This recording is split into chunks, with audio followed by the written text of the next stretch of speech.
meeting of the California Board of Accountancy. My name is Nancy Corrigan. I'm the president of the California Board of Accountancy, or CBA. Please be advised that this meeting is being conducted consistent with the provisions of Governor Gavin Newsom's Executive Order N-2920. We are also conducting this meeting under the Department of Consumer Affairs COVID-19 Prevention Plan designed to safeguard employees from COVID-19, control exposures, and reduce the spread of the virus within the workplace. One of the provisions requires wearing a mask while in the workplace with only a few exceptions. Based on this plan, the guidance regarding masks, you will note that those of us at the CBA office will be wearing a mask during our meeting, including during each presentation. Please be sure to let us know if you're having difficulty hearing us. Hopefully, before too long, we can do all of this without wearing our masks. So we all look forward to that, I'm sure. At this time, I will turn the meeting over to Ms. Reed, Board Relations Analyst, to take roll call and establish a quorum. When Ms. Reed calls your name, please unmute your microphone and state your name so that we know you are present. Please remember to mute your microphone once you have stated your name. At the end of the call, Ms. Reed, please advise me as to whether we have a quorum. Thank you. Carrie Ann Farrell-Hines. Present. Dan Jacobson. Here. Soshi Leon. Here. Luz Molina Lopez. Here. Dee Dee Owens. Present. Errol Pay. Here. Deirdre Robinson. Good morning. I'm here. Katrina Salazar. Good morning. Here. Michael Savoy. Present. Yen Tu. Here. And Nancy Corrigan. Corrigan present. Thank you. And we have a quorum. Thank you, Ms. Reed. For some opening remarks, I would like to thank our outstanding CBA staff and the solid team for their assistance in facilitating this virtual meeting. All of staff's effort is appreciated in helping us to be a successful board. The CBA's mission is to protect consumers by ensuring only qualified licensees practice public accountancy in accordance with established professional standards. This mission is derived from the statutory requirement that protection of the public shall be the highest priority for the California Board of Accountancy in exercising its licensing, regulatory, and disciplinary functions. Whenever the protection of the public is inconsistent with other interests sought to be promoted, the protection of the public shall be paramount. Members of the public interested in participating in the meeting must join the WebEx meeting. Information and instructions are posted on our website. All lines are currently on mute. As I facilitate this meeting to allow for proceeding in an orderly manner, lines will remain on mute until I direct the moderator to open them for public comments. I will announce when we are accepting public comments on the various issues, and the moderator will open the lines as appropriate. 5 minutes will be allocated to each individual providing comments. This approach is necessary to facilitate the meeting and ensure the board has the opportunity to complete its necessary business. And I appreciate everyone's understanding of this process. At this time, I will move to agenda item 1, which is public comments for items not on the March meeting agenda. The moderator will provide general instructions and then open the meeting for public comment. Moderator, please proceed. Thank you, Board President. This is the moderator. I've opened up the Q&A. Members of the public, if you would like to participate in public comment, please type "I would like to make a comment" in the Q&A box by clicking the Q&A icon at the bottom right corner of your WebEx screen, and make sure to send it to all panelists. And just a reminder that the hand raising feature is being used for the board members and staff for discussion, and members of the public can participate in the meeting via the Q&A box when requested for public comment. So I do have individual identified as Amber Setter who would like to make a comment.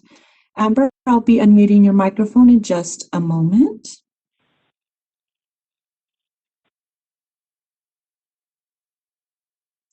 and you have been unmuted. Wonderful. I'm hopeful you can hear me. Maybe a head nod for those. If my audio is coming through, that would be helpful. Okay, great. Thank you so much. And thank you for all of you for your service. I have a secret aspiration to be sitting in your chair someday. That's not so secret, but I appreciate your commitment to the profession and know my comment comes from a place of deep commitment to the profession. My name is Amber Sutter. I live in San Diego. I'm an inactive CPA, and I'm also a professional certified coach, and I have a master's in leadership studies. And what I'd like to do today, just coming from my perspective and how I serve the practitioners, is to draw the board's attention to something that feels like a small but significant gap in the CBA's regulations specific to continuing education. I see this gap as something that's problematic for the needs of the modern day practitioner. It's incongruent with NASBA's fields of study. And ultimately, my perspective is that we're not protecting the public because we're really limiting an important field of study that contributes to the professional competence of a CPA. So specifically, I would like for the board to consider the amendment of the regulation. It's Title 16, Professional and Vocation Regulations, Article 12, Continuing Education Rules, Section 87.4. And this area excludes personal growth programs. And it says that it does this to operate under the belief, it says that personal growth programs do not contribute directly to the professional competence of the licensee.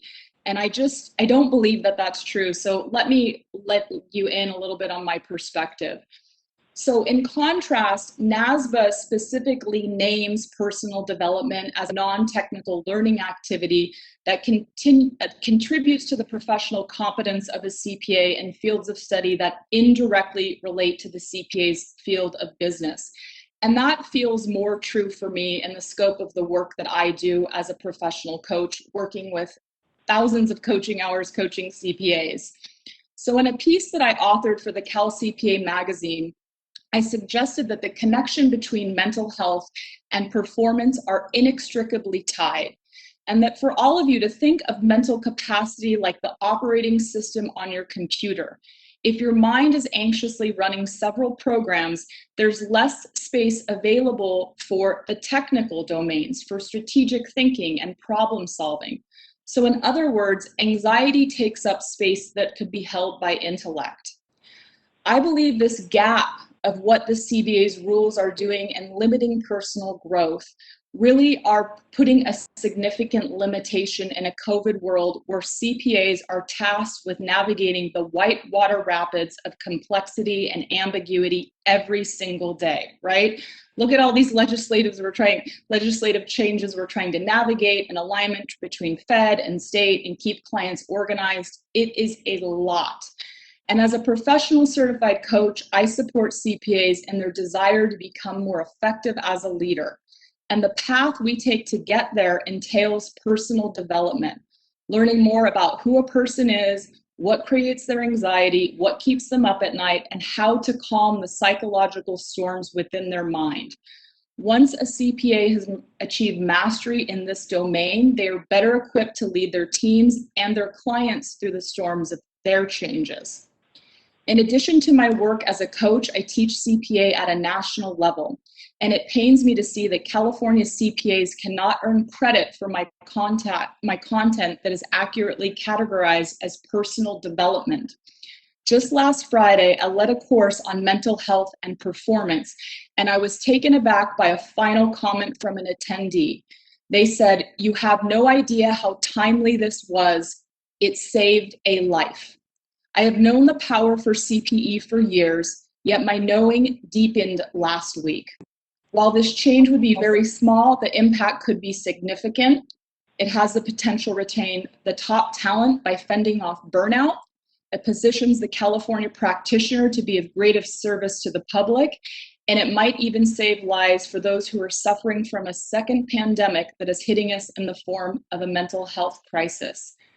I really respect everything that you're up to, and I respect and hope that you will consider this. Again, my name is Amber Sutter. I'm from San Diego, an inactive CPA by choice. Maybe now you know a little bit more why. This is the moderator. The microphone was muted. Thank you. Board President, no further requests were submitted. Would you like me to close the Q&A? Yes, please. Thank you.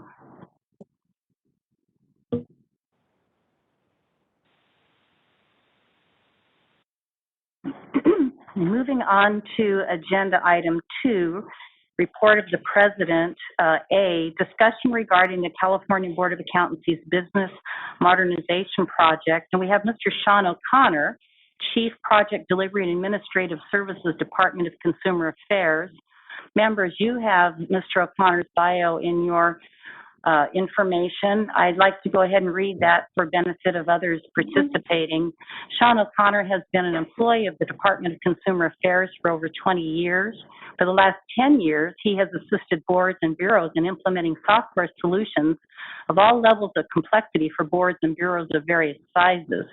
Mr. O'Connor served as project director on the Bureau of Cannabis Control's licensing and enforcement system implementation, which was delivered on schedule and under budget. He is currently the project director for Business Modernization Cohort 1, which is implementing a new licensing and enforcement system for 4 DCA programs. This project started in January 2020 and has implemented 2 major software releases and enabled dozens of applications online, along with multiple online consumer complaint forms. This project is currently trending to be completed on schedule and under budget. Mr. O'Connor has a bachelor's degree in English and a master's degree in public policy administration from Sacramento State University. He currently lives in Sacramento with his wife and 6-year-old twins. Mr. O'Connor, we are very happy to have you. And when I read your bio and I noticed that you're very much delivering on schedule and under budget, I thought this is very important for a man who is raising twins. So welcome, and we are anxious to hear from you. Well, thank you, Board President. And I can tell you that I frequently apply the project management skills in my personal life to try to keep all the plates spinning when you have young twins, for sure. So thank you for the opportunity. Just one moment while I coordinate something with the moderator. Moderator, do you have the slides to present, or would you like me to share those? You've got them. Okay, great. Thank you. And I appreciate you sharing my background and experience in the bio. Let's go ahead and get started. So the point of my presentation today is I want to provide the board with an update on much of the progress that we have made through the modernization planning process with the Board of Accountancy staff to date, and kind of share the roadmap looking forward for you, as well as answer any of your questions about what the progress moving forward will be as we partner with you on the DCA Office of Information Services side to help you improve your services through improvement of technology. So next slide, please, moderator. So just to kind of provide a brief check-in of where we are currently, the California Board of Accountancy is actually one of about 17 programs who are currently pursuing business modernization in order to improve their services. Depending upon the requirements or processes of the program, the scope of these efforts is different. At a high level, really each program goes through a set of planning steps first. And the earliest of those planning steps, which has already been completed for the Board of Accountancy, is extensive business process mapping and functional requirements gathering. That occurs in partnership with the DCA Organizational Improvement Office.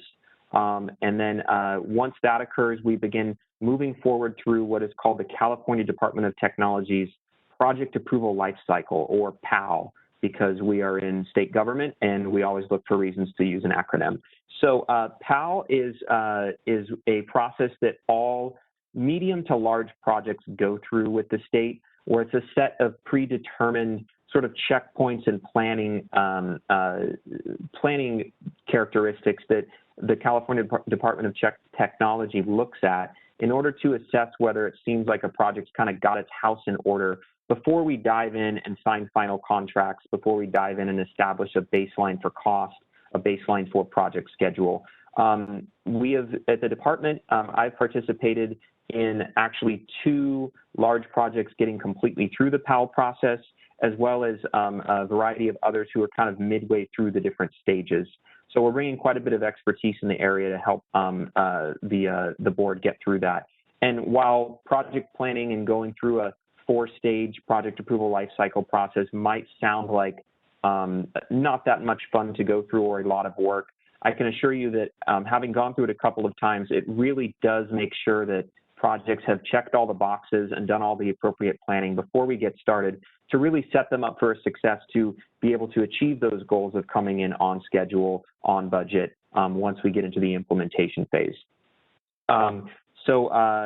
At this point, since CBA has completed their business process mapping and functional requirements identification, we're really in the stage now of what's called market research, looking out there at different software and system integrators to see what the market for coming in and modernizing the IT solution, the IT system for the licensing and enforcement functionality CBA needs, what that would look like as far as what products are available, what they would cost, and how we want to plan out the rollout of that functionality for the California Board of Accountancy. Next slide, please, moderator. Okay, so one thing that I wanted to emphasize as well is that this is really by design with the department a business-driven initiative.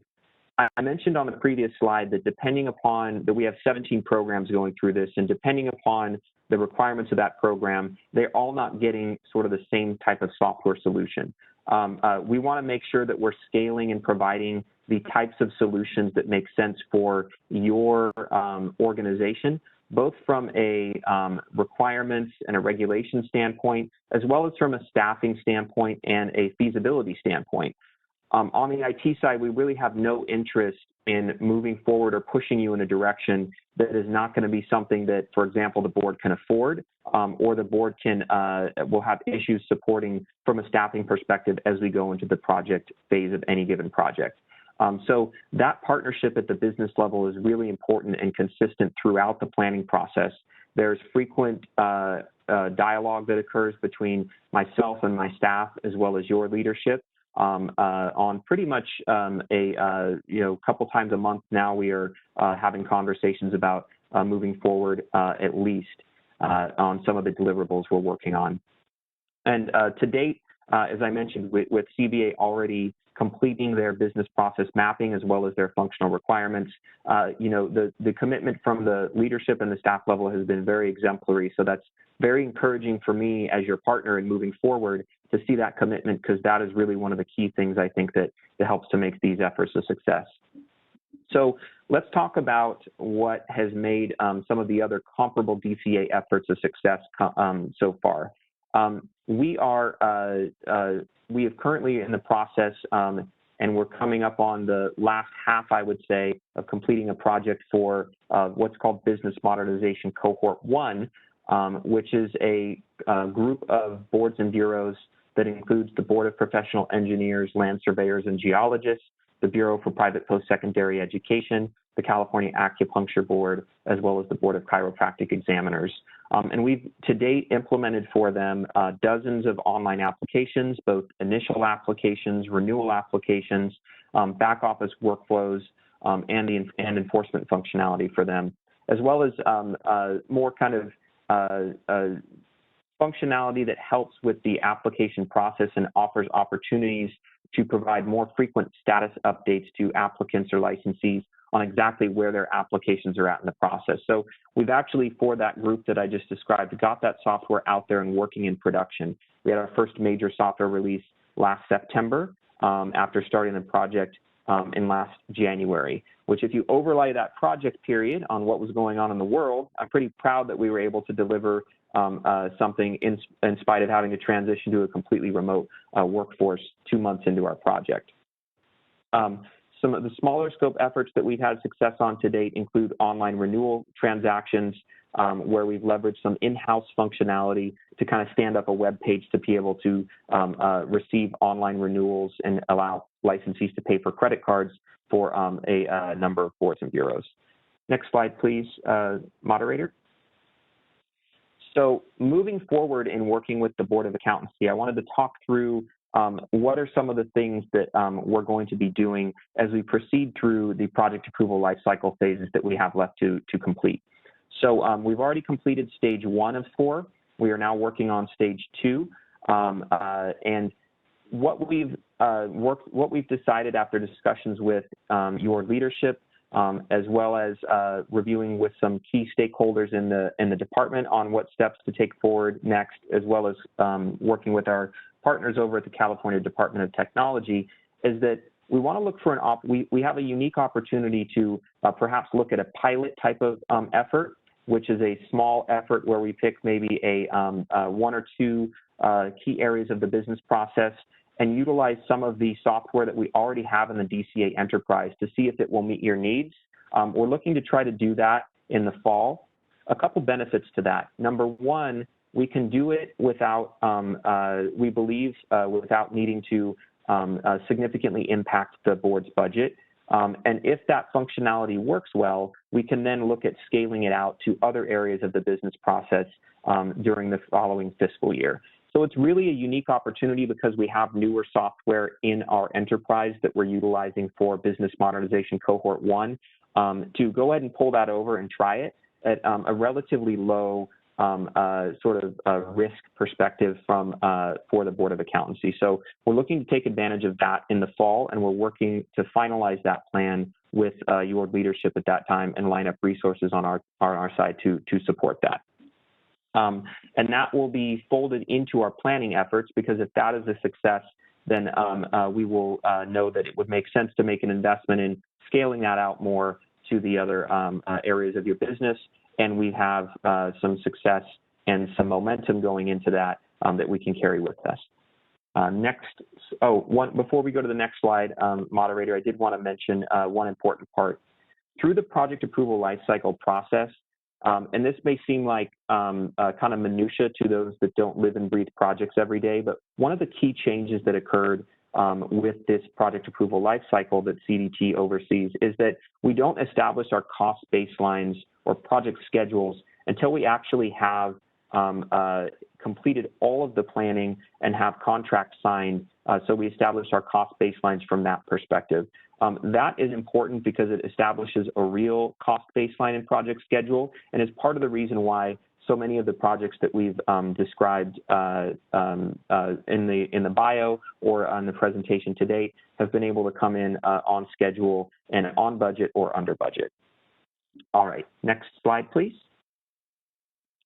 So I want to look a bit further even beyond planning and talk about some of the strategies that we have been using successfully once we get into the implementation phase.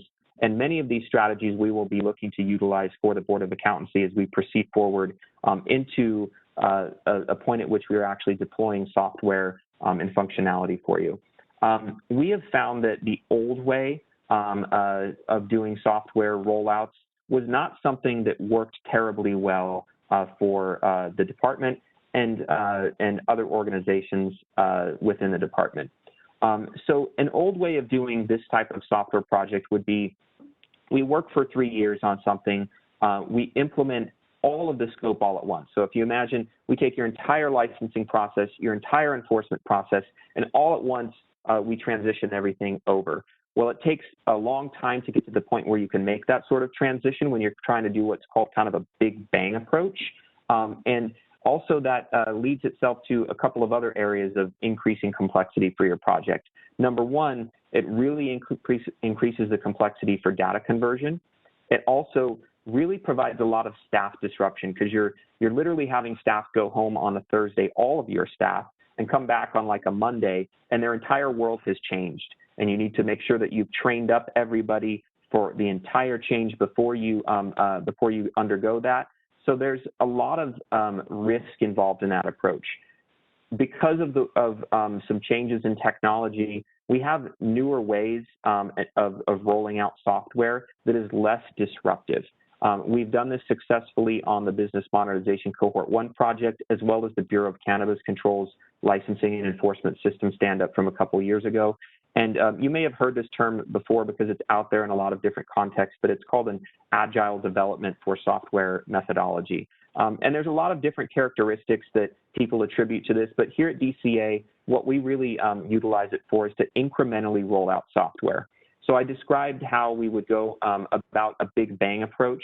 As opposed to that, what we do is we target specific areas of business function that can be carved out, and we can focus on those areas and roll that out to production, as opposed to waiting for 3 years and then doing everything all at once. The benefits to this is that it's less disruption over time. We can maybe look at certain areas of the application or certain areas of the board from a licensing perspective, specific applications, specific units, specific workflows, and roll those out in a strategic manner so that we're training staff in kind of a more manageable process. And the big benefit to this is that we're able to achieve and get functionality out there to production much quicker, instead of having a longer development time frame that really runs the risk of regulations and statutes changing while we're midstream and we have to start redoing things already before we've even launched anything out into production. I mentioned before that this has worked successfully for us on a couple of other projects, and we're looking to continue to try and utilize this process moving forward for the Board of Accountancy. Next slide, please. Another key area that we will be bringing to managing your project is vendor and contract management. So we have found what we believe to be a very effective way to control for vendor quality as well as vendor cost. And the way we do that is through contracts that focus in on a work order authorization process. So what is that?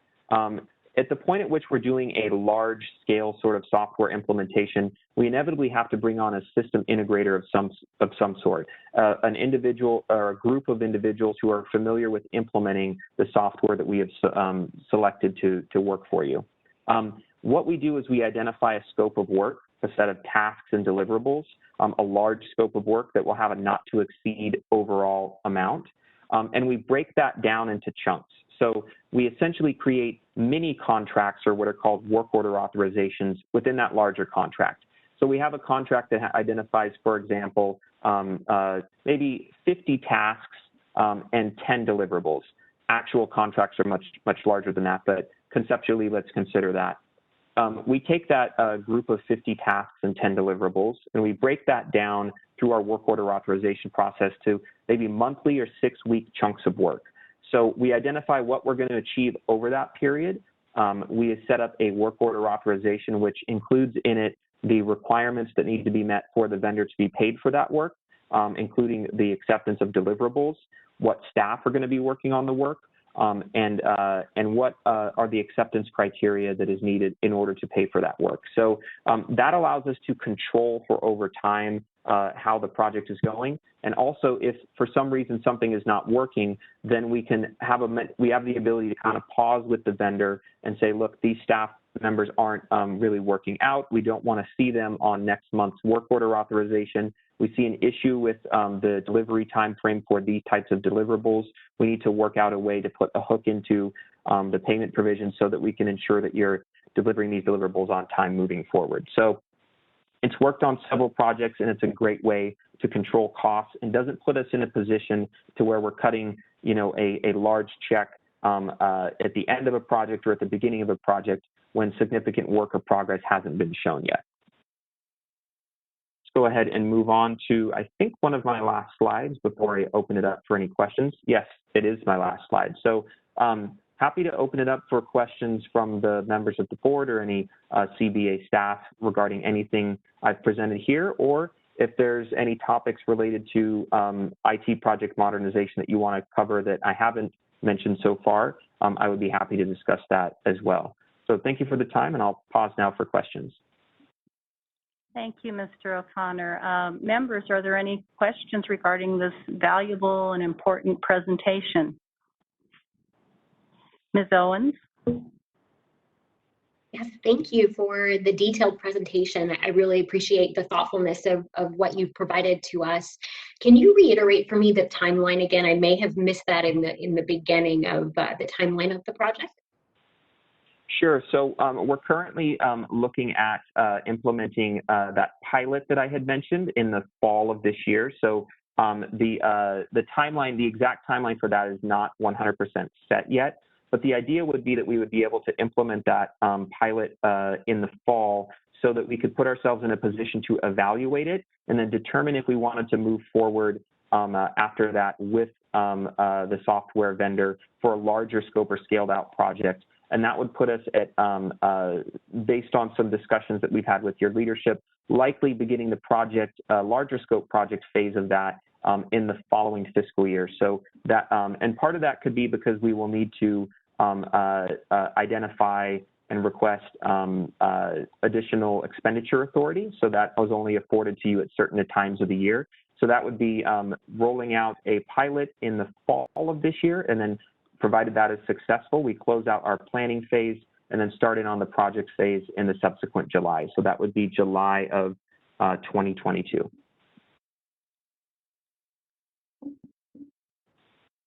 Thank you. Anything further from members? I have a few staff present here, but I think questions are answered at this point, and looking so forward to working with you and accomplishing this project. And thank you again so much for joining us today. Thank you very much for the opportunity. I appreciate it. Members, I'm going to be moving on to agenda item 2B, report on the Department of Consumer Affairs President's Training. The Department of Consumer Affairs, or DCA, provided leadership training that I attended along with our Vice President, Mr. Savoy, on February 2nd. Leaders of various DCA boards gathered to share information, including testimonials from 2 executive officers, one of which was our own, Ms. Bowers. DCA discussed the skills that are necessary for the effectiveness of any board president or board leader, to include understanding of the board, its mission and functions, command of the Bagley-Keene Open Meeting Act, knowledge of enforcement codes and processes, writing and editing skills, communication and active listening, impartiality and respect, leadership and collaboration, organization and humility. All of this with the ultimate goal of meeting our consumer protection mission. The board member management portion of the president's role ensures that board members are in compliance with their training and performing their duties as a member of the board. Some of the key board member duties include timely voting on disciplinary matters, completing required training, attending scheduled board meetings, being prepared for meetings by reading all materials well in advance, managing the relationship with the executive officers to ensure she is effective in her oversight of daily operations. These daily operations are what effectuate the decisions made by the CBA and implementing our vision. I was honored to have been included in the interview process in December, where DCA was gathering information and preparing and planning for their training session. So I was very happy about that. And I would encourage that CBA members serving as president, vice president in the future participate in that training. It's very beneficial. Thank you. And members, are there any questions regarding that presentation?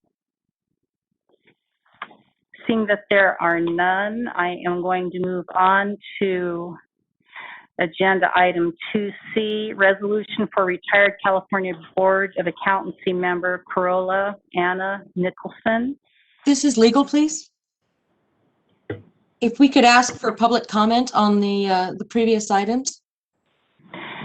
I don't think we took a motion. Are we required to have public comments? The policy moving forward is especially due to the limitations of the public being able to raise their hands, is to ask for public comment on all topics of discussion. Okay, so all agenda items. Thank you. I will be sure to do that going forward then. And at this point, we should stop and ask. So that would be for agenda item 2A and B. Is that correct, Ms. Joffrey? Correct. Moderator, would you please ask for public comments? Yes, this is the moderator. Members of the public, if you would like to participate, click on the Q&A icon located at the bottom right corner of your WebEx screen and type, "I would like to make a comment," and send it to all panelists.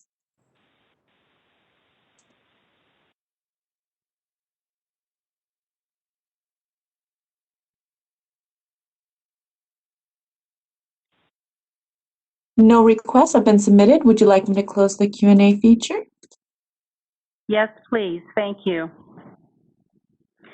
Members, I'm moving on to agenda item 2C. Again, resolution for retired California Board of Accountancy member Carola Ann Nicholson, CPA.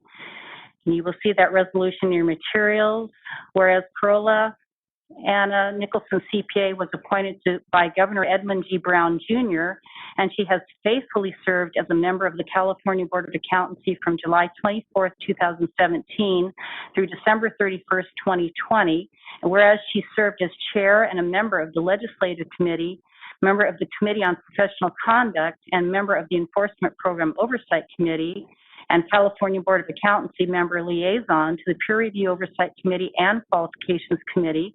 And whereas throughout her term of service at all times, Carola Anna Nicholson, CPA, gave fully of herself and her ideas and acted forthrightly and conscientiously, always with the public interest and welfare in mind. And whereas she is a member of the California Society of Certified Public Accountants, the American Institute of Certified Public Accountants, the Santa Barbara Bowl Foundation Board of Directors, and a member of the Santa Barbara City College Foundation Audit Committee. And whereas Carola Anna Nicholson, CPA, has been a founding partner at Nicholson and Schwartz since 2000. Prior to being a founding partner, she was a tax manager at Ernst & Young, LLP. And whereas her colleagues wish to express to her their high esteem and regard, now therefore be it resolved that the members of the California Board of Accountancy express heartfelt appreciation for Carola Anna Nicholson, CPA, for the outstanding contribution she made during her term of service on the California Board of Accountancy and to the consumers of California. Members, do I have a motion to adopt this resolution? Ms. Salazar? I'd like to make a motion to adopt this resolution. Thank you. Ms. Farrell-Hines? I second that motion. Thank you. Is there any discussion from the members? Seeing that there is none, are there any comments from the public? This is the moderator. Members of the public, if you would like to participate, please click on the Q&A icon located at the bottom right corner of your WebEx screen and type, "I would like to make a comment," and send it to all panelists.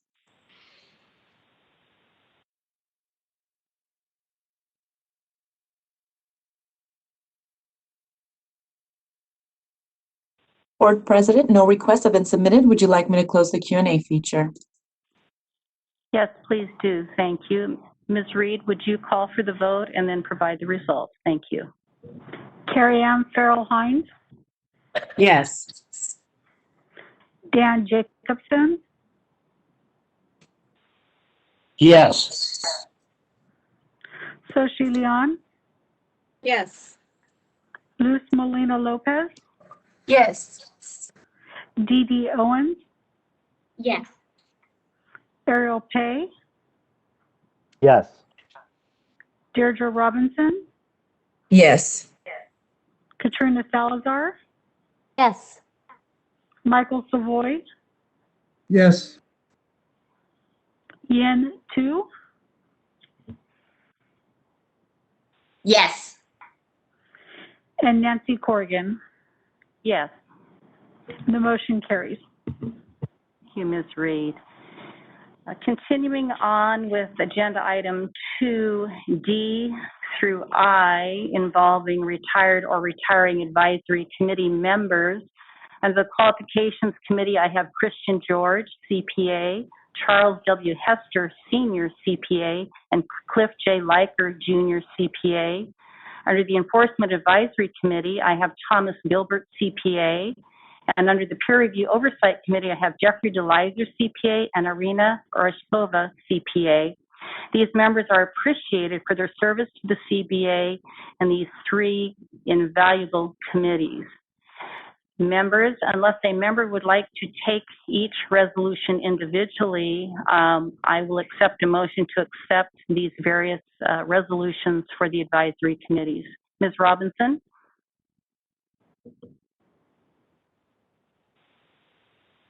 Ms. Robinson, I'm sorry, we can't hear you. I'm sorry. We're so moved on the motion to accept the group. Thank you. Ms. Tu? I would like to second that motion. Thank you. Members, is there any further discussion regarding these resolutions? Seeing that there are none, moderator, would you please open it for public comment? Members of the public, if you would like to participate, please click on the Q&A icon located at the bottom right corner of your WebEx screen and type, "I would like to make a comment," and send it to all panelists.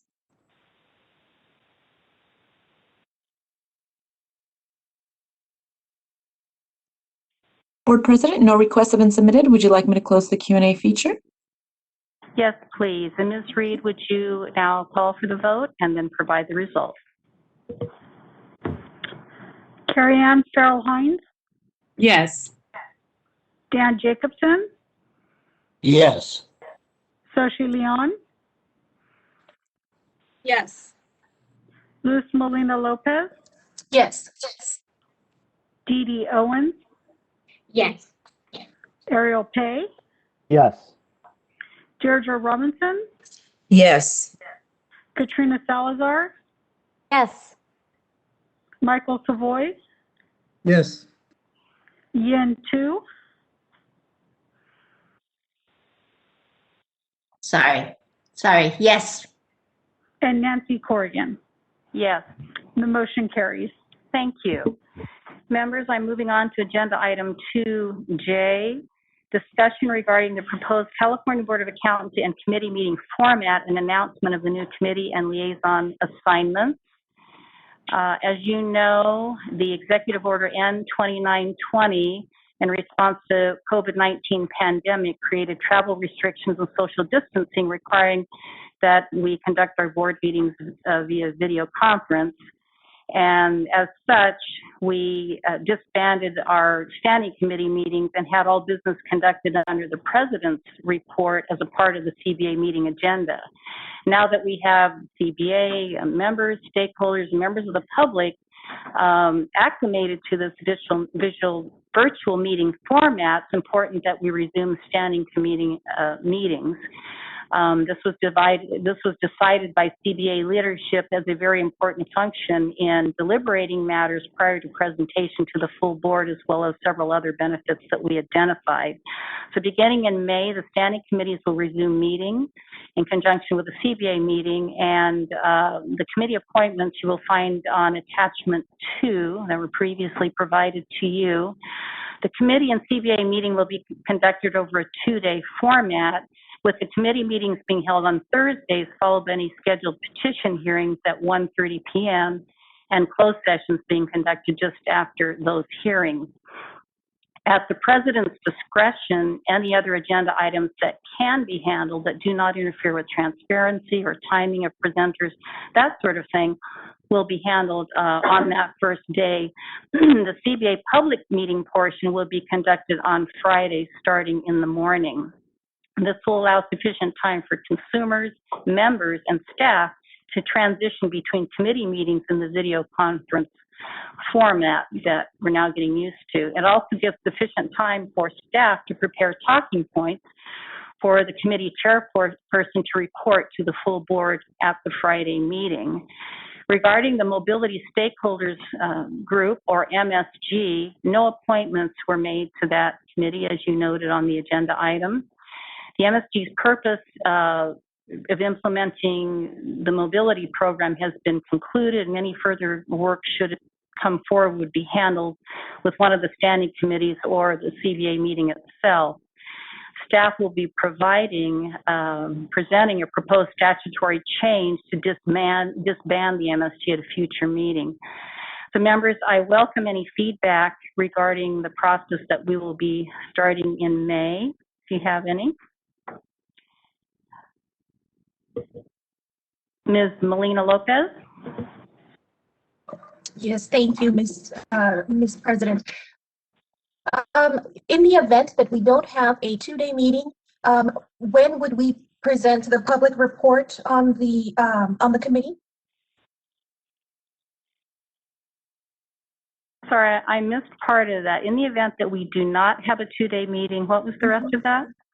When would we present when the committee chair, when would the report and the talking points, when would that be presented Because if it's a one-day meeting, it would have to be that same day on Thursday. I'm just curious, would it at the end of the agenda list, for example? In May, they will be two-day meetings in order to facilitate the process that I just kind of went through with you. So they will be two-day meetings starting in May.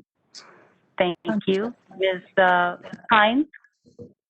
I know that this is, I wanted to ask of staff if they have heard any word, I know this is pretty early, but any word about the potential for a return to offices, later in the year, just out of curiosity, since we're talking about scheduling. Ms. Bowers? Hi, good morning. This is Patty Bowers.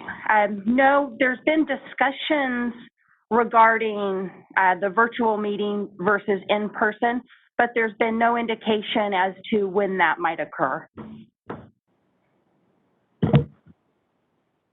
Anything further from board members on this topic? Moderator, would you open it to the public for any comments? Thank you. This is the moderator. Members of the public who would like to participate, please click on the Q&A icon located at the bottom right corner of your WebEx screen and type, "I would like to make a comment," and send it to all panelists.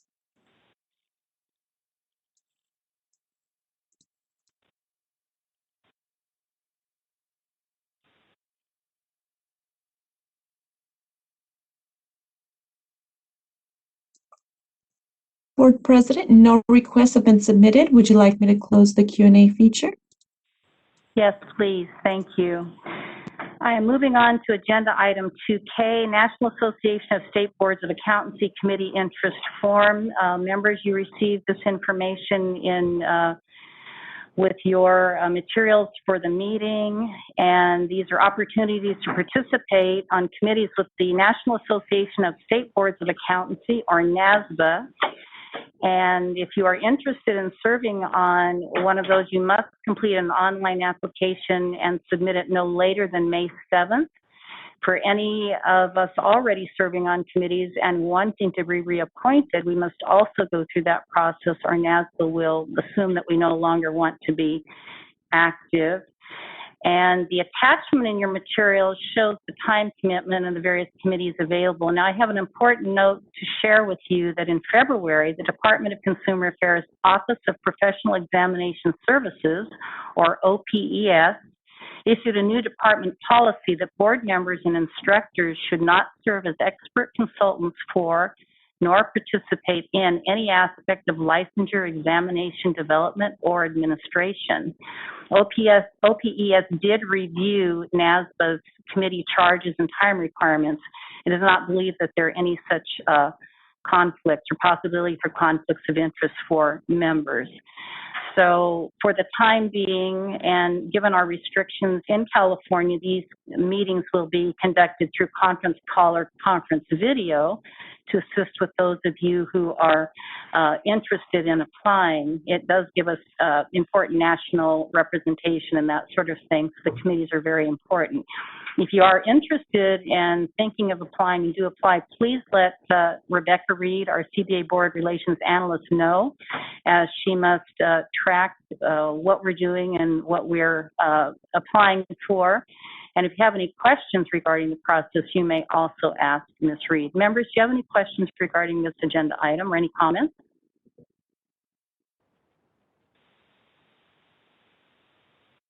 If there are none, moderator, would you please open it to the public for any comments? This is the moderator. I've opened up the Q&A. Members of the public, if you would like to participate, click on the Q&A icon located at the bottom right corner of your WebEx screen and type, "I would like to make a comment," and send it to all panelists.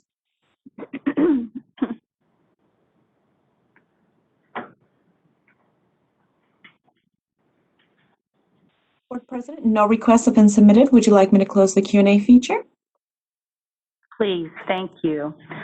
I'm moving on to agenda item 2L, discussion and possible action on the acceptance of scores from the pilot administration of the Uniform Certified Public Accountant Examination by Remote Proctor. We have Ms. Michelle Center, Chief, Licensing Division. Thank you, President Corrigan.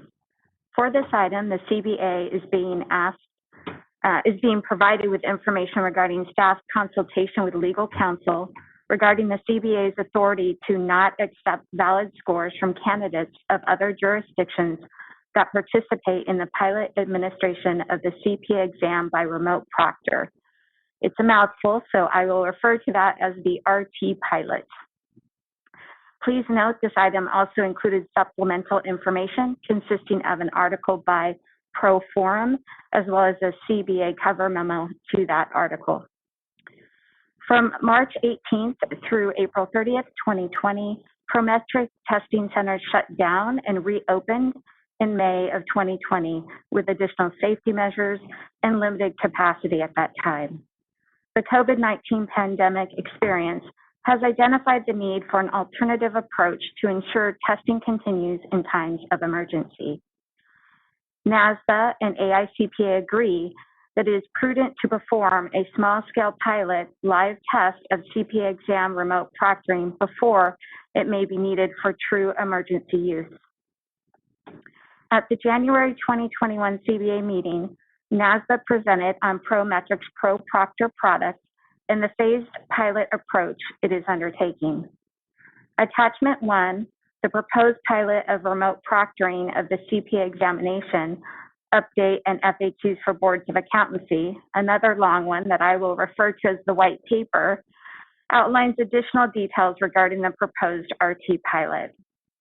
As discussed in the white paper, the RT pilot is being structured to test a true remote proctored production environment that will test software, systems, interfaces, and processes while also reducing risk by restricting the exam content, candidates, as well as the testing window. The piloting with actual CPA candidates is anticipated to begin in the second quarter of 2021 and is a vital aspect of the approach to test and analyze the feasibility of the implementation of Pro Proctor in support of remote proctoring. The RT pilot will include a small number of volunteer candidates from selected boards of accountancy. Candidates will not be required to participate in the RT pilot. While the RT pilot will not include California candidates, it is possible that candidates from other states participating in the RT pilot may seek licensure in California. These candidates would be required to transfer their CPA exam scores to California as a requirement of the CPA licensure application process. The letter from NASBA in attachment 2 requests all boards determine if they have authority to not accept scores from the RT pilot. After review of California statutes, legal counsel did not find any statute that would provide the board authority to not accept valid scores from the RT pilot, the validity determined by AICPA. Therefore, staff recommend the CBA submit the letter in attachment 3 to NASBA. I would like to turn it back over to President Corrigan and will do my best to answer questions. Members, do you have any questions for Ms. Center?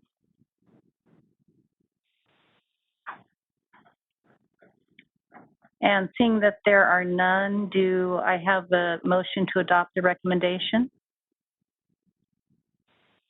Ms. Robinson? The motion is moved, please, to adopt. Thank you. Mr. Pei? Second. Thank you. Members, is there any further discussion at this point?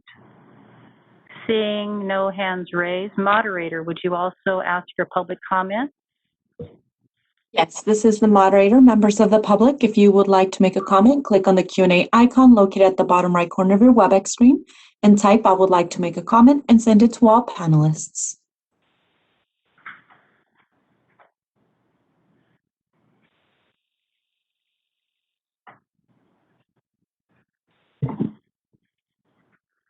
No requests have been submitted. Would you like me to close the Q&A feature?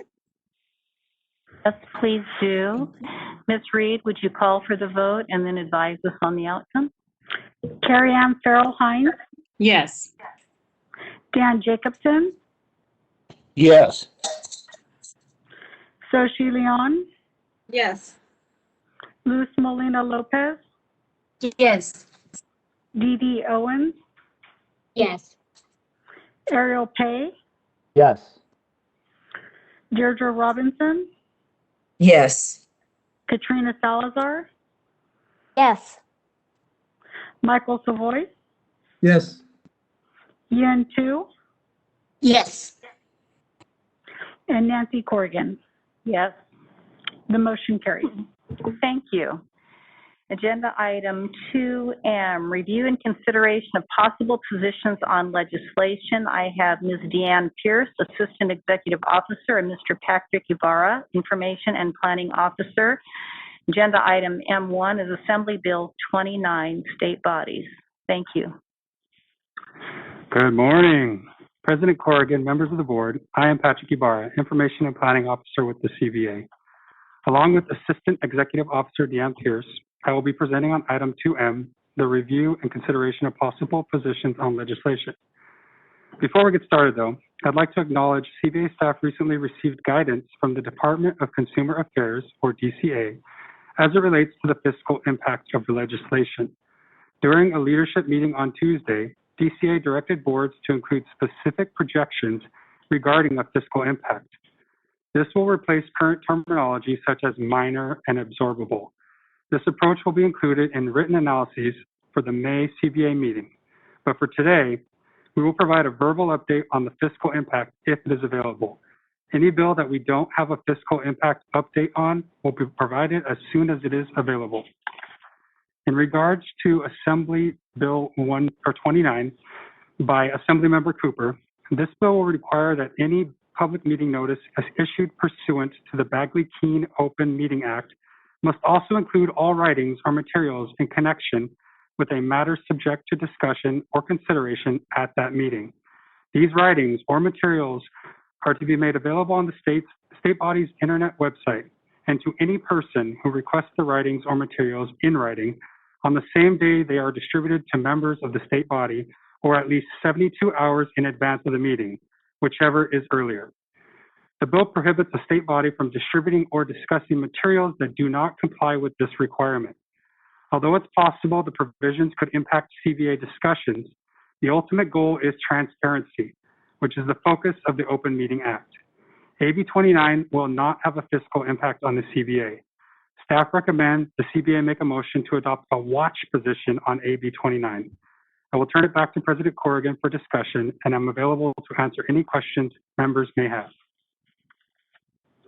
Thank you, Mr. Ibarra. Members, are there any questions regarding Assembly Bill 29? Ms. Hines?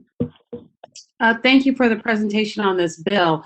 Are they accepting comments about these, or have you all considered submitting any kind of comments on these? Because it seems like there should be some kind of exception, but also a way to like either to make the materials, to allow the materials to be distributed and discussed but not acted upon, or because it seems like particularly while we are operating in this, continuing to operate in the pandemic under emergency circumstances, there should be a way for bodies to have last minute items up for discussion, even if we're not able to immediately take action or to approve action via, electronically, and have, a public disclosure requirement rather than having an absolute prohibition on items that do not make it in within that limited time frame. Have you all had any discussions, has staff had any discussions about that? We just get so many materials. We got to mail out, yesterday for this meeting. And that would mean that anything we got yesterday, we couldn't act upon it today. Ms. Pierce, could you address Ms. Hines' question? Sure. I think some of the materials that were recently sent out were closed session, which wouldn't necessarily apply in this particular situation. I think the reason we were, focusing on a watch position, and of course the board can, take whatever position it wants, is that the board isn't being precluded from taking action on anything. What it's being precluded is from providing any more written materials past that 72-hour time frame. So we can provide information to the board. It would just need to be more in a verbal update. One of the things that comes to mind is the legislation. So as we are, getting recent or frequent updates with regards to legislation, oftentimes, it's kind of easy to maybe send out an updated bill a day or two before the meeting. That wouldn't be able to happen, but we could still provide a verbal update regarding the information. So the board is still able to act. It has more to do with the additional written materials that are being provided to the members and posted on the website. But I'm happy, staff is happy to, go back and communicate with the author's office with any further direction that the board may have. Thank you. Ms. Molina. Sorry, I'm sorry, if I could just follow up on that item. I would like to ask that there be some further discussion because I could see, particularly as we get into the those final days of negotiation of bills and budgets and things like that, where things are moving pretty quickly. It does put us at a bit of a disadvantage to say that if we get information about a bill, say, the day or two before the meeting, we would not be able to express an opinion as the board because that additional material and information is coming within that period of time. So I do think that for boards and commissions, particularly where, you have basically volunteers who are filling in their time, as they can, making time to serve, and then trying to make sure that they're able to, to act appropriately. I think it would be helpful to keep that kind of information in mind. And I'm happy to, be of support on this because I serve on other public boards and commissions, and I can see how there would be some burden on us as members with that kind of a strict requirement. Just to clarify, I just want to make sure that if I hear what you're saying, is you want to maybe have some kind of exemption for legislative type items, that those particular materials can come and not have to meet the 72 hours in advance. I just want to make sure that I'm clear, as we, start, if we're going to be having discussions with the author's office. That is one exception that I can think of that is notable. There may be others that other folks consider, but that's one exception that I think is particularly notable. Items that are subject to fast moving action that may run afoul of the 72-hour limitation. And just one more clarification on my end is, as long as it's noticed on the agenda, the board can take action and discuss it. It's more just the physical receipt of any hard copy materials by the board members, sending those out within that 72 hours. So I just want to clarify that as long as it's on the agenda, the board can discuss and take action on it. And we can provide verbal updates regarding any additional information in that, narrow window right before the meeting. So I just wanted to add that clarification. Okay, I would consult with counsel about what it means to provide notice on the agenda and what kinds of additional information is allowed to be provided that could influence board members in voting on items. I would just confirm and clarify that, because I know that there are rules and requirements regarding the description of items to be acted upon in the agenda. And if there are, substantive changes, does that impact or affect the disclosure, meeting the disclosure requirements? I don't know if it does, but I'm suggesting just confirm with council that, if those kinds of changes were to be made, would that run afoul of the disclosure requirements? Thank you, Ms. Hines, and certainly staff can do that. Ms. Molina Lopez? Yes, thank you, President Corrigan. I have concerns about this only because I feel it would slow down business. We meet 6 times a year, and as it is, sometimes it feels like, government issues are always slow and decision-making is held up sometimes. And so I would hate for this, we wouldn't be able to do business as efficiently as we can. One other question is, how would this affect the receipt of materials for closed session? Oftentimes we do receive them past the 72-hour mark. Would that still be able to happen? Ms. Pierce? Yes, that would still be able to happen. It wouldn't impact any of the closed session information or discussions that's sent out. Thank you. Mr. Jacobson? Thank you. I think that transparency is very important. However, this seems to require, sometimes it seems to require staff to be so involved with transparency that staff may be able to just be doing transparency, not just, that's speaking hyperbolically, but not to be able to get its work done. I think that there's just too much stuff. I may be able to support the bill if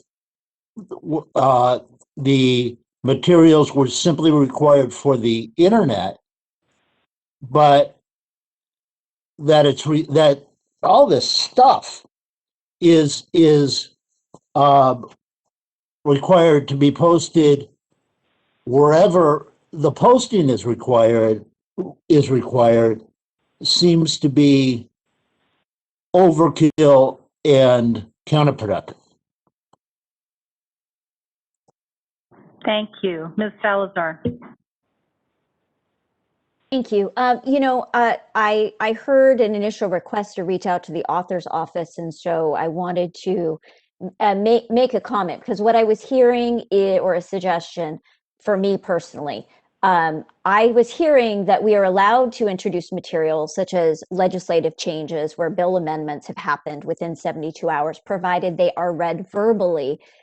I understand that would impact the brevity of the meeting, but as a visual learner, if we are able to read it to be compliant, my ask as a board member is that in conjunction with the required reading, which meets the goal of transparency, that written materials also be provided, because some people are visual, some people actually need to take time with translations, and I believe that presenting information with full transparency might be a way to compromise by allowing multiple modes. So that would be a suggestion. I respectfully appreciate the consideration if there are internal discussions within our board or with the author. Thank you. Thank you. Any further discussion, members? Do I have a motion in connection with staff's recommendation? Ms. Hines?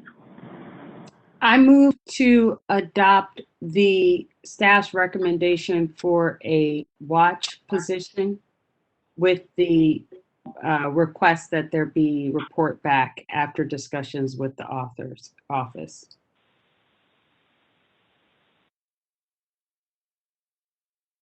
Second, Ms. Salazar? I would like to second that motion. Thank you. Thank you. Any discussion from the members? Any further discussion from the members? Seeing that there is none, moderator, would you please open it up for public comment? This is the moderator. Members of the public, if you would like to participate, click on the Q&A icon located at the bottom right corner of your WebEx screen and type, "I would like to make a comment," and send it to all panelists.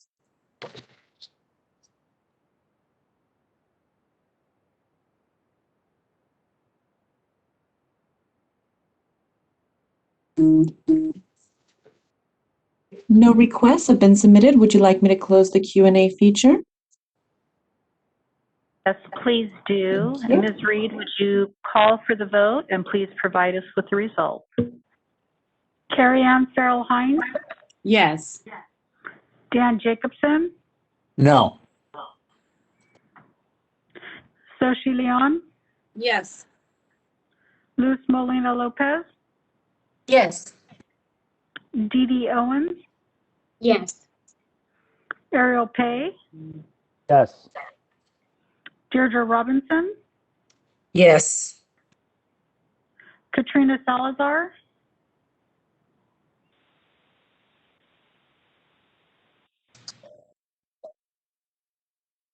Katrina Salazar, Yes.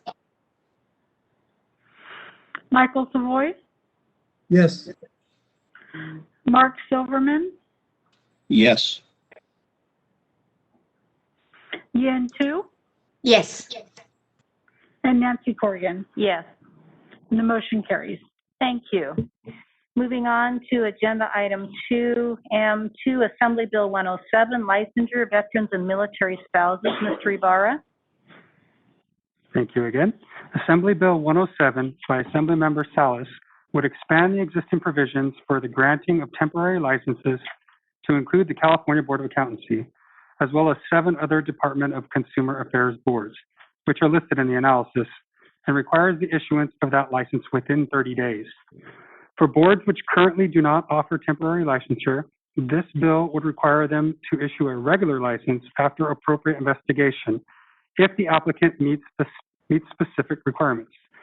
The provisions requiring the issuance of a temporary license would not apply to a board that has a process in place by which an out-of-state licensed applicant in good standing who meets the veteran or military spouse criteria identified in the bill and is able to receive expedited temporary authorization to practice while meeting state-specific requirements for a period of at least 1 year.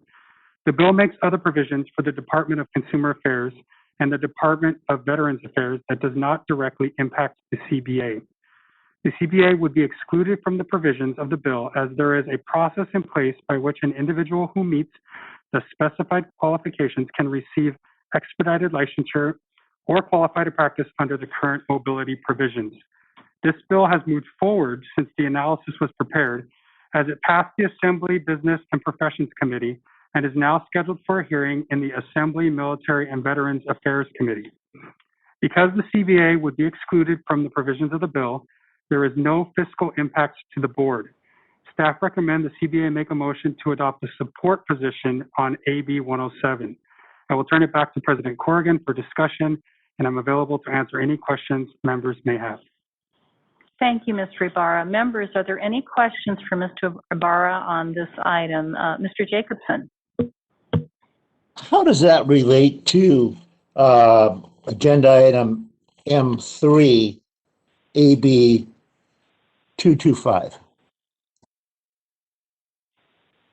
Ms. Pierce, would you respond, please? Yes, they are very similar. This one would include us into, this one is adding boards for the requirement to issue a temporary license. And the AB 225 is putting us in a different part of a similar code section to issue a permanent license that can be revoked at a later, can be withdrawn at a later time. But this particular bill requires us to issue a temporary license. Thank you. Ms. Tu? Thank you, President Corrigan. I have a question regarding the temporary. How long is that? Is there a sunset to this? Because a lot of time military assignment lasts a year, 2 years, whatever the case may be. Where does that fall? I mean, do they contact you in the department to let you know that they're no longer in California? Pierce? This bill, the way it's framed right now, the board would be excluded from having to issue a temporary license because we have a provision in place that allows for expedited licensure or for an individual to practice under our mobility provisions. So although we are being included in the group that kind of starts out, to issue a temporary license, the provision excludes us because we have a process in place to offer immediate practice rights. So we wouldn't be required to issue that temporary license. Thank you. Ms. Molina Lopez? Yes, thank you. The language in the bill identifies a 30-day period for the issuance of these temp licenses, and I'm curious whether our process at the CBA fits within that timeline. Pierce? If I could just clarify, if you can clarify the question, we would be excluded from this because we have a provision in place that allows for immediate practice rights. So under I apologize, go right ahead. I'm sorry for interrupting. I just meant, yes, I do understand that. I wonder what is the timeline for our process, what we currently have in place? Are we able to allow licensees to practice within those 30 days? If we were subject to the provisions of the bill, our expedited process right now for military individuals is, I think, I could defer to Ms. Center, but I think our most recent processing time frame was 2 to 3 days for expedited licensure.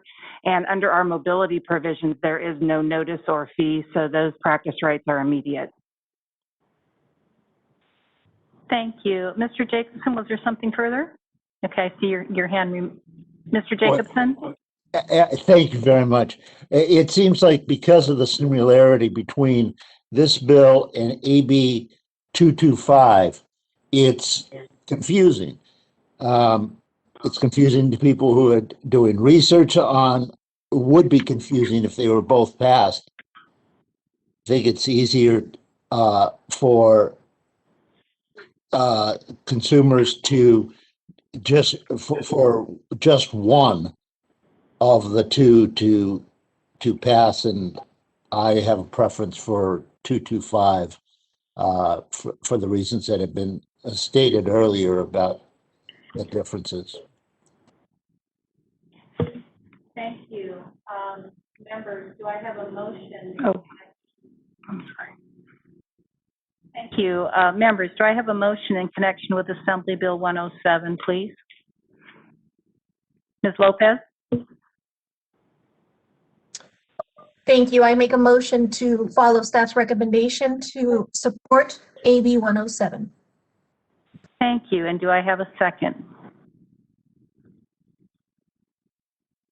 Ms. Owens? Yes, I second. Thank you. Is there any further discussion from members?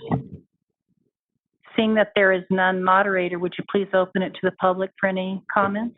Yeah, this is the moderator. Members of the public, if you would like to participate, click on the Q&A icon located at the bottom right corner of your WebEx stream and type, "I would like to make a comment," and send it to all panelists.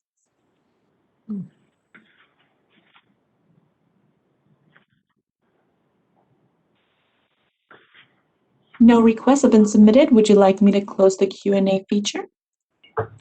Yes, please. Thank you. And Ms. Reed, would you please call for the vote and provide the result? Carrie Ann Farrell Hines, Yes. Dan Jacobson, No. Soshi Leon, Yes. Luz Molina Lopez, Yes. Dee Dee Owens, Yes. Ariel Pay. Yes. I'm sorry, can you repeat that?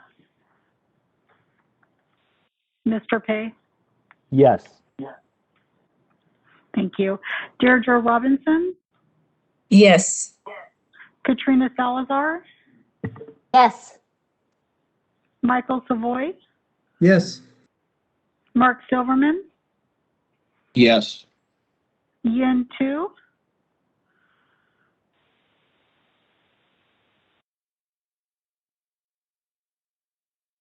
Yin Tu, and Nancy Corrigan. Yes. The motion carries. Thank you. Agenda item 2M3, Assembly Bill 225, Department of Consumer Affairs Boards, Veterans, Military Spouses, Licenses. Mr. Ibarra? Thank you. Our next bill is Assembly Bill 225. Assistant Executive Officer Deanne Pierce is going to present this bill for us. Thank you. As Mr. Jacobson mentioned, the former bill and this bill are similar. And I know sometimes it makes it confusing, but we need to look at each bill individually. And so as I cover different parts of AB 225, we have to look at the changes that are proposed to the code sections and try not to incorporate the changes from the prior bill, so to try to keep them distinct. Under AB 107, it was adding us and additional boards into a provision to offer a temporary license. And so that was the proposal under that particular piece of legislation. Under AB 225, what it's saying is that if we're not included as a board to offer a temporary license, then we are to issue a license to an applicant who meets the criteria in the analysis items 1 through 5. So there is a little bit of a difference here. This would be a permanent license. It would not be a temporary license. One of the things I want to note here is we have been working with the author's office to get a similar exclusion that I just mentioned under AB 107. So in working with the author's office, because we have a process in place, a couple of processes actually, one that would allow, that requires us to do expedited licensure, and then the other one that allows for immediate practice rights under our mobility provisions. And so we've just actually over the last couple of days and even this morning, the author is very supportive of including that exemption in the bill. So we are recommending a support if amended position. And that's really based on, you know, trying to get that amendment in there to exclude us from these provisions because of the immediate practice rights and expedited licensure. And if we are amended, if there is an exclusion provided in the bill, there would be no fiscal impact to the board. So I just wanted to update on that. But staff recommends the CBA adopt a support if amended position on AB 107, and I will turn it back over to President Corrigan for discussion, and I'm happy to answer any questions. Oh, I'm sorry. I apologize. I was on my last bill. Yes, AB 225, a support if amended position, and I'll turn it back over to President Corrigan. Thank you, Ms. Pierce. Questions from the members? Ms. Melina Lopez. Well, I was going to make the motion. I don't have a question. Seeing that I make a motion to approve. Thank you. Seeing that I'm sorry, President. We're a little bit out of order. So I was asking for questions and comments. I'm assuming there are none, though I see another hand. May I have a motion, Ms. Melina Lopez? Yes, thank you. I make a motion to follow staff's recommendation to support if amend AB 225. Thank you. And do I have a second? Mr. Jacobson? I second the motion. Thank you. Is there any further discussion from the members? Seeing that there is none, moderator, would you please open it up to the public for discussion? Yes, this is the moderator. Members of the public, if you would like to participate, please click on the Q&A icon located at the bottom right corner of your WebEx screen and type "I would like to make a comment" and send it to all panelists.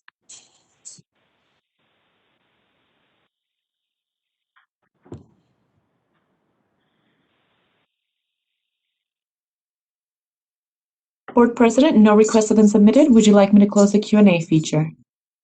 Yes, please do. And Ms. Reed, would you call for the vote and please provide the results?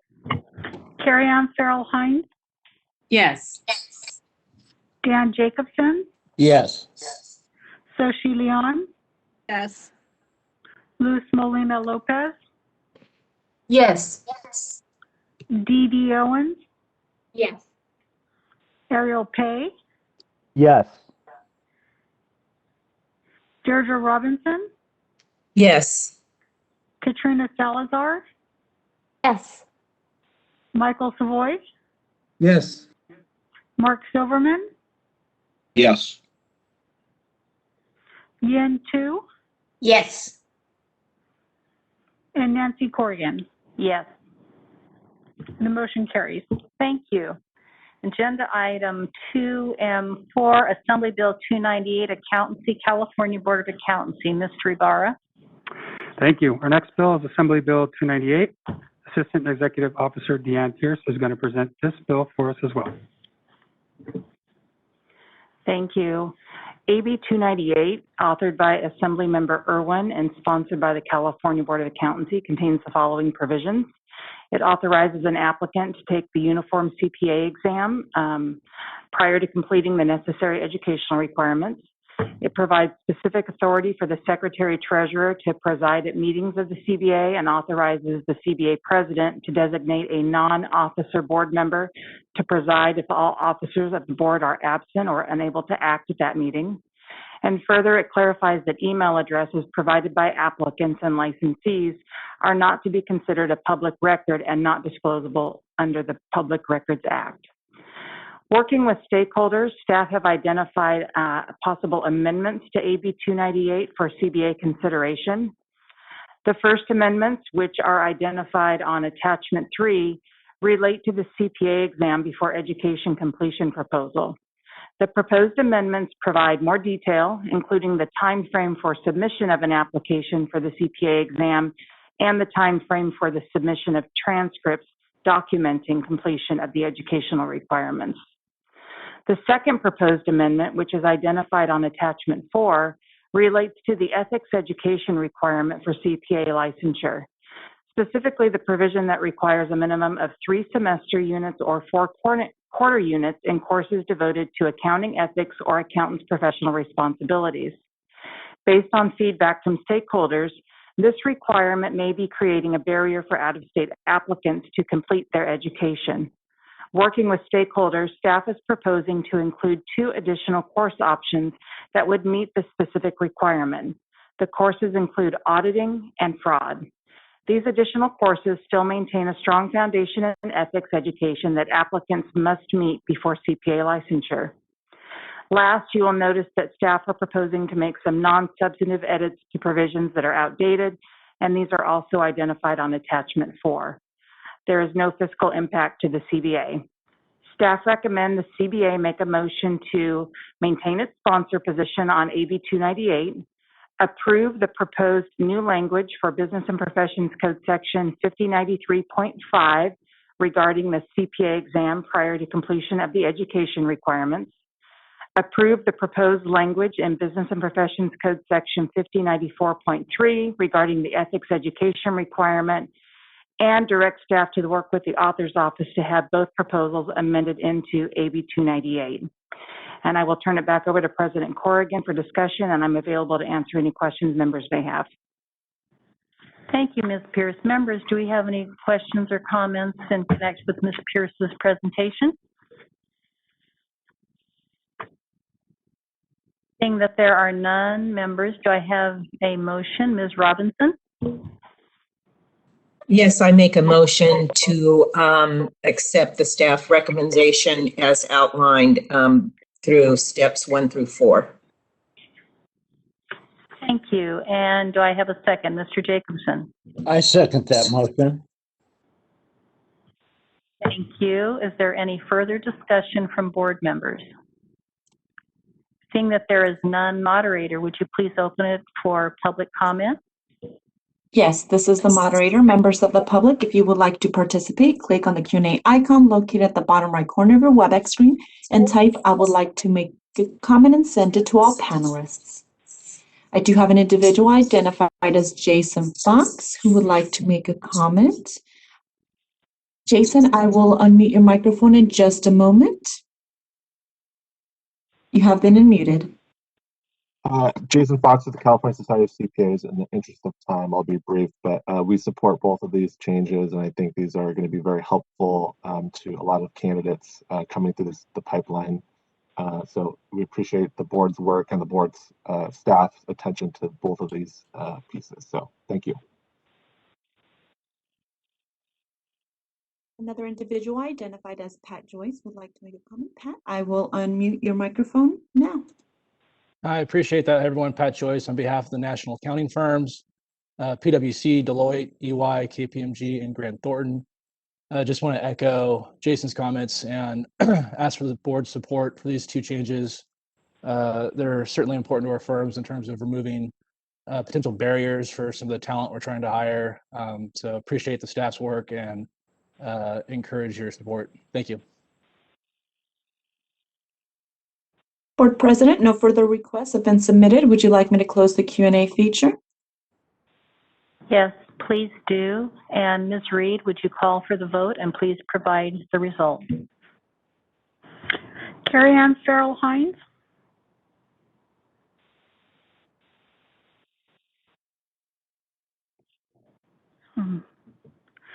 Dan Jacobson. Yes. Soshi Leon. Yes. Luz Molina Lopez. Yes. Dee Dee Owens. Yes. Ariel Pay. Yes. Deirdre Robinson. Yes. Katrina Salazar. Yes. Michael Savoy. Yes. Mark Silverman. Yes. Yin Tu. Yes. And Nancy Corrigan. Yes. And the motion carries. Thank you. Moving on to agenda item 2M5, Assembly Bill 646, Department of Consumer Affairs Boards, expunge convictions. Mr. Ibarra. Thank you. Assembly Bill 646 by Assemblymember Lowe would require a licensing board under the Department of Consumer Affairs, including the California Board of Accountancy, to update information on its website regarding licensees who have had their licenses revoked due to criminal convictions that are subsequently expunged pursuant to Penal Code Section 1203.4. AB 646 raises various implementation concerns that need to be addressed with the author's office. Potential amendments the CBA may seek to pursue include: consider requesting the author amend the bill to clarify that the terms reapplies and relicensed have the same meaning as petition and reinstated. Clarify that the actions required of a DCA board or bureau only apply in situations where all criminal convictions associated with the revocation are expunged pursuant to PC Section 1203.4. Clarify that a revocation that includes both criminal and non-criminal violations of the law is excluded from the requirements of AB 646. Clarify how a board or bureau should reference the status of a license displayed through the online license lookup search tool under these circumstances. This bill has moved forward since the analysis was prepared, as it passed the Assembly Business and Professions Committee and is now scheduled for a hearing in the Assembly Appropriations Committee. As the bill presently exists, there could be a fiscal impact, and staff are continuing to work on that analysis. There is, however, a fee for an individual to pursue this option, which may offset some costs. At this time, staff recommend that the CBA do not take a position until additional information is received. It is anticipated that the presentation for the May meeting will provide any additional amendments that may have occurred and a possible recommendation on a position at that time. I will turn it back to President Corrigan for discussion, and I, and also Mr. Franzella, our enforcement chief, are available to answer any questions members may have. Thank you. Members, questions regarding this presentation? Mr. Jacobson?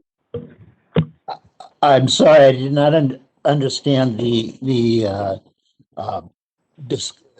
potential discussion regarding criminal and non-criminal issues. Did I hear that right?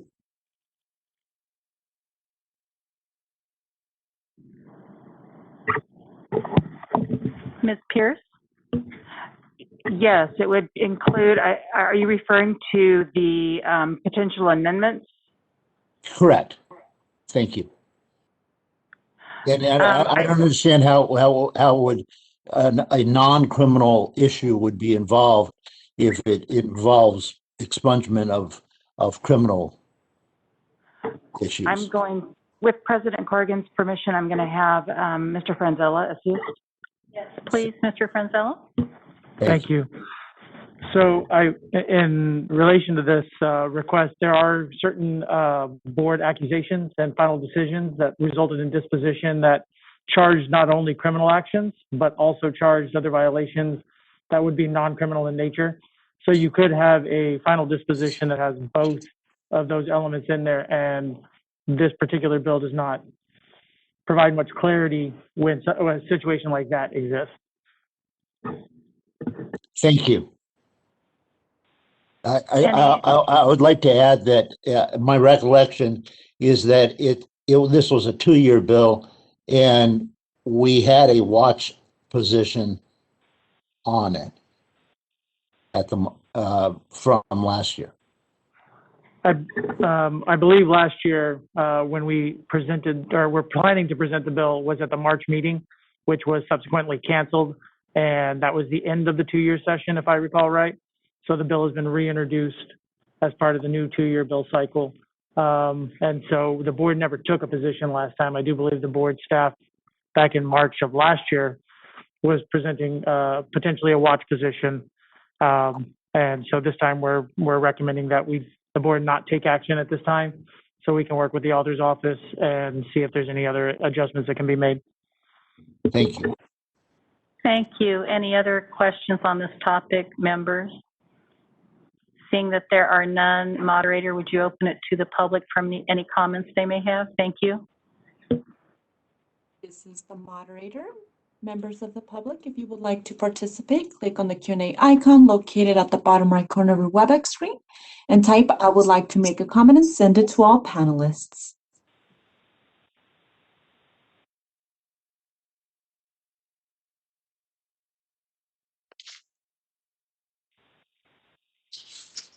No requests have been submitted. Would you like me to close the Q&A feature?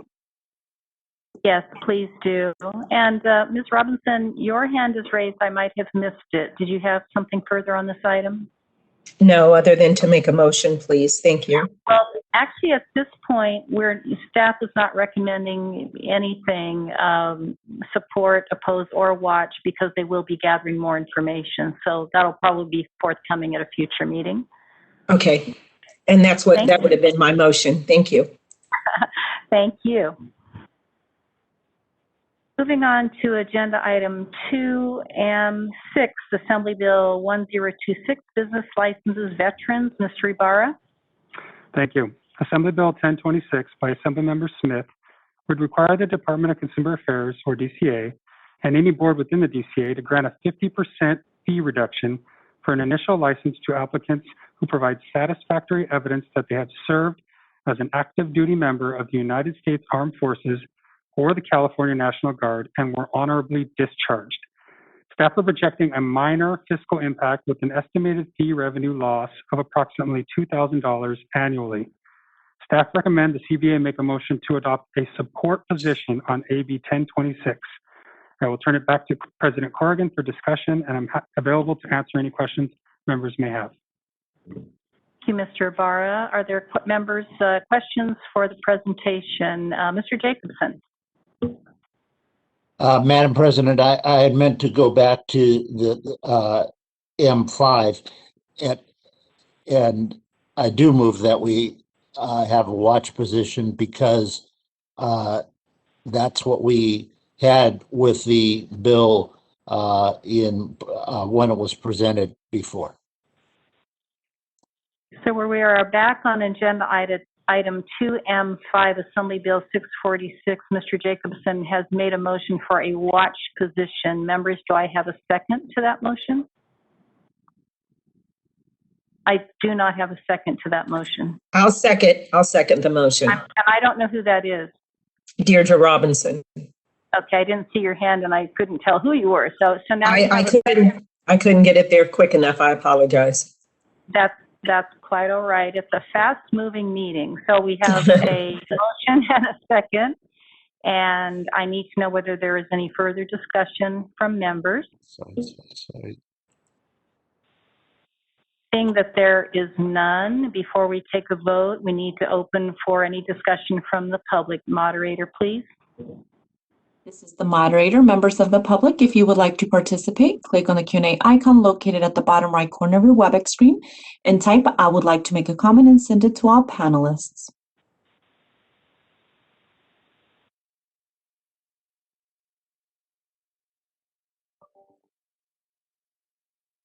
No requests have been submitted. Would you like me to close the Q&A feature?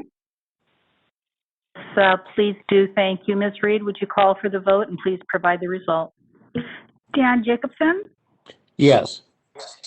Soshi Leon, Yes. Luz Molina Lopez, Yes. Dee Dee Owens, Yes. Ariel Pay, Yes. Deirdre Robinson, Yes. Katrina Salazar. No. Can you repeat that, please, Ms. Salazar? No. Oh, thank you. Thank you. Michael Savoy, Yes. Mark Silverman, Yes. Yin Tu, No. And Nancy Corrigan. Yes. The motion carries. Thank you. Now on to agenda item 2M6, Assembly Bill 1026, Business Licenses Veterans. Mr. Ibarra. Hello once again. Assembly Bill 1026 by Assemblymember Smith would require the Department of Consumer Affairs and any board within the DCA to grant a 50% reduction for an initial license to applicants who provide satisfactory evidence they have served as an active duty member of the United States Armed Forces or the California National Guard and were honorably discharged. Staff is projecting a minor fiscal impact of around $2,000 annually. Staff recommend the CBA make a motion to adopt a support position on AB 1026. I'll turn it back to President Corrigan for discussion, and I'm available to answer any questions members may have. Members, I'm looking for any questions or discussion regarding Mr. Ibarra's presentation. Ms. Tu? I was going to make a motion to support staff recommendation of support. I didn't ask for the motion yet, but I'm looking to see if there are any other comments or discussion. Ms. Leon, do you have comments? Or are you in the motion mode right now? I'm in the question mode. So my Have your question, please. Please, thank you. Are we currently providing reduction in fees for any other community members, or is this the first one that the board is considering in passing? Ms. Pierce? This is the first piece of legislation that we've seen that's proposing this type of fee reduction. If something else is proposed, we would certainly be bringing it forward to the board. I do know that we have a provision in place, I think it's for license renewal, that allows for waiver of fees for military individuals, but that's all that's on the books right now. The reason for my comment is there are many communities that have been impacted, especially recently with COVID. Communities with, people with disabilities, low to moderate income. So as I saw this, I was like, okay, there are other communities that have been impacted or could use potential removal or reduction in fees so that we can remove financial barriers. So as we see other bills or opportunities, I'd like just the board and the team to think about, if we're moving financial barriers, are we missing any critical communities? Thank you. Are there any other questions from the members?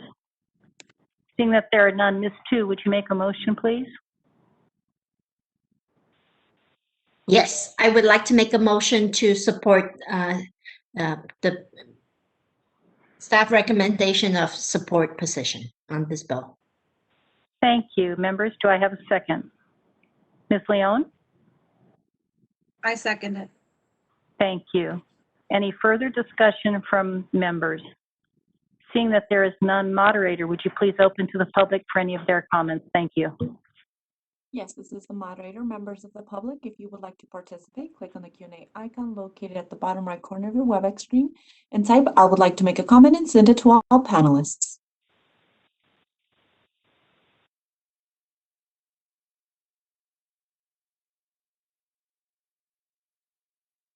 No requests have been submitted. Would you like me to close the Q&A feature? Yes, please do.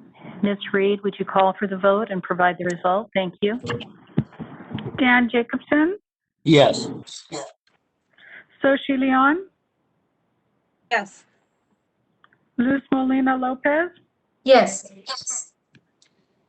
Dee Dee Owens, Yes. Ariel Page, Yes. Deirdre Robinson. Excuse me, Madam President, I did have my hand raised prior to taking the vote. I fear it wasn't seen in time. I had a question before we conclude the vote, if that's appropriate, and if not, I'm willing to wait until afterwards. How should we proceed, please? Please, Ms. Robinson, and I'm sorry if I did miss you. What is your question or comment? That's okay. I'm going back to Ms. Leon's suggestion that this bill include other communities that may be as impacted as the military. And I'm wondering at this time, would this be an appropriate time to for the board to perhaps talk with the author about that inclusion of that thought process for this particular bill, therefore eliminating the need or necessity for every community that would be a member of this particular group to receive this benefit could be included. Is that a possibility at this time? Thank you, Ms. Robinson. Any other discussion from members?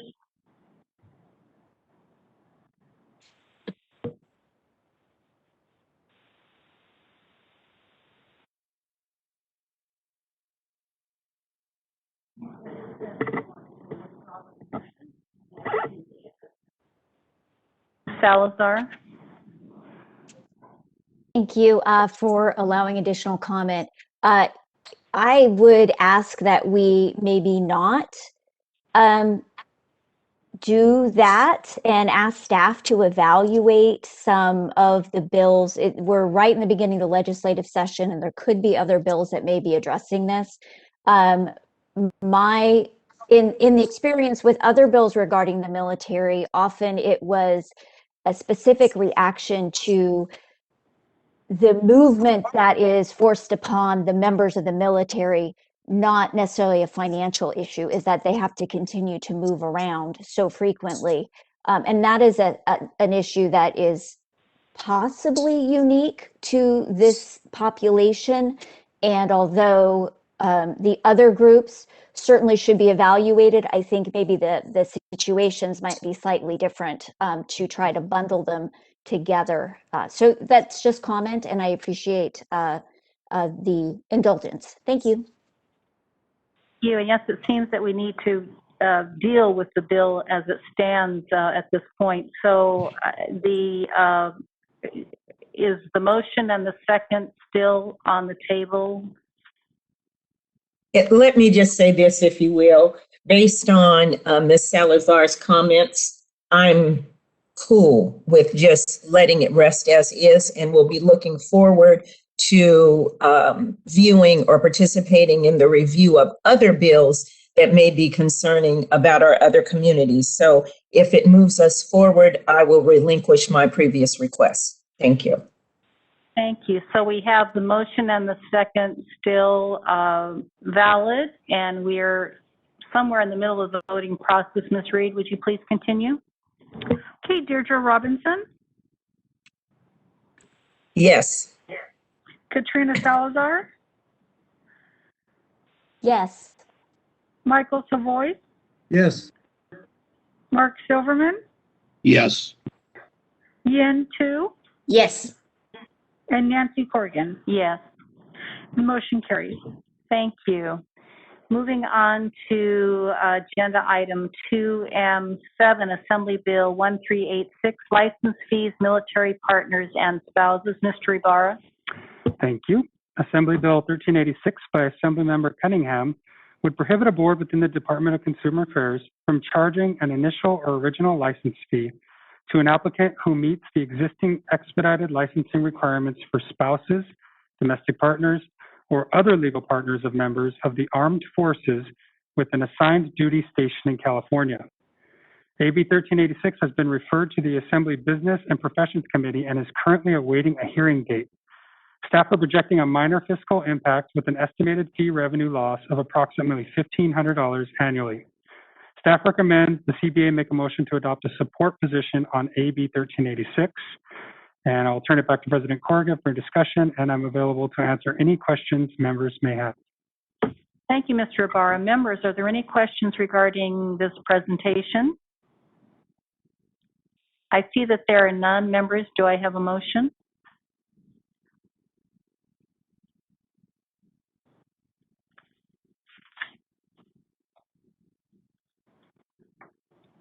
Mr. Jacobson.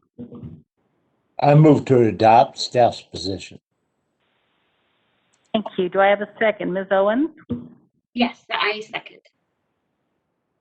Thank you. Is there any further discussion from members?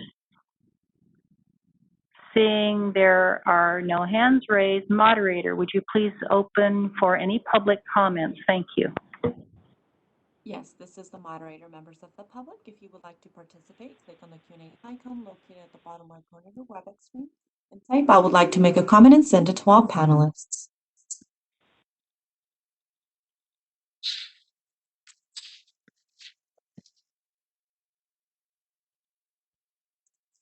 No requests have been submitted. Would you like me to close the Q&A feature? Yes, please do. And Ms. Reed, would you call for the vote and provide the results? Dan Jacobson, Yes. Soshi Leon, Yes. Luz Molina Lopez, Yes. Dee Dee Owens, Yes. Ariel Pay, Yes. Deirdre Robinson, Yes. Katrina Salazar, Yes. Michael Savoy, Yes. Mark Silverman, Yes. Yin Tu, Yes. and Nancy Corrigan. Yes. And the motion carries. Thank you. Moving on to agenda item 2M8, Senate Bill 772, Professions and Vocations, Citations, Minor Violations. Mr. Ibarra. Thank you. Senate Bill 772 by Senator Ochoa Bo would prohibit any board, bureau, or commission within the Department of Consumer Affairs from assessing an administrative fine for a violation of the applicable Licensing Act or any adopted regulation if the violation is a minor violation. The bill defines a minor violation as one in which all of the conditions identified on the page are met. The violation did not pose a serious health or safety threat. There is no evidence that the violation was willful. The licensee was not on probation at the time of the violation. The licensee does not have a history of committing the violation, and the licensee corrects the violation within 30 days from the date notice of the violation is sent to the licensee. According to the bill, though, a violation is minor if there is no evidence that the violation was willful. However, the language does not define what willful would entail. Historically, for administrative matters, the courts do not view willful as intentional. Rather, the typical standard for willful is an act where a violator knew or should have known of the violation and have chosen to ignore the rule of law. Accordingly, by committing the violation, the act is willful. This would appear to run contrary to the author's intention. The bill also does not clearly define what constitutes notice. Is a notice for this purpose the initial letter informing the licensee there is a potential violation, or is the notice the citation itself, which is issued when a violation occurs and is accompanied by the fine assessment? Under existing law, there appears to be no ability to separately issue the citation and the accompanying fine. As noted in the analysis, the CBA's largest number of citations are issued for failing to comply with the minimum yearly continuing education requirement. Since this violation is not one that can be corrected, and would not meet condition number 5 as identified in the bill, if this measure were to pass, there would likely be a minimal fiscal impact to the CBA, which staff are presently working on and will be presented at the May CBA meeting. Staff recommends the CBA make a motion to take a watch position on this bill. Further, staff recommend that a letter be sent to the author identifying concerns regarding the lack of a definition for the terms notice and willful, which could result in issues during implementation should the bill pass. I will turn it back to President Corrigan for discussion, and I and also Mr. Franzella, our enforcement chief, are available to answer any questions members may have. Thank you, Mr. Barr. Members, are there any questions regarding this presentation? Seeing that there are none, do I have a motion in this regard?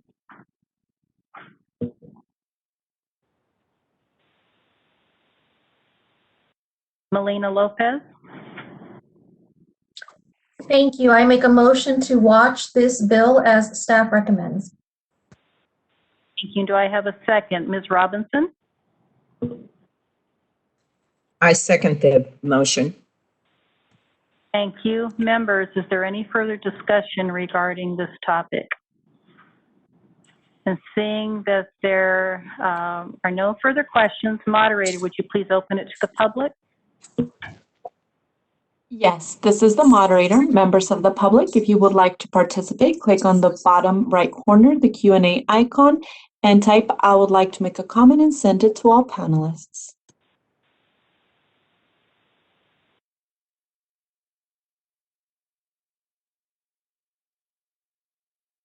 No requests have been submitted. Would you like me to close the Q&A feature? Yes, please. Ms. Reed, would you call for the vote and provide the results? Dan Jacobson, Yes. Soshi Leon,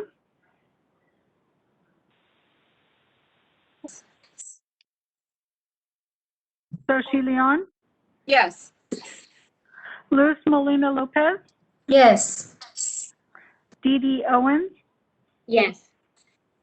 Ariel Pay, Yes. Deirdre Robinson, Yes. Katrina Salazar, Yes. Michael Savoy, Yes. Mark Silverman, Yes. Yin Tu, Yes. and Nancy Corrigan. Yes. The motion carries. Thank you. Moving on to agenda item 2M9. This is Assembly Bill 339, State and Local Government Open Meetings. Mr. Ibarra. Thank you. Our next bill is Assembly Bill 339. Assistant Executive Officer Deanne Pierce is going to present this bill for us. Thank you. AB 339 by Assemblymember Lee, which had an analysis included in the second mailout, would make changes to the 3 primary open meeting acts in California, which apply to state agencies, local governmental entities, and the legislature. The CBA operates under the Bagley-Keene Open Meeting Act. In addition to the existing provisions of the Bagley-Keene Open Meeting Act, this bill would revise the definition of a meeting of a state body under the Open Meeting Act to include a virtual congregation of a majority of members of a state body using teleconference technology, require that all meetings include an opportunity for all persons to attend via a call-in option or an internet-based service option that provides closed captioning services. Both a call-in and an internet-based service option would be provided to the public. Require that at least one member of the state body shall be physically present at the location specified in the notice of the meeting to ensure that members of the public are able to give public comment in person. This location must be publicly accessible and able to accommodate a reasonable amount of people given the circumstances. Requires that instructions on how to attend the meeting of the state body via call-in or internet-based service will be posted online along with the meeting agenda at least 72 hours before all regular meetings and at least 24 hours before all special meetings. It would require that, consistent with the Daimali-Alator Bilingual Services Act, the posted meeting instructions shall be translated into all languages of which 5% of the population of the state body's jurisdiction speaks. As proposed, there may be some minor impacts to the CBA. However, all are focused on increased transparency and public participation. At this time, the author's office has informed DCA that this bill may undergo amendments, which may remove impacts to state agencies. If the bill is not amended, staff will provide further analysis, including any fiscal impact for the CBA's consideration at the May meeting. With this in mind, staff recommend the CBA monitor AB 339 and not take a formal position. Staff will continue to monitor for amendments that may exclude state entities. That concludes my presentation on this agenda item. I'll now turn it back over to President Corrigan, but I'm happy to answer any questions. Thank you, Ms. Pierce. Members, do we have any questions regarding this presentation? I see that there are none. Oh, Ms. Melina Lopez, I see your hand. Thank you. Thank you, President Corrigan. Ms. Pierce, I understand that staff is recommending that we monitor the bill. How is that action different from a watch position? Ms. Pierce? That is an excellent question. So the watch position, there's not really too much difference in terms of what we would be doing. One is just actually going on the record as taking a position, while the other one is just primarily kind of more of an in-house monitoring. With regards to this particular bill, since there's some indication that the author is going to consider amendments to eliminate us or state agencies from the provisions of the bill, I think that monitor would be fine, but I think that the board could also, you know, entertain a watch position. So I think either would work. Thank you. Any further, Ms. Salazar? Thank you. And I understand it's completely at the board discretion. I would just share my opinion is that I think we should be judicious about weighing in and weigh in on the most critical things. So I'm not hearing staff say that this is going to move so fast we won't have time to reevaluate at May. And so I would support just monitoring it, because I don't want to have the people at the Capitol just get used to watches, not watches. You know, I don't want to overexpose our opinion, so that would just be my suggestion, and maybe ask for clarification of staff if there is any reason to believe that this will be moving forward prior to our next meeting, where we would not be able to take a watch, support, or oppose position. Thank you. Ms. Pierce? We would definitely still have an opportunity to, you know, take a position at the May meeting, despite what happens with the bill. Even if the bill were to go forward as proposed, I don't see the impact to us being significant. But I have no concerns waiting until the May meeting to either provide an update that state agencies have been amended out, or that we, you know, take a formal position of support, oppose, watch, or other. Thank you. Any other questions or comments from members? And it's sounding like we're comfortable just monitoring this, so not receiving a motion from members. I will ask the moderator to turn this over to the public for any comments. Thank you.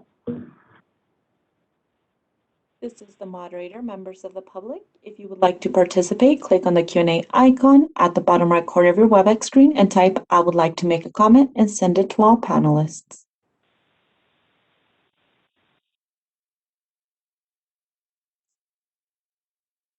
No requests have been submitted. Would you like me to close the Q&A feature? Please do. Thank you. Given where we are on our agenda and the timing, etc., I am opting to skip agenda item 2N and go to 2P. I believe we have our participant available. This is the Department of Consumer Affairs Director's Report on Departmental Activities. We have DCA Board and Bureau Relations Manager, Ryan Perez. Mr. Perez? Yes, good afternoon, Board President Corrigan, board members, Executive Officer Bowers, and CBA staff. I'm Ryan Perez with the Board and Bureau Relations Division at the Department of Consumer Affairs. Thank you for allowing me this opportunity to provide a department update to your board. Luz Molina Lopez, congratulations on your reappointment, and thank you for your willingness to serve. COVID-19 has affected every aspect of our work. DCA offices remain open with preventative measures to safeguard the health and safety of our employees and visitors. DCA and its boards and bureaus are maximizing telework to help reduce COVID transmission risk for all employees. Public health measures such as distancing, face covering, and frequent hand washing are required for those employees who cannot telework. Thank you to EO and board staff who have been working so hard to maintain excellent customer service and protect the public throughout these challenging times. DCA is pleased to announce that on January 12th, Governor Newsom appointed Monica Vargas of Sacramento to the role of Deputy Director of Communications at the department. Monica has been an information officer in the California Governor's Office of Emergency Service, or CalOES, since 2015. She was also an information officer at DCA from 2013 to 2015. She joined DCA last month and hit the ground running. On February 2nd, Governor Newsom appointed Sarah Murillo as Deputy Director of Administrative Services at DCA. Ms. Murillo has gained a wide range of experience in her nearly 20 years of service to Californians in various state departments, including California Complete Count Census 2020. Ms. Murillo comes to DCA with a skill set that makes her well suited to support all of the entities within our department, and her appointment fills the final vacancy in DCA's executive office. And DCA is very pleased that she's joined us. One of our top priorities in board and bureau relations is appointments. And I would like to provide just a brief overview. Currently, the board has one vacancy, which is a licensed member appointed by the governor, which is the position formerly held by Corolla Nicholson. And member Dan Jacobson is serving in his grace period, which will end on January 1st, 2022, once, of course, he's reappointed. DCA and all of the appointing authorities share in the goal of a fully seated, diverse, and effective board. Filling current and upcoming vacancies is and always will be our priority. That being said, if any members know of any great candidates, or if any members of the public attending the meeting are interested in serving, please find the link titled Board Member Resources on DCA's homepage to apply for an appointment. For current board members, 2021 is a mandatory sexual harassment prevention training year. This means all employees and board members are required to complete the training during this year. I'd also like to remind you that Form 700 filings are due by April 1st, 2021. You as board members are designated appointees required to complete a Statement of Economic Interest Form 700, even if you have no reportable interests. If you have any questions about how to file, you may speak to the department's Conflict of Interest Filing Officer, Jill Johnson, in DCA's Office of Human Resources. For questions related to what activities or items you would otherwise include in that statement, you can also contact DCA's legal counsel. The Board and Bureau Relations Office recently held a brown bag training session on the topic of stakeholder engagement for board leadership. The purpose of the training was to discuss the most effective ways to include all voices while maintaining appropriate boundaries and keeping the focus on consumer protection. The DCA Executive Office, Legal, Legislative Affairs Division, and Communications Division joined in the discussion of transparency, perceptions, and the legal requirements for interacting with industry associations, advocates, licensees, and the public. The DCA Executive Office also recently hosted a 2-hour meeting for board leadership where Director Kimberly Kirkmeyer and Deputy Director Christine Lawley provided updates on a variety of topics, including licensing compacts, COVID-19 related issues, and reappointment guidance, among a variety of other subjects. The department has received positive feedback related to these sessions, and there will be more to come in the near future. Thank you to the California Board of Accountancy leadership for their engaged participation during the 2 sessions mentioned above. Finally, I'd like to let you know about 2 exciting new initiatives launched by DCA Director Kirkmeyer for 2021 to enhance DCA services to all boards and bureaus. The first is an executive officer cabinet.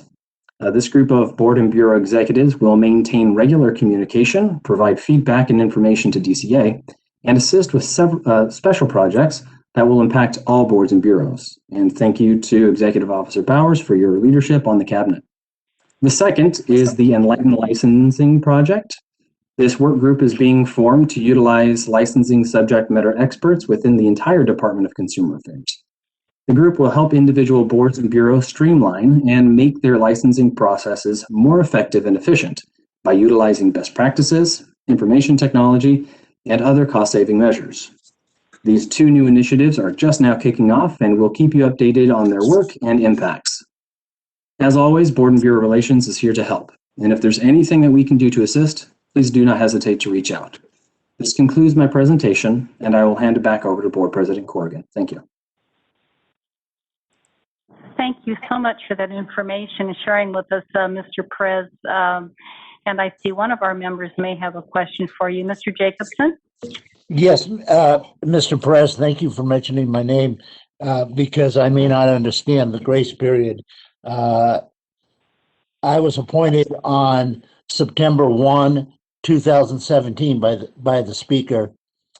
So seems like my full term, absent any grace period, would end on September 1, 2021. Am I wrong? That is most certainly the case. Our records actually reflect your appointment date as beginning in January. So if it was in fact September, then yes, the grace period would be for 1 year. I have a certificate on the wall that says that's signed by him. I trust that. I trust that record. Right here, I'll move the camera over. All's well. Thank you very much. We'll be sure to update that record. Appreciate it. Anything further, members, from Mr. Perez? Not, I'd like to say that I know that Vice President Savoy and I both attended the brown bag session on March 19th. And of course, the underscore was consumer protection as a primary goal. And I particularly like a term that was mentioned, having a consumer lens, which gives a really important perspective when we're doing our jobs on any of the boards, attending those, and very meaningful in keeping the public in mind. These sessions are scheduled to continue, I believe, by the DCA, and I found the one so far to be very valuable. Many boards, many of California's boards especially, had significant public contact during the pandemic, this past year.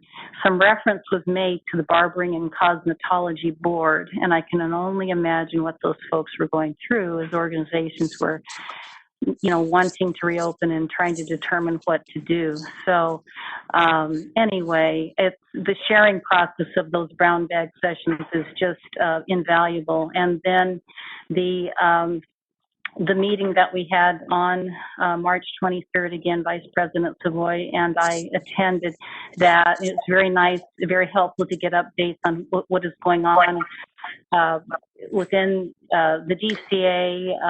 And you mentioned Mr. Perez, you mentioned the DCA Enlighten Licensing Project update. I understand that our Chief of Licensing, Ms. Center, will take the lead in attending those meetings on behalf of our board, and just improving any way that we can for candidates and applicants for licensure. So, and we look forward to hearing from Ms. Bowers as she is active in the cabinet's work as well. Mr. Savoy, having attended, I don't know if you have anything further that you would like to add on this topic. No, I'd just like to say it was very enlightening, and it was good to hear from other members of DCA, not just, Ms. Kirkmeyer.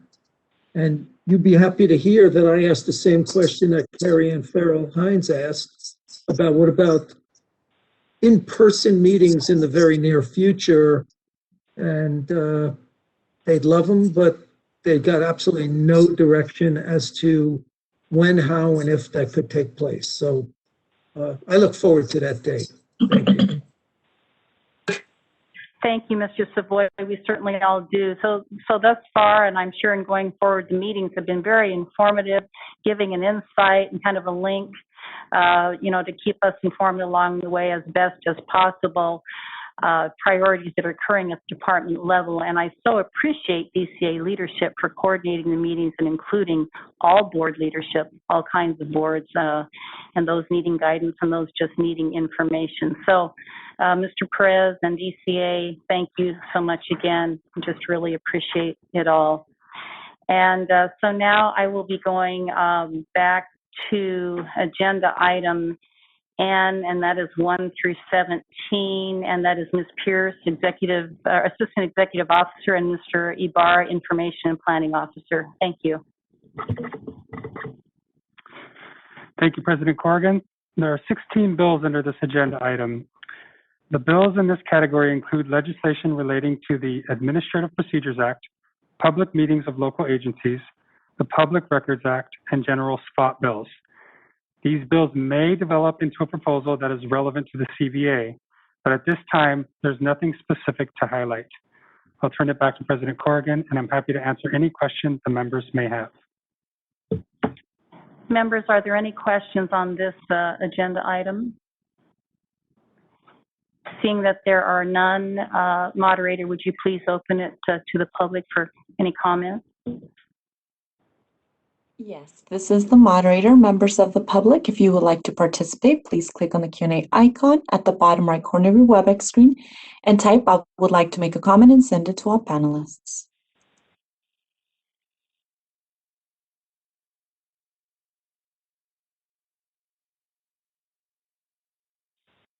No requests have been submitted. Would you like me to close the Q&A feature?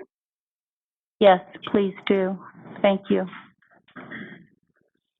And moving on to agenda item 3, report of the Vice President, Mr.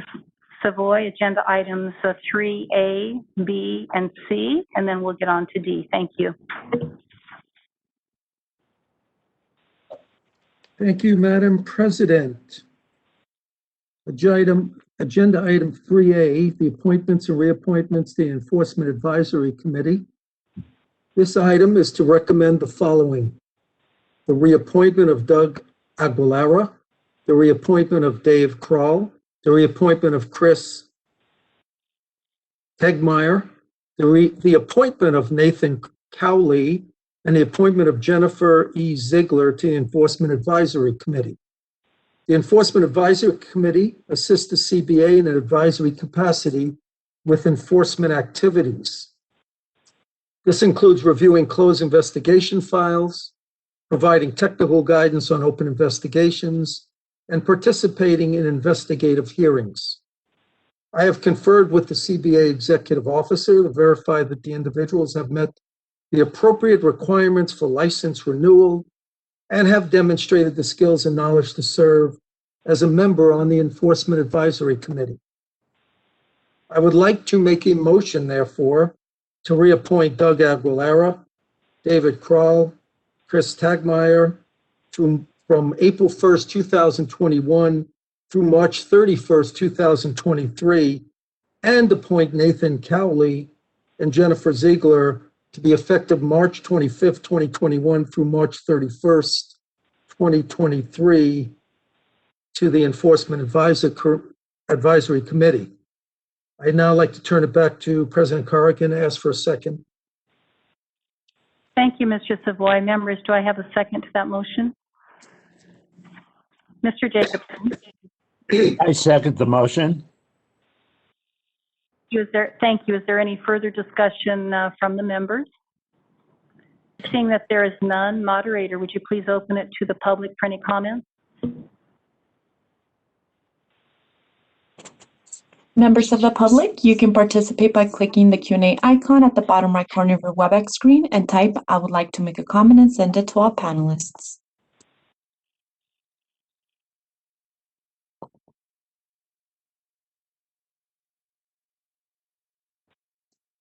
No requests have been submitted. Would you like me to close the Q&A? Yes, please do. Ms. Reed, would you call for the vote and give us the result? Dan Jacobson, Yes. Sochi Leon, Yes. Luz Molina Lopez, Yes. Dee Dee Owens, Yes. Ariel Pay, Yes.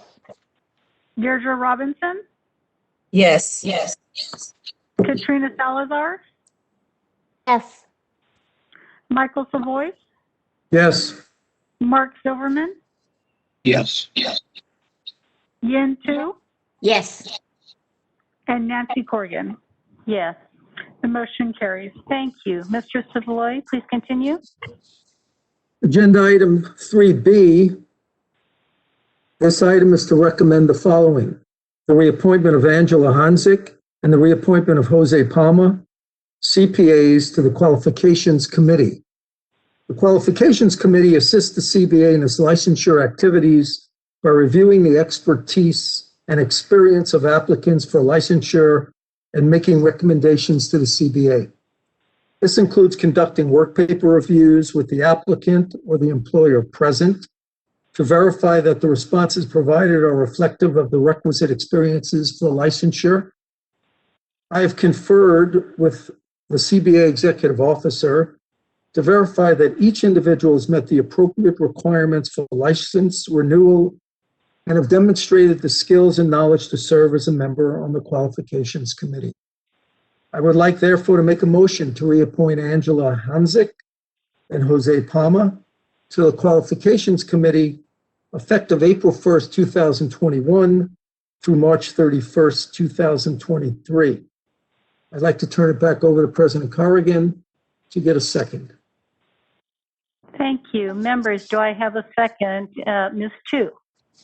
I will second that motion. Thank you. Members, any further discussion regarding the motions and this agenda topic? Seeing that there are none, moderator, would you please open it to the public for comment?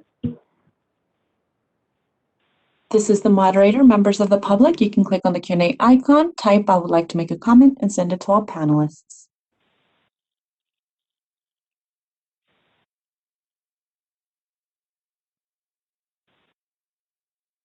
No requests have been submitted. Would you like me to close the Q&A? Yes, please do. Ms. Reed, would you call for the vote and give us the result? Dan Jacobson, Yes. Sochi Leon, Yes. Luz Molina Lopez, Yes. Dee Dee Owens, Yes. Ariel Pay, Yes. Deirdre Robinson, Yes. Katrina Salazar, Yes. Michael Savoy, Yes. Mark Silverman, Yes. Yin Tu, Yes. and Nancy Corrigan. Yes. The motion carries.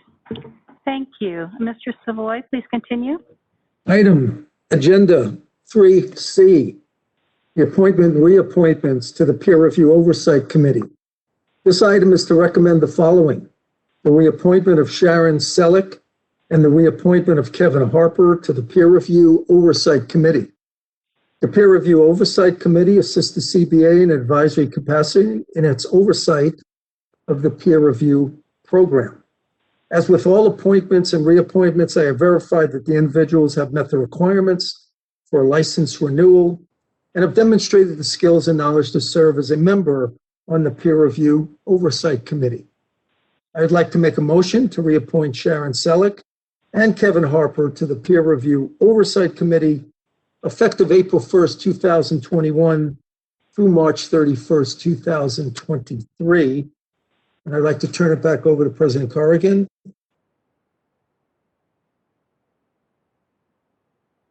A second to that. Ms. Salazar? Thank you. I'd like to second the motion to reappoint Sharon Selleck and Kevin Harper. Thank you very much. Thank you. Members, any further discussion on this item? Seeing that there are none, moderator, would you please open to the public for any public comment? Members of the public, you can participate by clicking the Q&A icon, typing "I would like to make a comment," and sending it to all panelists.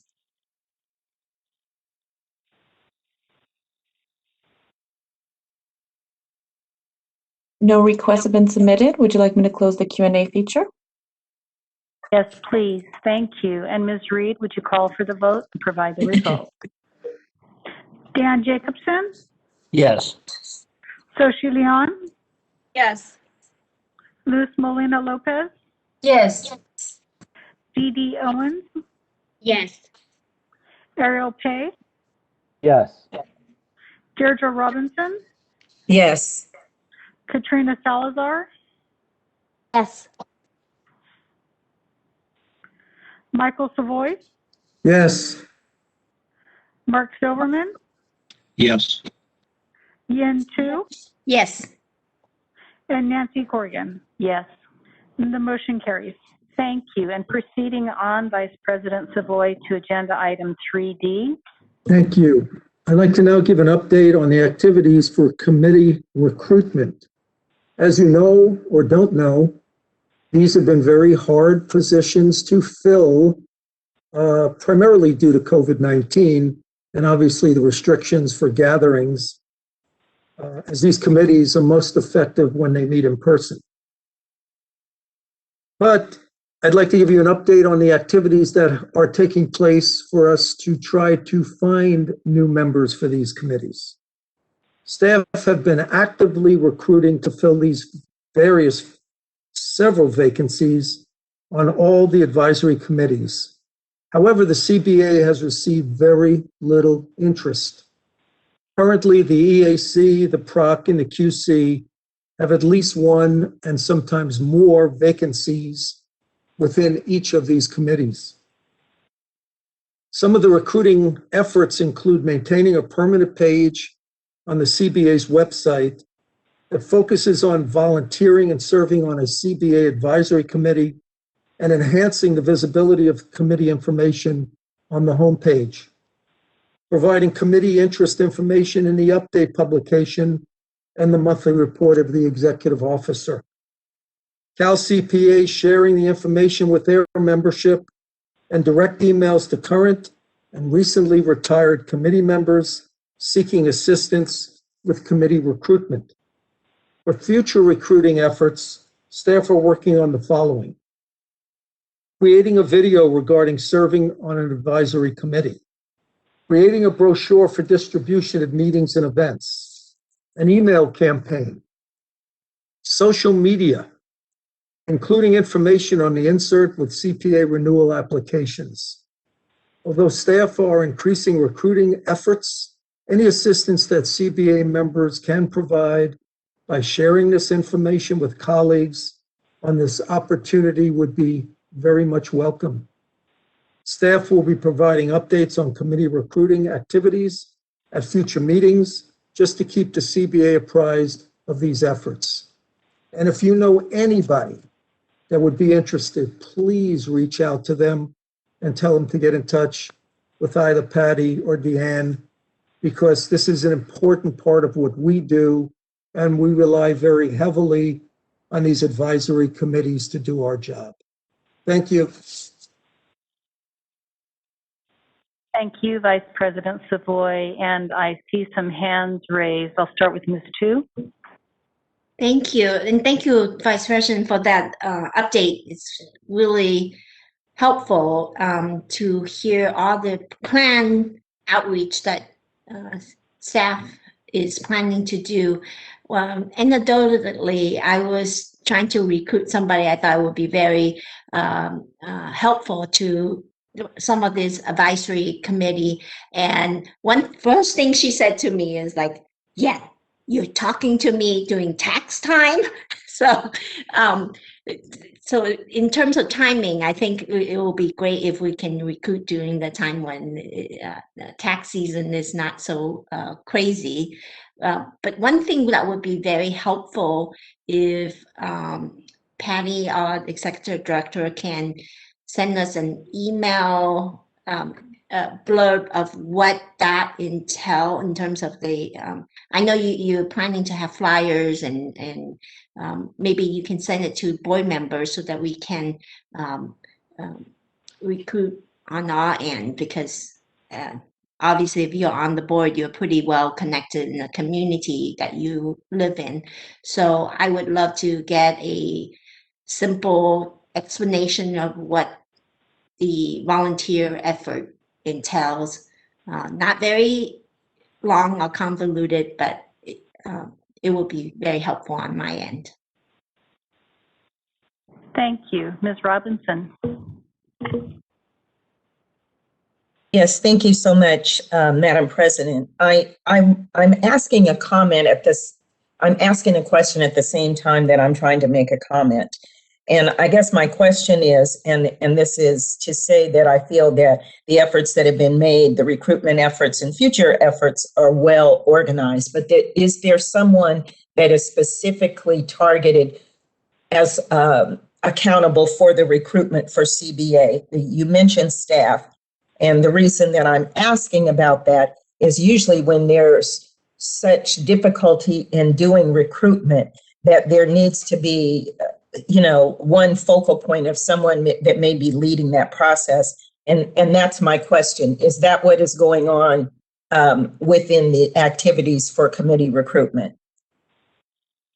Thank you. Ms. Bowers, would you respond? Yes, absolutely.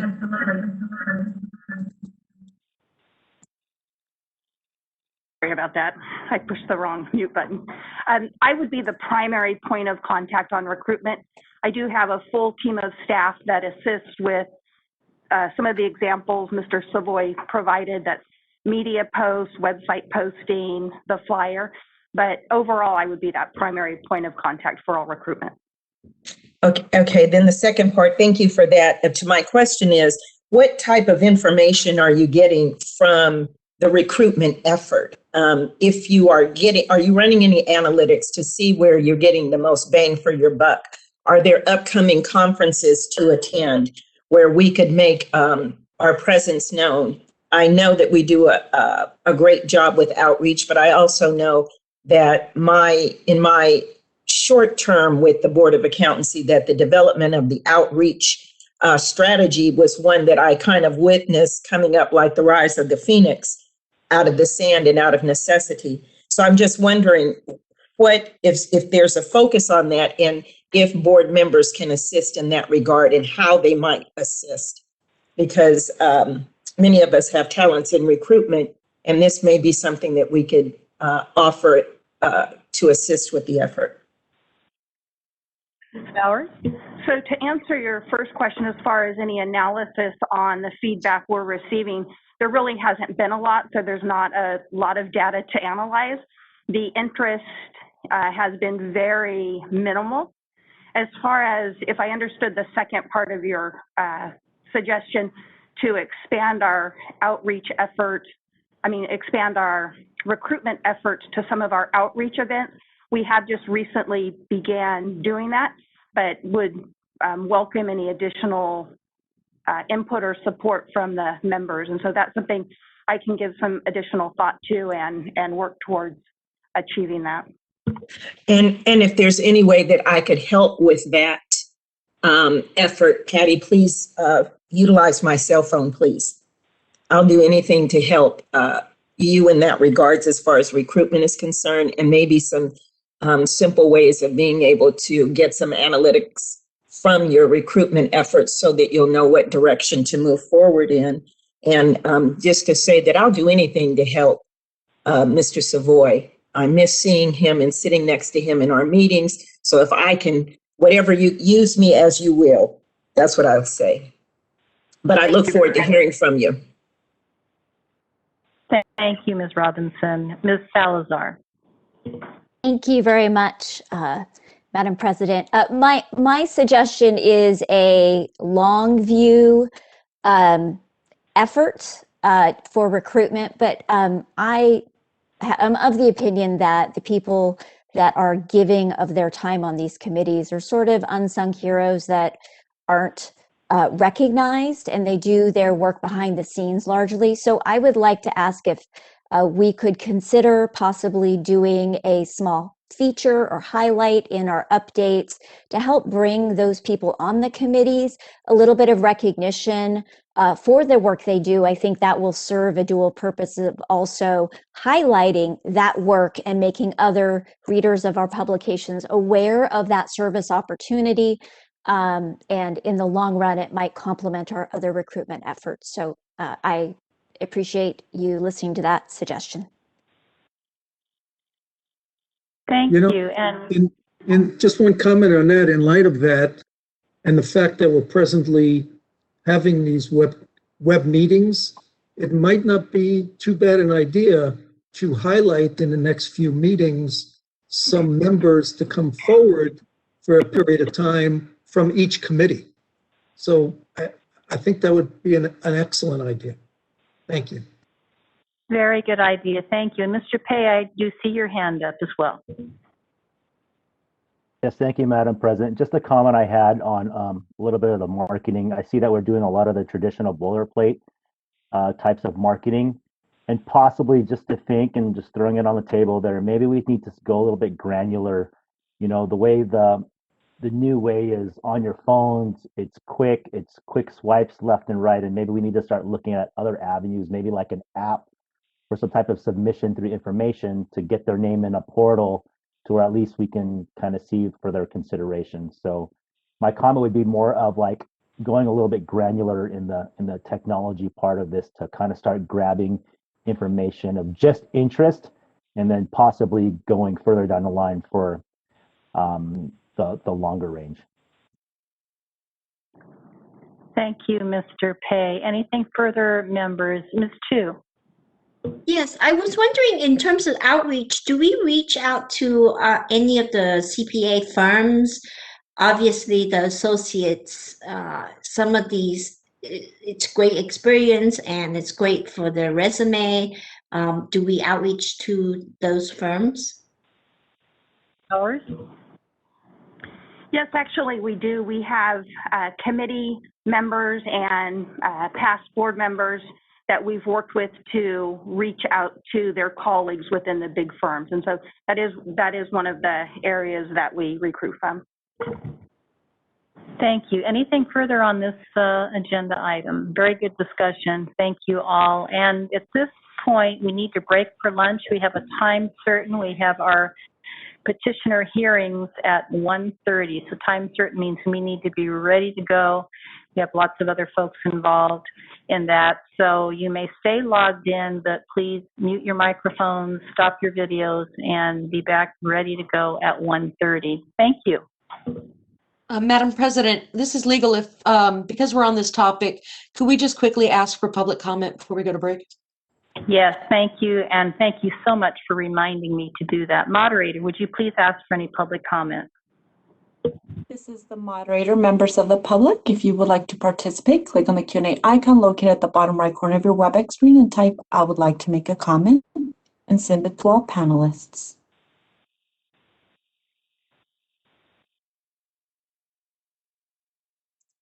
I have a request from Jason Fox. Jason, I will unmute you in just a moment. You have been unmuted. This is Jason Fox with Cal CPA, and I know I'm standing between lunch and everyone at lunch. And so I just wanted, because this was a robust conversation, we're committed to assisting the board and Ms. Bowers and her team in getting the word out to our membership and through our communication channels. And we've done that. I think there's some ideas that we can increase that in those efforts. So just wanted to add that. Thank you. No further requests have been submitted. Would you like me to close the Q&A feature? Thank you. Members, we will then reconvene for petition hearings at 1:30. Thank you.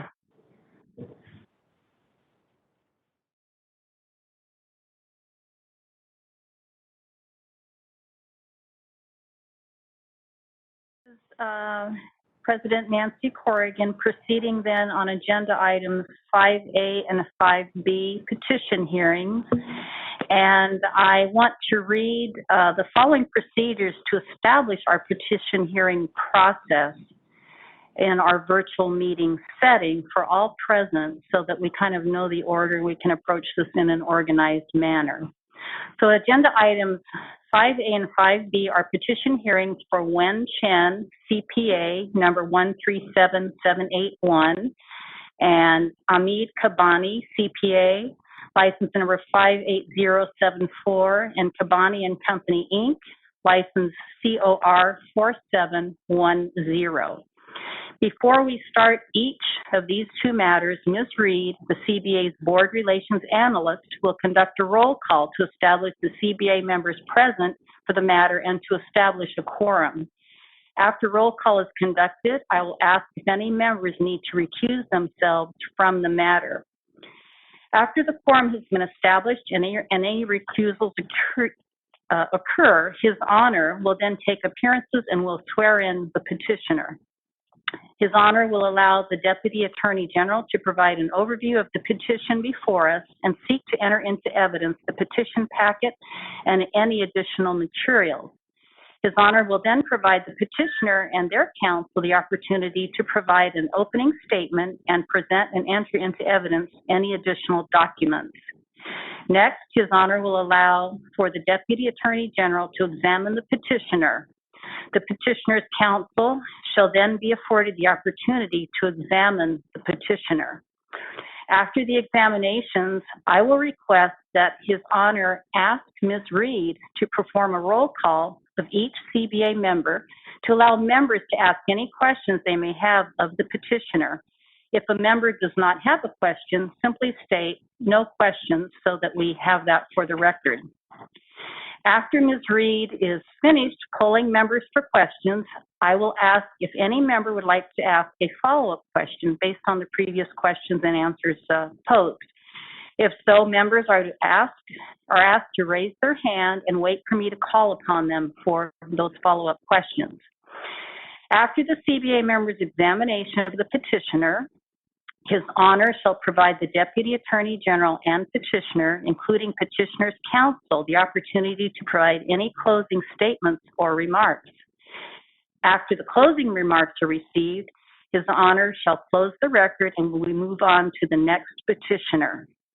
Note that once both petition hearings have been concluded, the members will meet in closed session to deliberate on the petition hearings. One final reminder to all present is that when you're asking a question, when you are responding to a question or making a comment, it is important to remember that a court reporter will be capturing and recording the petition hearing, so please be cognizant to not speak over another person and be close to the microphone on your computer or your telephone so you can be heard clearly. So if there are no questions regarding this process, we will go to the roll call in the first case of Ms. Wen Chen. Ms. Reed, would you please call the roll and let us know whether we have a quorum? Thank you. Carrie Ann Darrell Hine. Present. Dan Jacobson. Here. Sochi Leon. Here. Luz Molina Lopez. Present. Dee Dee Owens. Present. Errol Pay. Present. Deirdre Robinson. Present. Katrina Salazar. Present. Michael Savoy. Present. Mark Silverman. Present. Yin Tu. Here. And Nancy Corrigan. Present. And we have a quorum. Thank you. So with that, having a quorum, we'll turn the process over and welcome Judge Van Rooyen to commence the process. Thank you. Thank you so much, Madam President. And for our court reporter, just make sure that we start the recording now if you haven't already. We are on the record before the California Board of Accountancy to review various petitions. The first one on the agenda today is a petition for reinstatement of surrendered certificate by Wen Chen. This is CPA number 137781 and OAH case number 2021010286. My name is Wim Van Rooyen. I am an administrative law judge with the Office of Administrative Hearings for the state of California, and I've been assigned to preside over this matter today. Today is March 25th, 2021. It's approximately 1:45 p.m. now. Matter was noticed for hearing at 1:30. We're conducting this matter via WebEx conference due to the COVID-19 public health crisis and the governor's executive order N-29-20 dated March 17th, 2020. And I will just let the record reflect that we have just taken a roll call of the board members and that we do have a quorum of the board present today. May I please have formal appearances, starting with the Deputy Attorney General, please? Yes, good afternoon. My name is Ted Durkar, Supervising Deputy Attorney General, and I'm appearing on behalf of the people of the state of California on the petition for reinstatement by Wen Chen pursuant to Business and Professions Code Section 5115 and Government Code Section 11522. Good afternoon to you, Mr. Durkar. And then for the petitioner. This is Seth Weinstein, Law Offices of Seth Weinstein on behalf of Wen Chen. Ms. Chen is present in my office, socially distanced. We are trying to get a video feed for her, but unfortunately, it's not working right now. So I'm going to show you Ms. Chen is present in my office. Hopefully you can see her. I'll let the record reflect we can see her. She was just waving at us. Thank you so much. And welcome to you, Mr. Weinstein. Welcome to you, Ms. Chen, as well. Thank you, Your Honor. Thank you. And the board president has already explained the procedures that will be happening during the hearing today, so I'm not going to repeat all of that now. But essentially, first, we're going to get started. I'm going to turn it over to Mr. Durkar to provide us with a procedural history of Ms. Chen's case and the disciplinary matters that took place before today, and then to introduce the petition packet as well. Mr. Durkar, I'll turn it over to you first. Thank you. Yes, thank you, Your Honor. I would first like to mark for identification and offer into evidence as Exhibit 1 the original petition packet with accompanying documents. Everyone should have a copy of it, and the documents total 98 pages, and they've been sequentially stamped starting with WC-PET-001. And the notice of hearing for this matter is at pages 96 to 97. So unless there's objection, I would move to have that admitted into evidence. Any objection, Mr. Weinstein, to the petition packet, Exhibit 1? No, Your Honor. Thank you so much. Then Exhibit 1, the entire petition packet is admitted. I'll now offer a summary of this case. Wen Chen received CPA certificate number 137781 on November 15th, 2018. Her license history would be at pages 94 to 95 in your packet. Her license was suspended by a stipulated interim suspension order on July 21st, 2019. Then she stipulated to surrender her license after an accusation was filed, and the board accepted that surrender effective November 4th, 2019. The underlying discipline arose from Ms. Chen's submission of a certificate of general experience in October 2018. That certificate falsely claimed that she had completed the qualifying general accounting experience while working at Wing To Ng and Associates under the supervision of a CPA with the initial ACR.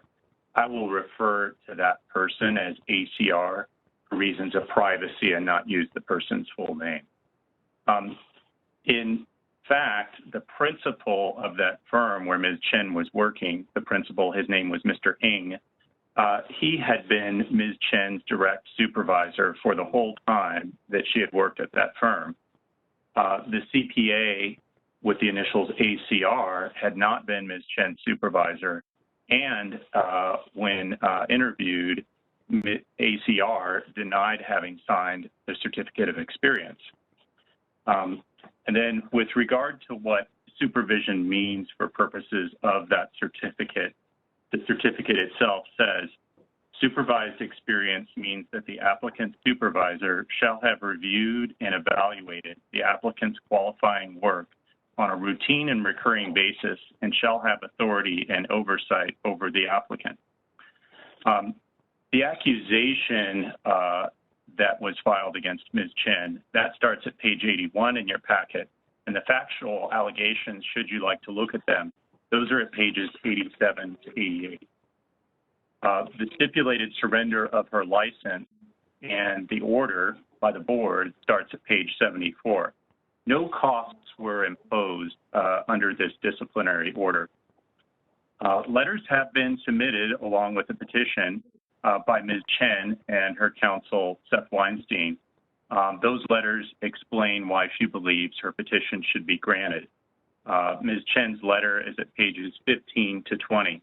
In that letter, she claims that she was not aware that the principal and owner of Wing To Ng and Associates, Mr. Ng, was unlicensed while she worked for his firm.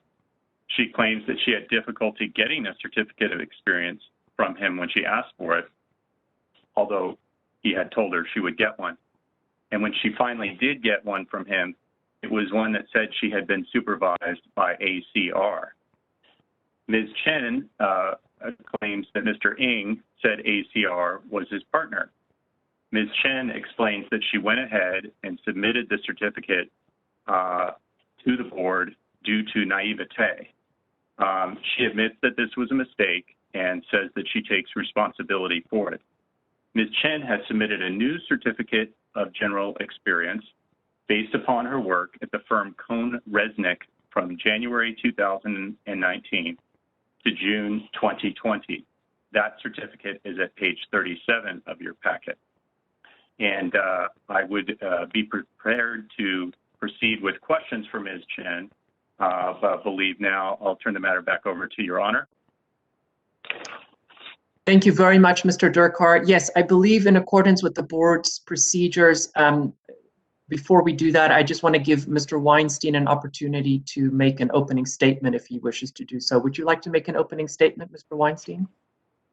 Yes, very briefly, Your Honor. And then I would also, I know I've done these hearings before, as has Mr. Durkar. However, I would ask, is it okay, Your Honor, if I question Ms. Chen, or do you just want both of us to give a summation of why we believe Ms. Chen should be granted this petition for reconsideration? I believe the way that this particular board sets the procedure, they do want the Attorney General to ask your client some questions, and then you will have an opportunity to ask questions as well. So that's the way we'll proceed, and then you'll have an opportunity after the board members' question to make closing arguments as well. So thank you, Your Honor.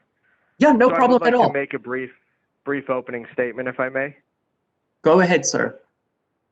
Thank you, Your Honor. So, members of the California Board of Accountancy, Ms. Wen Chen comes before this board requesting the reinstatement of her certified public accountant license. It was surrendered pursuant to a disciplinary order based on an accusation number A-2019-73 that alleged 3 violations. 1, false statements provided in obtaining a license. 2, failure to obtain qualifying general accounting experience. And 3, license secured by fraud, deceit, or misrepresentation. In that stipulated surrender agreement, Ms. Chen did not contest that if the matter proceeded to hearing, the board could discipline Ms. Chen for false statements provided in obtaining a license and securing a license by fraud, deceit, or misrepresentation. As you will hear from Ms. Chen, she did admit in that stipulated surrender that she failed to obtain qualifying general accounting experience and therefore knew that she could not hold a license because after all of the facts came to light, as you will hear, she knew that she did not have the proper hours. After surrendering her license, the evidence is going to show that Ms. Chen did in fact obtain qualifying general accounting experience that was sufficient in order to obtain her certified public accountant license back. She also has character letters from 5 CPAs, and she has completed quite a few continuing education hours, as well as an ethics class. On the petition, it states that that was pending. That has now been completed, as Ms. Chen is going to tell you. So we would respectfully request that at the conclusion of this hearing, you grant Ms. Chen her certified public accounting license back under any terms and conditions deemed necessary by the California Board of Accountancy. Thank you very much. Thank you very much, Mr. Weinstein. I appreciate that. And I just want to make sure, were there any additional documents that you wanted to offer that are not already included in the petition packet?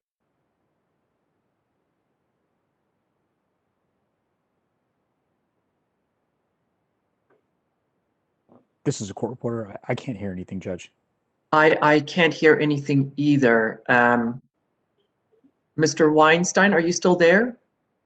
I can hear you, Your Honor. I just turned the computer so you can see Ms. Chen. Oh, that's fine. So I just one remaining question before we turn to your client. Did you have any additional documents to submit other than what's already been admitted in the petition packet?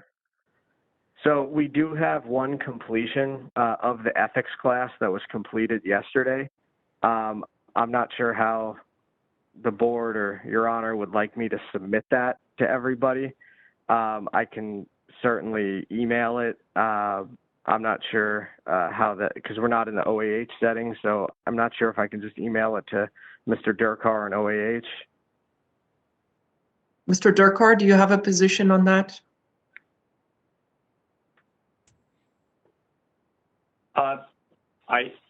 My only concern would be that if the board is going to deliberate today, I don't believe that the board would be able to consider that. And so I think that would be too late, but I would not mind hearing from Ms. Chen about any recent experience or education that she's gained. Thank you, and that was my thought exactly as well. I think if we're going to be deliberating today in a closed session, but Ms. Chen can certainly testify under oath as to her completion of that last course, and the board can consider it and give it whatever weight it deems appropriate. So that would be my suggestion, instead of holding the record open and postponing consideration of the petition to another day. I don't think that that's what you'd want, Mr. Weinstein. So I would just ask your client about that and she can testify about it. Fair enough? Sounds good to me. All right. Then I will turn it over to Mr. Durkar to question the petitioner first, and I will have to swear in Ms. Chen as well before you do so. Let me see. Ms. Chen, can you hear me?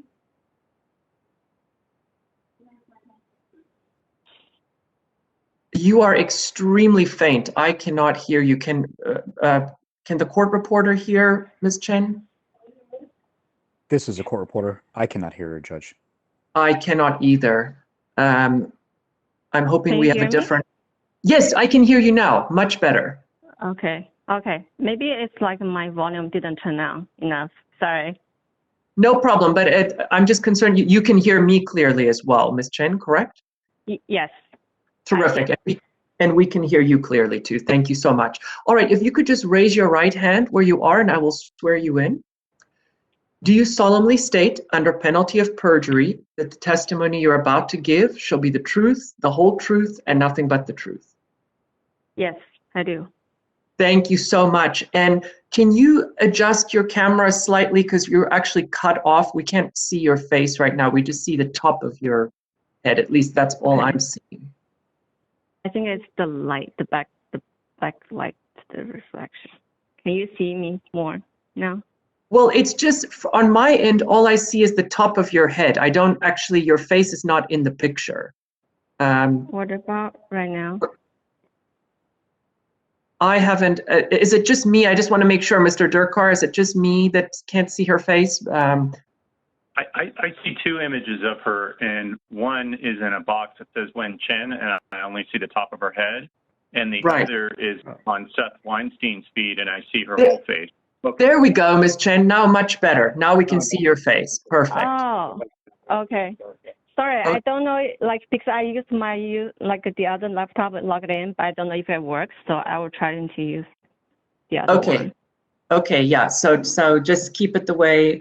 In fact, we can see to just above your eyes now. And you were a little bit better earlier on. Can you adjust it just other way? There we go. Stop. There you go. Perfect. Okay. Now we can see Okay. your image.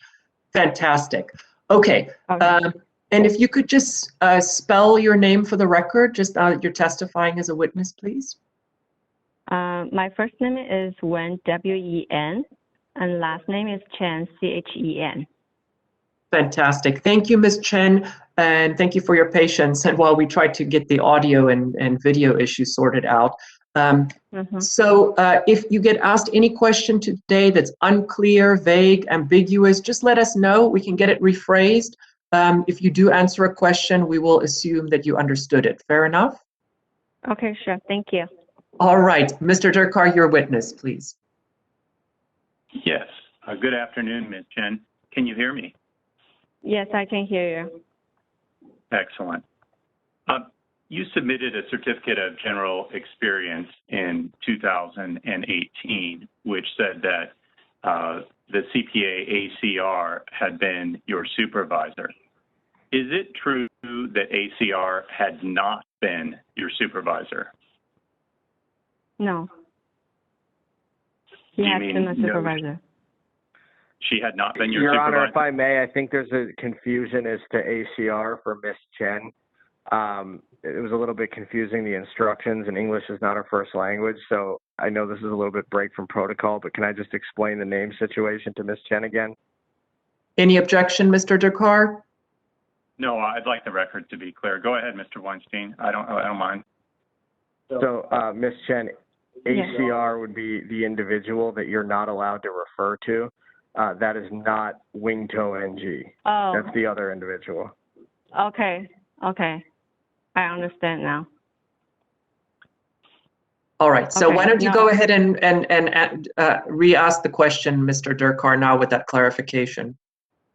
Okay, so the individual who signed your certificate of experience in 2018, that person had not supervised you, correct? That's correct. Okay. In the first paragraph of your letter, which is at page 15 of the packet, you stated that Mr. Ng was holding himself out as a CPA the entire time you worked for his firm. Do you have any evidence? Is there anything in the packet to support that? Yes, I do have the improvement because every paycheck I received from him is showing his title with Win to NG, CPA on it, and I think that's as an attachment in the package. In and what also other when ways? Go ahead. I interrupted your answer. Okay, so, and also if you do the research like on Google, search his name and showing with like a Win to NG CPA everywhere. And this is also in the attachment. I think we have it. How many people worked at this firm while you were there? About 5 people. How many accountants? I think besides my boss, they're all accountants. The person who signed your experience form, I'm not clear on whether she worked there or not. What was her role with respect to Wingto Ng and Associates? When I received the experience form from Wingto NG and I saw the name on it, I questioned him. I was like, who is this person? And he told me that it's my partner. Did you not know that person, this supposed partner? I don't know, and I don't question him because as an employee, you don't know who is on the operating agreement for your own firm. Then my boss is not going to show me. So I worked for him for a long time, and I totally believe in him about what he told me. I'm going to change gears here a little bit and ask you a different kind of question about the profession. Can you tell us why ethics are important to the work that CPAs do? It's CPAs have to follow the right rule to do the right thing with all of the regulations on as a CPA.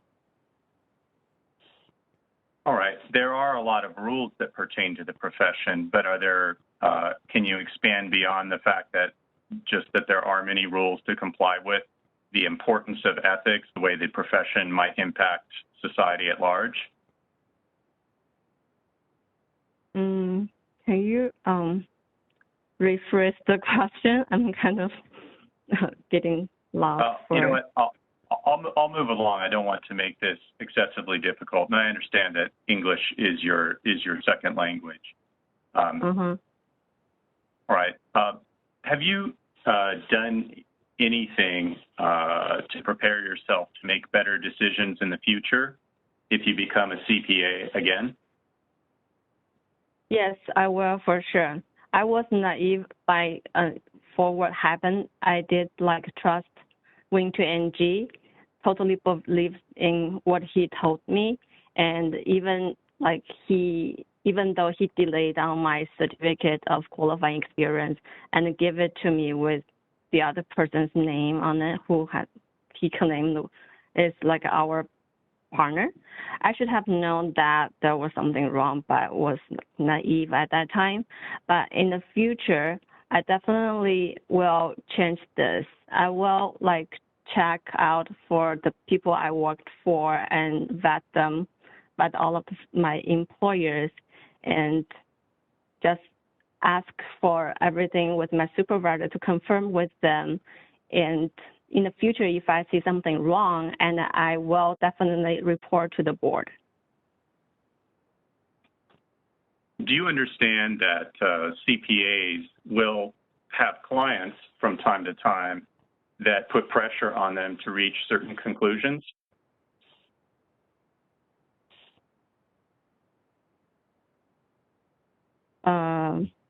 What is?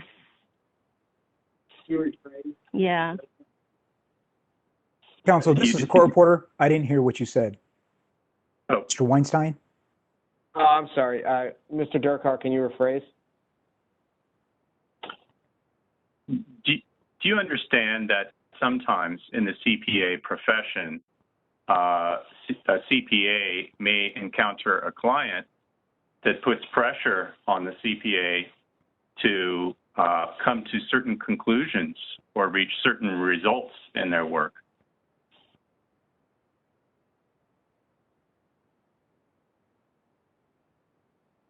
Yes, I understand, but as a CPA, you need to do the right thing, always follow the rule. You make the right decisions, not just told by who asked you to do. Do you feel like you are equipped to deal with that kind of ethical pressure if it comes up, whether inside of a firm or from the clients? What's the quote mean? I'll try to rephrase. Do you feel that you are prepared to stand up to either a client or someone within an accounting firm that might put pressure on you to do something that is not ethical?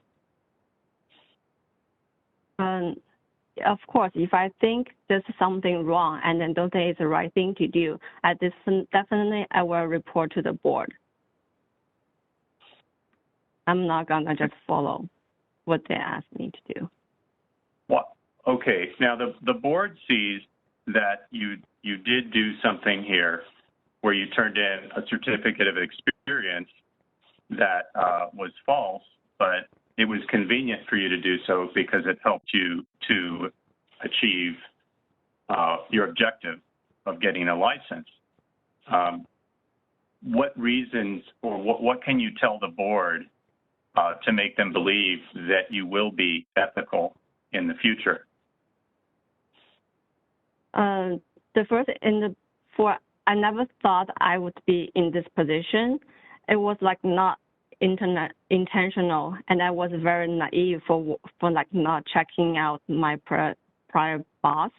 I believed in him because I was like a recent immigrant from China, and I wasn't familiar with how things work here in the United States. I thought that like given our shared background, he was going to look out for me for sure. I didn't have like a reason to suspect him like he was doing something illegitimately. And of course, it's my fault I didn't do my due diligence on him. I believed him in everything he said, and even though like he delayed on my certificate and everything, and even with other person's signature on it, I should have known there was something wrong, but I was naive.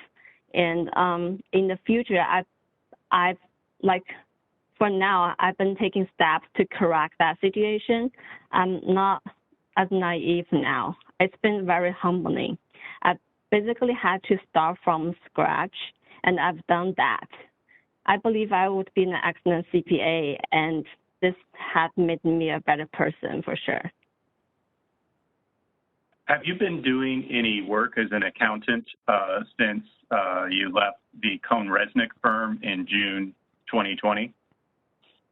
Yes, I worked in the other industry in Torrance, Pelican Products, as a senior tax accountant since last year, October. Is that full time? Yes. Okay. Your Honor, those are all the questions that I have for Ms. Chen at this time. Thank you very much, Mr. Durkar. Mr. Weinstein, I'm assuming you have questions for your own client, and if so, please go ahead. I do, Your Honor. Thank you so much. I just want to do a sound check because I know the court reporter said he had a little bit difficulty hearing me, so I want to make sure that everyone can hear me okay. I can hear you just fine, Mr. Sangeet. Can you hear him? This is a court reporter. You sound great. Thank you. Go ahead, Mr. Weinstein. Thank you.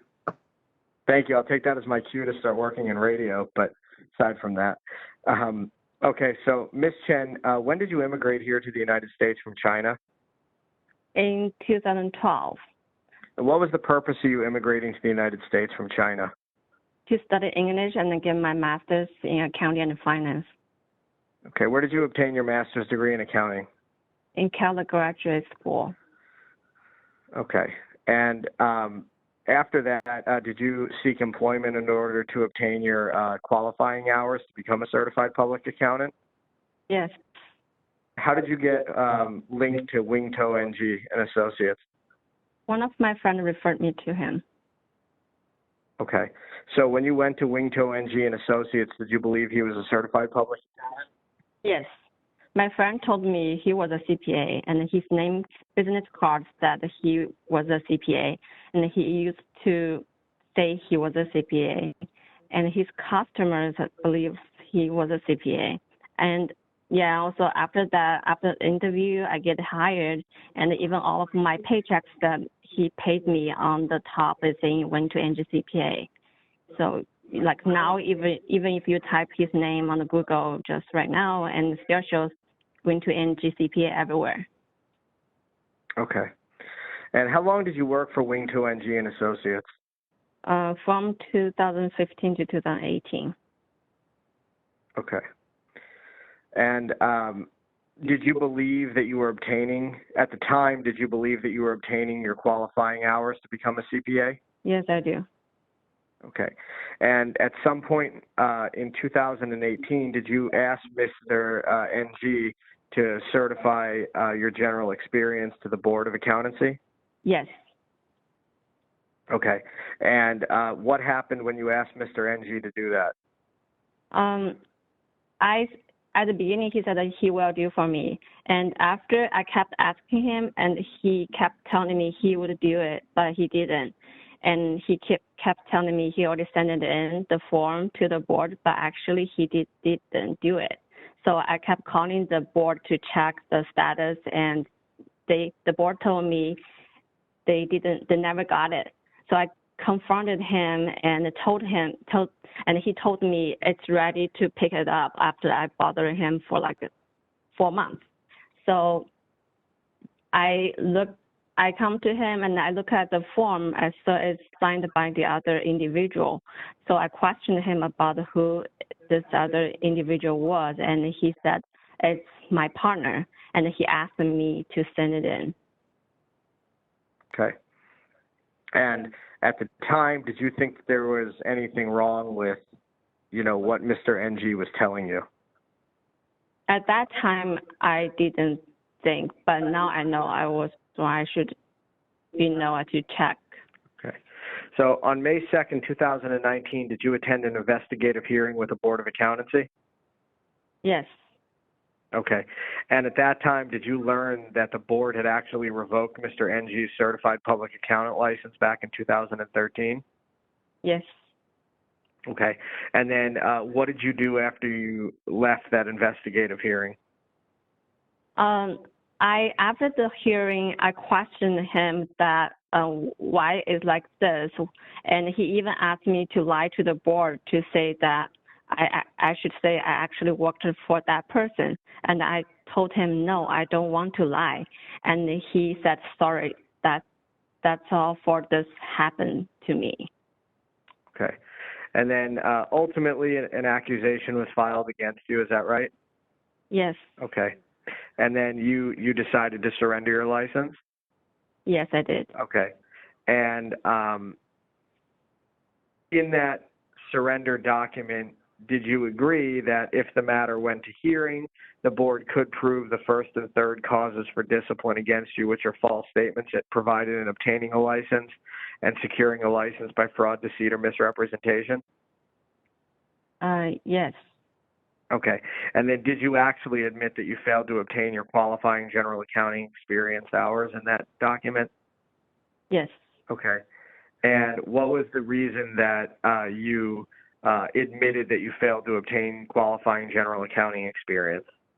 Because I know my prior boss went to NG is not a CPA anymore, so all of the hours I worked there is not validated. Okay. So when did you become a full-time employee at Cone Resnick? Since January 7th, 2019. Okay. And when did you leave your employment there? June 2nd, 2020. And why did you leave your employment at Cone Resnick? Because of the down economy of the COVID. Okay. Was Cone Resnick aware that you had issues with your certified public accountant license?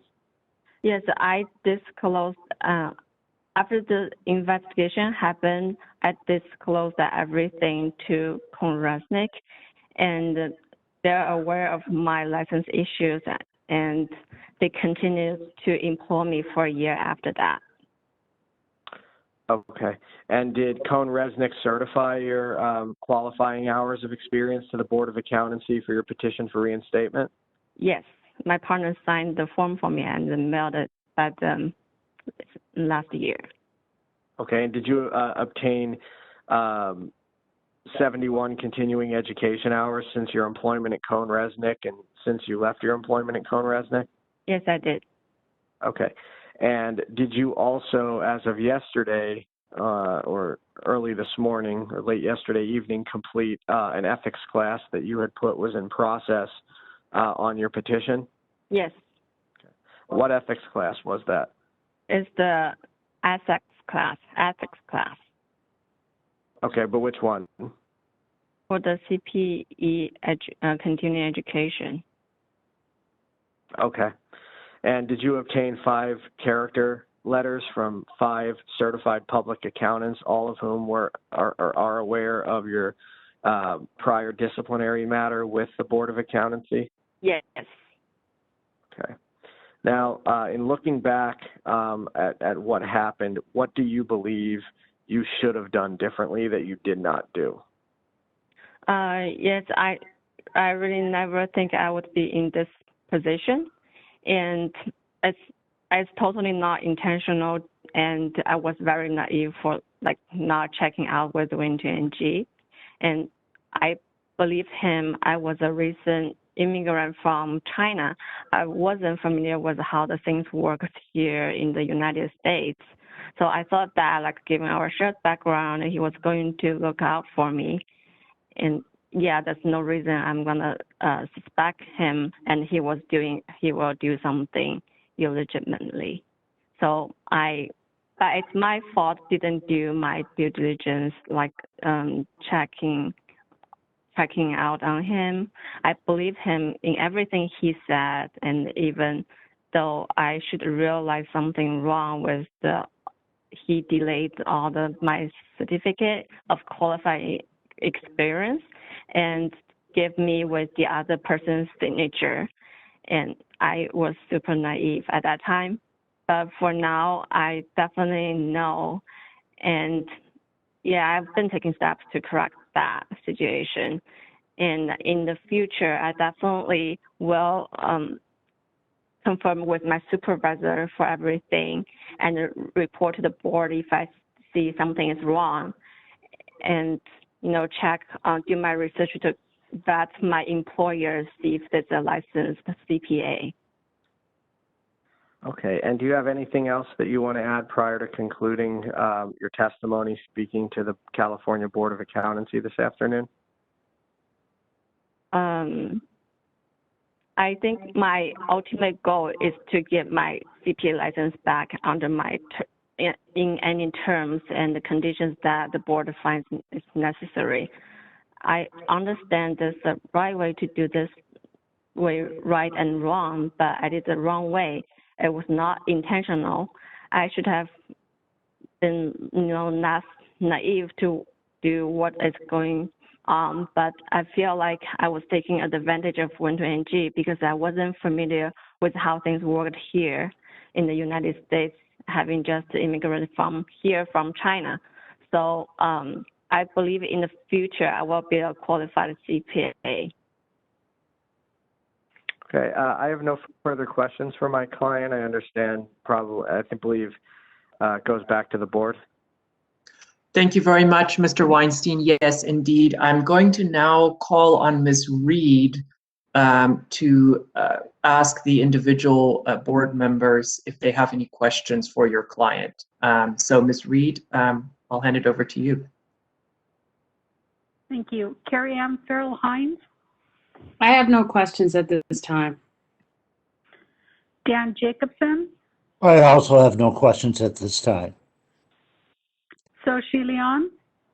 No questions. Thank you. Luz Molina Lopez. Yes, thank you, Madam President. I do have a few questions, if I may. Mm-hmm. Chen, thank you very much for appearing before us today. I have a couple of questions, if you can please help me understand. Did you practice accounting in China before you arrived at the U.S.? You mean practice, like being as an accountant? Right. No, I wasn't being an accountant in China. Oh, understood. Do you still see and speak with Mr. Ng? What do you mean? Can you rephrase it? Well, first let me ask actually, when did you end your employment at Win2Ng and Associates? The end of 2018. And when was the last time that you had any relation, any communication with Mr. Ng? After the hearing, I questioned him about all of the things going on, and I questioned him like, why you're not a CPA and you didn't tell me, and he said sorry. And then I never talked to him. Yeah, and he said sorry, and then that's it. Then I didn't contact him at all after that. Okay. Can you tell me when that was, when the hearing was? It's last May, like May 2nd of 2019. Thank you. And my last question for you, so today, can you please describe how you would go about checking that a CPA license is in good standing? Go to the CBA board website and just type the name and then search, and you will see the status for the license. Very good. Thank you, Ms. Chen. Thank you. Dee Owens, Thank you. I have no questions at this time. Ariel Pay, Thank you. No questions at this time. Katrina Salazar, Thank you. I do have a couple questions for Ms. Chen. Ms. Chen, can you clarify for me? I know you started over from scratch with the new firm and you've answered questions that you understand how to check someone's license. Can you tell me whether or not you checked yourself to see that the person who signed your new experience certificate was licensed? No, at that time, I don't know how, because I'm just new here. I was doing everything before in China. I just immigrated here, and I don't even know how the things works here. And, you know, he is my boss. I worked for him for a long time since we're all Chinese. So I totally believe in him. I thought he is going to look out for me. And after this thing happened, I definitely know how to check, and I got my lessons from that. So were you able? I can clarify. Oh, sorry. Oh, that's okay. Please. Yeah, Ms. Chen, what she was asking was from Cone Resnick, did you check the partner's license to make sure that the partner was licensed that submitted your qualifying hours, not Mr. NG? Oh, yes, I did check. I got my license, so I'm not gonna get people trying to lie to me again. Thank That's how you. you learn from your mistake. Thank you. And then my final question is a clarifying question, because a lot of our discussions talk about the importance of a license and how to know who has one. There were multiple references today to you having 5 CPAs provide letters of recommendation. So just my clarifying question, when I refer back to the materials on page 26 and 27, is that 2 of the letters are not signed from a CPA. So my just question is, were the 2 letters on those pages from individuals that were CPAs on the date that they signed them? And if I'm allowed to reference it, just because I know there's a lot of papers, that would be Angel Lang, pardon my pronunciation, and Yu Song. Thank you. Yeah, that's only 3 CPAs in my reference letter. Only those 3. The one you talked to about Yue Song and Angel Liang, they are not CPAs. Okay. Yeah, that was actually my mistake. I was the one who actually said there were 5 CPAs. That was my mistake. It's actually 3 CPAs and 2 tax associates. I apologize. Thank you for clarifying the record. I appreciate that. I have no more questions. Thank you. Michael Savoy, Thank you. Can you please clarify, because I didn't understand before, who you're presently working for? No, I'm sorry, I can't hear you that clear. Can you say it again? Yes, who are you working for right now? I'm working for Pelican Products, Inc. In the It's a capacity of a C. corporation. So is that private industry, not public accounting, correct? Yes, that's correct. And if you were to get your license back, would you be seeking a job again with a public accounting firm? It depends, but it's not like impossible. What, due to the pandemic? Yes, and also, I'm having a baby. It's gonna due in this June. So for now, I'm just focused on my family. So, yeah, even because the public firm, you have like a heavy, the workload every day. So I'm trying to maybe this half year and to take care of my baby first, and after that, so next year I'll start thinking about it. And are you primarily doing, if you, in public accounting, were you primarily doing tax work? Yes. No more questions? And I'm sorry, this is Judge Van Rooyen. I just want the record to be clear. Could you spell the name of that employer that you're working for currently, just so the court reporter has it? Pelican Products, Inc.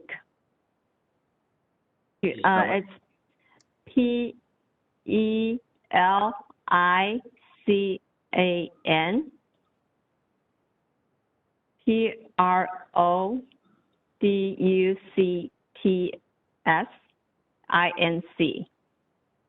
Thank you very much, Ms. Chen. And Ms. Reed, I'm sorry, I didn't mean to interrupt your flow. Please go ahead.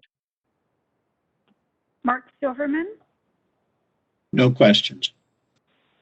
Yin Tu, No questions. and Nancy Corrigan, No questions. and all the members have been polled. Please excuse me, this is Deirdre Robinson. I have not been polled. My apologies, Ms. Robinson. Did you have any comments or questions? If I could, please, at this time, and no apologies necessary. May I begin? You may, ma'am, certainly. Thank you so much. I just had questions of clarification, and you've helped me with some. I want to be sure that I understand that you went to work for Kozernik, and that was January 7th, 2019. Did I get that correct? Yes, that's correct. Okay. And you ended employment with Mr. Ng in 2018. Is that the reason that you went the following month to, or around thereabouts, to the new employer? Yes. Was it at that time in 2018 that you were aware of the fact that he had submitted a signature that was not appropriate for your successful attainment of your license? No.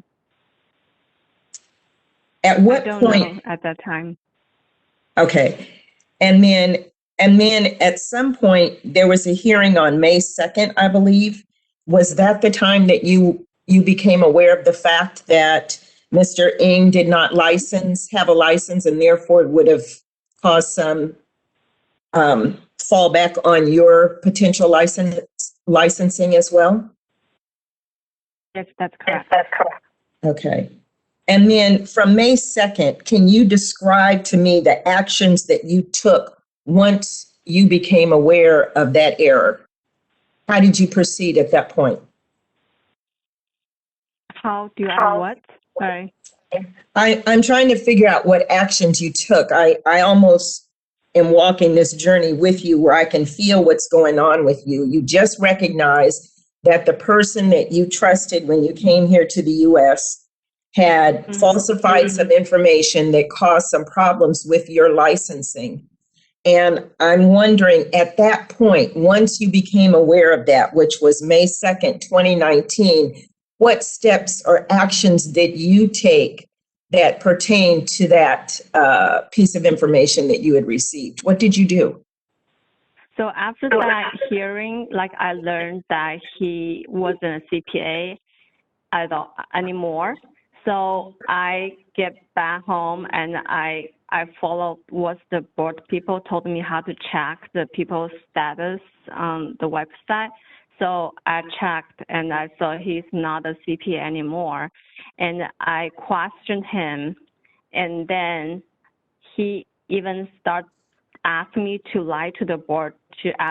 He's trying to ask me to say, oh, I actually work for that person who signed my form, and it will make me look better and it will help all the case. I'm like, no, I wouldn't lie to the board. And then he said, and then he said sorry to this, or what happened. He kind of admitted what he did, and he said sorry to me.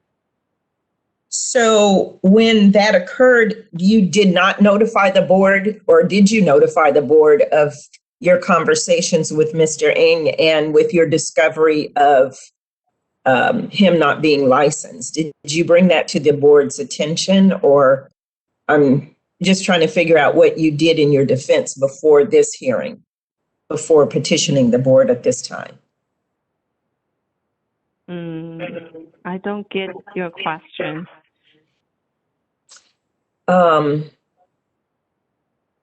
Once you found out that occurred, it was at a board hearing. Was that your hearing in regards to your license?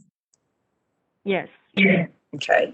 And so you had been notified at that time that there were problems with your license because of the calculation of hours. Is that correct? Yes. If I understand you Before correctly. that, I have no idea what's going on. Okay, so on May 2nd, you find out, and at this point in time, you're no longer working, you're working for Konzernik. And so that's when you contacted Mr. Ng to find out what was going on, and we move forward. Did you acknowledge to the board at any time that you had discovered what was going on and the problems that you had? I'm trying to figure out at what point did you your discovery to the board? You mean to Konzernik or to CBA board? CBA board, please. After the hearing, I didn't contact the board. It's like I've been following what the board asked me to do. But after hearing, I contacted Wing to NG to confront him with what's going on for this whole thing happened. Okay, so you never at that time told the board of what you had discovered. Or, one of the other questions, and I'm going to piggyback with this, you mentioned that, and maybe I got this wrong, that there may be a check where Mr. Ng was signing his name as CPA, that you had actual checks from him. Was that included in the packet of evidence that we received? Is that what I'm to understand?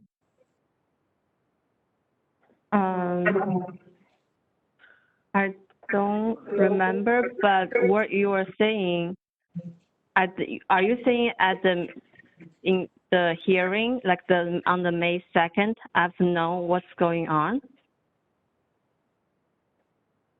Yeah. Am I asking what you did after May 2nd? Is that your question to me? That's the question I'm asking. What did you do to notify the board once you figured out what was going on with your license? Once you had spoken with Mr. Ng after May 2nd, he asked you to lie. You said, no, I'm not going to lie. Did you, at what point or at any point, did you go back to the Board of Accountancy with the information that you had obtained? If we could, Your Honor, can I just briefly speak to my client just to maybe clarify off the record as to what's being requested? Because I know it's been asked several different ways, and I just don't think my client's understanding it.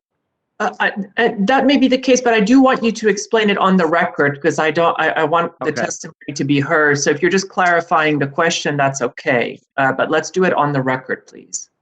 Okay, that's fine. So Ms. Chen, what she's asking is, May 2nd, 2019, you are the subject of this investigative hearing, and then she's asking what happened after, and were all these documents provided to the board during that accusation proceeding? That's what I think she's asking. Okay. Does that make sense?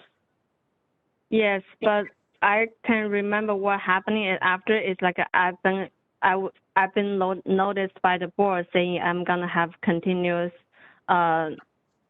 hearing for my case. So I follow what board told me to do, to prepare the hearing and tell the board what's going on my case. So with what she's saying to me, and help me if I'm right or wrong, I want to be correct on this, is she saying that she never notified the board of her conversation with Mr. Ng once she found out that he wasn't licensed, And once he had asked her to lie for him, she never got back with the Board of Accountancy, just simply followed their instructions, so they didn't have access to that bit of information. Are you asking, this is Seth Weinstein, are you asking me or Ms. Chen? Sorry, I wasn't. Whoever might be able to answer, and I apologize for asking such a complicated question. No, But it okay, is so present. I think I can shed some light on this. So May 2nd, 2019, there's an investigative hearing.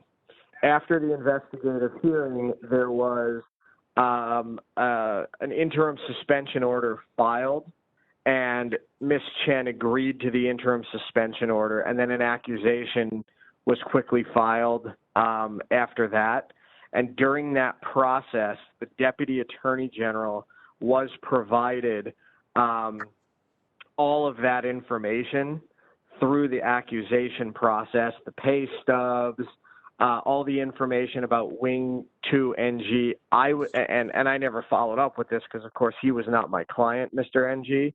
But I was informed by the Deputy Attorney General that there was some criminal prosecution of him that was perhaps pending, not just in relation to Ms. Chen, you know, him or acting as a CPA without a license as to Ms. Chen, but other things as well. I have no idea what happened after that, but all of that documentation regarding the pay stubs, the business cards, all of that had been provided to the Deputy Attorney General because this happened very, very, very rapidly. The investigative hearing was in May, and then the accusation was filed quickly thereafter. And prior to that, there was the interim suspension order. And then I believe it was sometime either in August or September that Ms. Chen signed the surrender document. So this all happened in a very, very rapid succession. But the Deputy Attorney General, it was Elise Davidson, was provided all of that information through me because at that point it was a legal proceeding. So, you know, once Ms. Chen got an attorney, it had to be handled by an attorney, and that was Elise Davidson on behalf of the board. But she did receive all of that. I appreciate that. And was the information that she obtained to and provided to the board through the accusation also included anything dealing with ACR? Any action taken against ACR?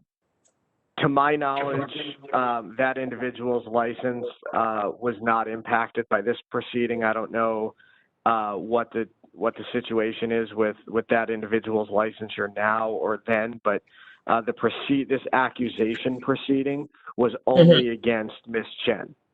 So this accusation was filed as to Ms. Chen. So I don't know what happened with that other individual. I don't know what happened with Wing 2 NG.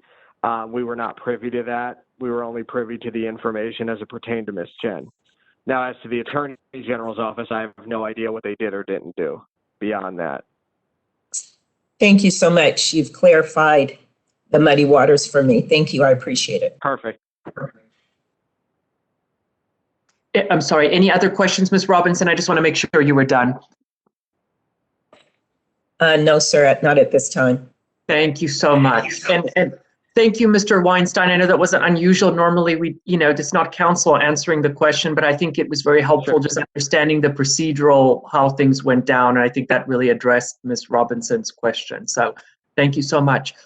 All right, then I believe we covered all of the board members, correct, Ms. Reed?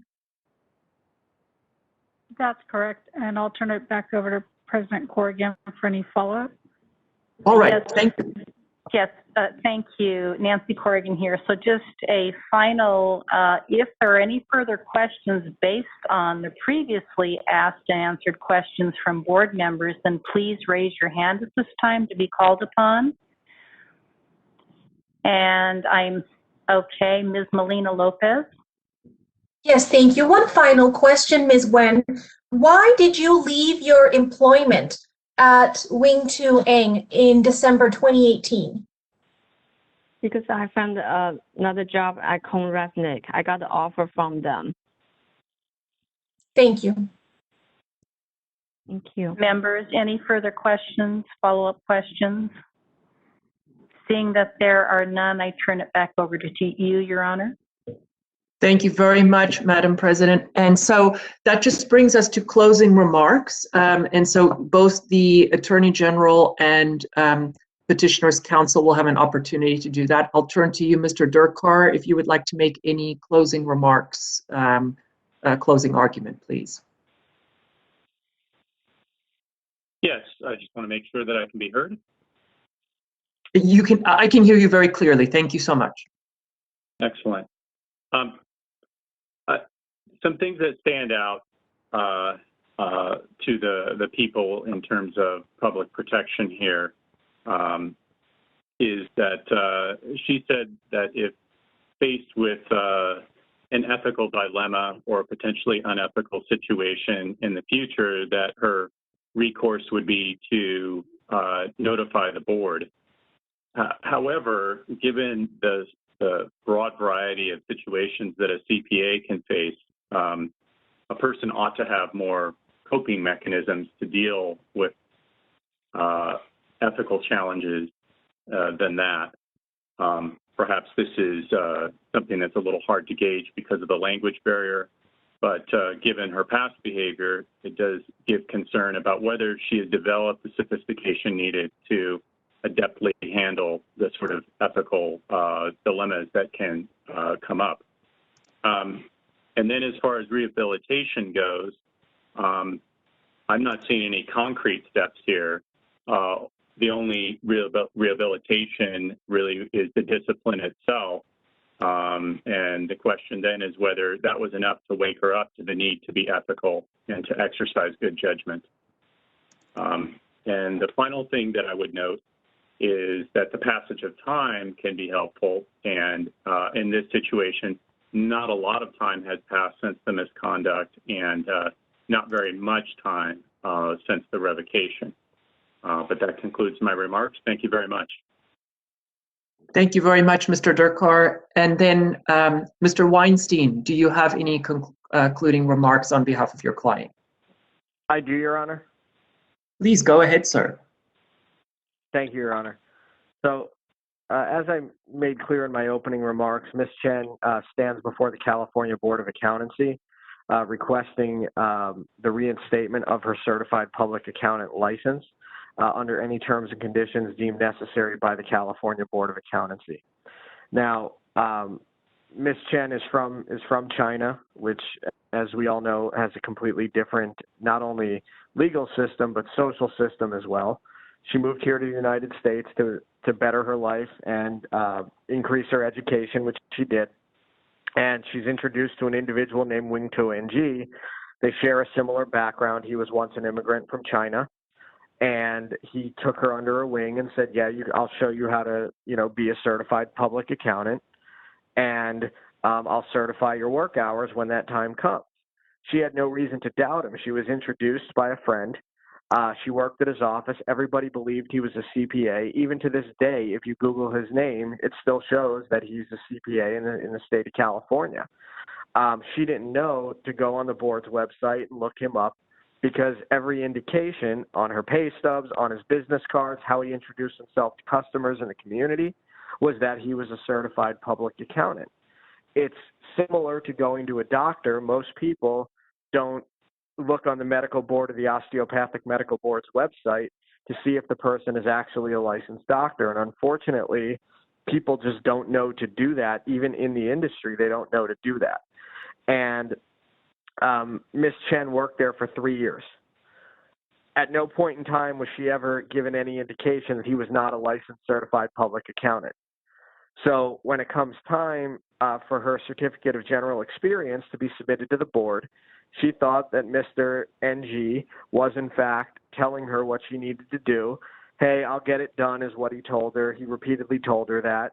And she knew that he was a person that often waited to the last minute to do things. She kept pressing him. And he finally told her, hey, you're going to have this fairly soon. And then he told her that here it is. And she looks at it and she sees the name of this other person. She questions him. He says, oh, that's my partner. Well, she had no reason to doubt him, both culturally and on an employer-employee relationship. She had no reason to think that he was lying. And then he said, just mail it out. She didn't know that she wasn't supposed to do that. She didn't know that she was supposed to question, the name more thoroughly. And, Ms. Chen did commit a number of missteps by not verifying all this information and by being so naive and being so negligent, but this was not intentional misconduct. And she went to the board's investigative hearing on May 2nd, 2019, when she learned about all this information, and she told the honest truth. Now, when she confronted Mr. NG about it after that hearing, he told her to lie to the board. And then when she said she wouldn't do that, showing that she is in fact an ethical person, he told her sorry. All of the documentation regarding her relationship with Mr. NG was submitted to the board through the accusation process. As I mentioned, that process was done very quickly from the time of that hearing to the time of the suspension, to the time of the accusation, to the time that the license was surrendered. And ultimately, that license was surrendered because Ms. Chen knew she did not, at that point, she knew she did not have the actual experience necessary. She didn't have the qualifying hours because Mr. NG was not qualified to provide it, and the other individual had not consented to Mr. NG using her information to provide it. So Ms. Chen was already working at Cone Resnick, essentially decided to start from scratch. She told Cone Resnick about the situation. They understood. They certified her qualifying hours. By that point, she was no longer working there, but Ms. Chen did have the requisite number of hours. She's taken a considerable amount of continuing education since this debacle, 71 hours, 53 of which were incurred subsequent to her license being surrendered and revoked. She has 5 letters from people in the accounting industry, 3 are CPAs, 2 are not. They're all aware of the situation that occurred. She knows, what happened here was completely wrong. And she's taken full responsibility for the fact that what happened here was completely wrong. She should have done her due diligence. She should have been much more on top of, what was going on there. And unfortunately, she wasn't. She was naive. She had recently immigrated here.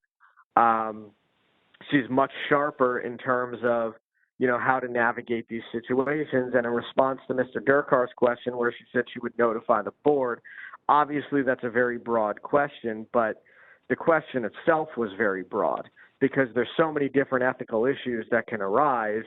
There's not a one-size-fits-all answer, but I think what Ms. Chen was referring to, if there's another situation with somebody claiming to be a licensed certified public accountant, and, they represent themselves in a certain way, and Ms. Chen knows to look them up on the board's website, and if there's a problem, she'll notify the board. I think that's where Ms. Chen's response was headed, that she would notify the board in that situation if there was a problem with somebody, a colleague or a like-minded professional that was claiming to be a CPA or was a CPA.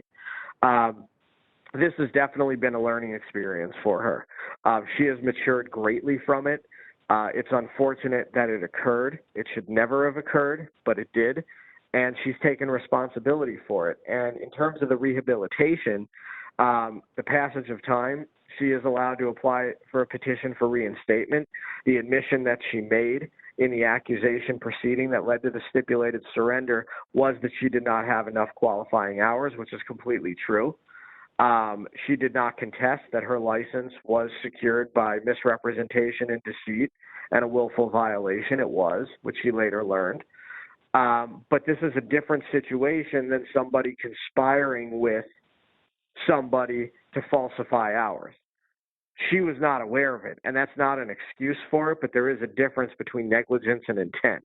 This was a situation born out of negligence.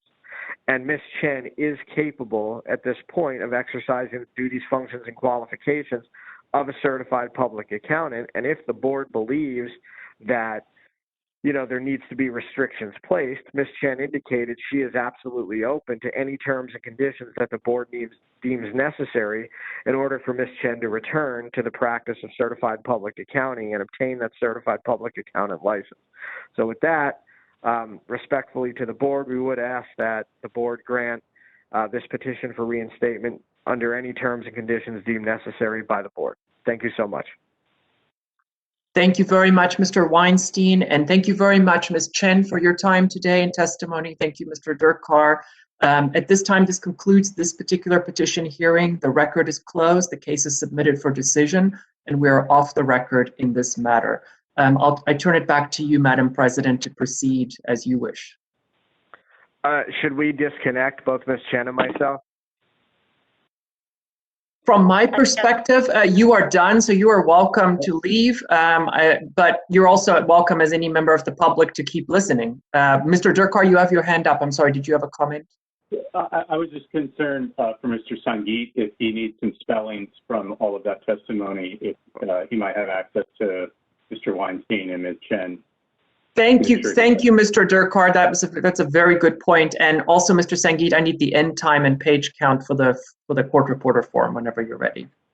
Very good. I'll first go with Mr. Weinstein. Sir, if I can please have your email address for any spellings and anything else, if a transcript is ordered, obviously. Go ahead, please.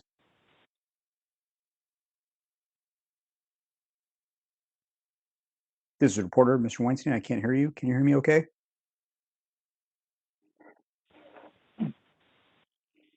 Has Mr. Weinstein left? That's fine, Your Honor. I've got his first and last name, and if I need to track him down, I'll take care of it later on.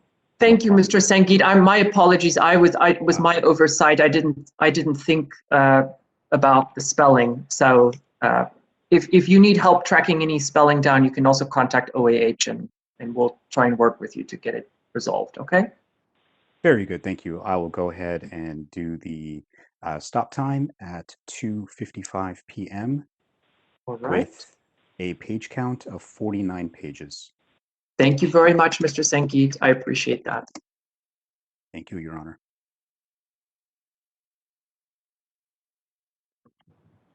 Your Honor, as soon as we are ready to proceed with the next matter, please let me know and we can do that by starting with a roll call. Oh, sure. Yeah, I usually defer to you. I don't know if you want a break or not. I don't need a break. It's totally up to you. From my perspective, I'm ready to proceed whenever you are. Very good. Thank you. Then I think that we'll go ahead and do that and try to get through. So with agenda item 5B, Amit Kabani, CPA, license number 58074, Kabani and Company, Inc., license number COR 4710. Ms. Reed, Board Relations Analyst, will please now conduct a roll call and report back as to whether we have a quorum. Carrie Ann Farrell Hines. Present. Dan Jacobson. Here. Soshi Leon. Here. Luz Molina Lopez. Present. Dee Dee Owens. Present. Ariel Page. Deirdre Robinson.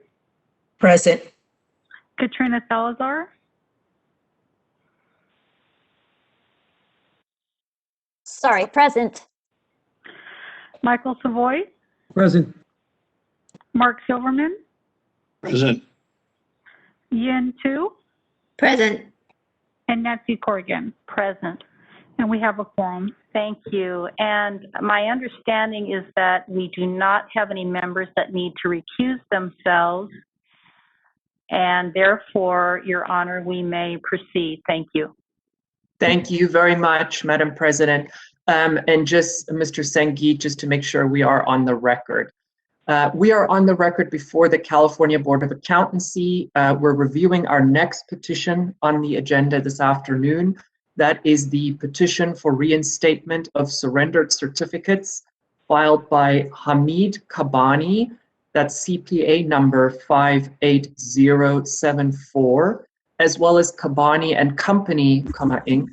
That is COR 4710.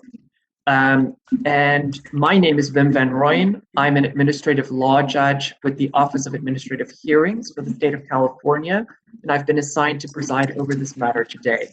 Today is March 25th, 2021. The hearing was noticed for 1:30 p.m. It's almost 3 o'clock on the dot. We are conducting this matter via WebEx conference due to the COVID-19 public health crisis and the Governor's Executive Order N-29-20 dated March 17th, 2020. I'll let the record reflect that we have taken a roll call of the board members and that we do have a quorum of the board present to hear the petition today. With that said, may I please have formal appearances, starting with the Attorney General, please. Yes, good afternoon. My name is Ted Durkar, Supervising Deputy Attorney General, and I'm appearing on behalf of the people of the state of California on the petition for reinstatement by Hamid Kabani and Kabani and Company pursuant to Business and Professions Code Section 5115 and Government Code Section 11522. Thank you. Thank you very much, Mr. Durkar. And then on behalf of the petitioner. This is a reporter. I believe you're on mute, ma'am.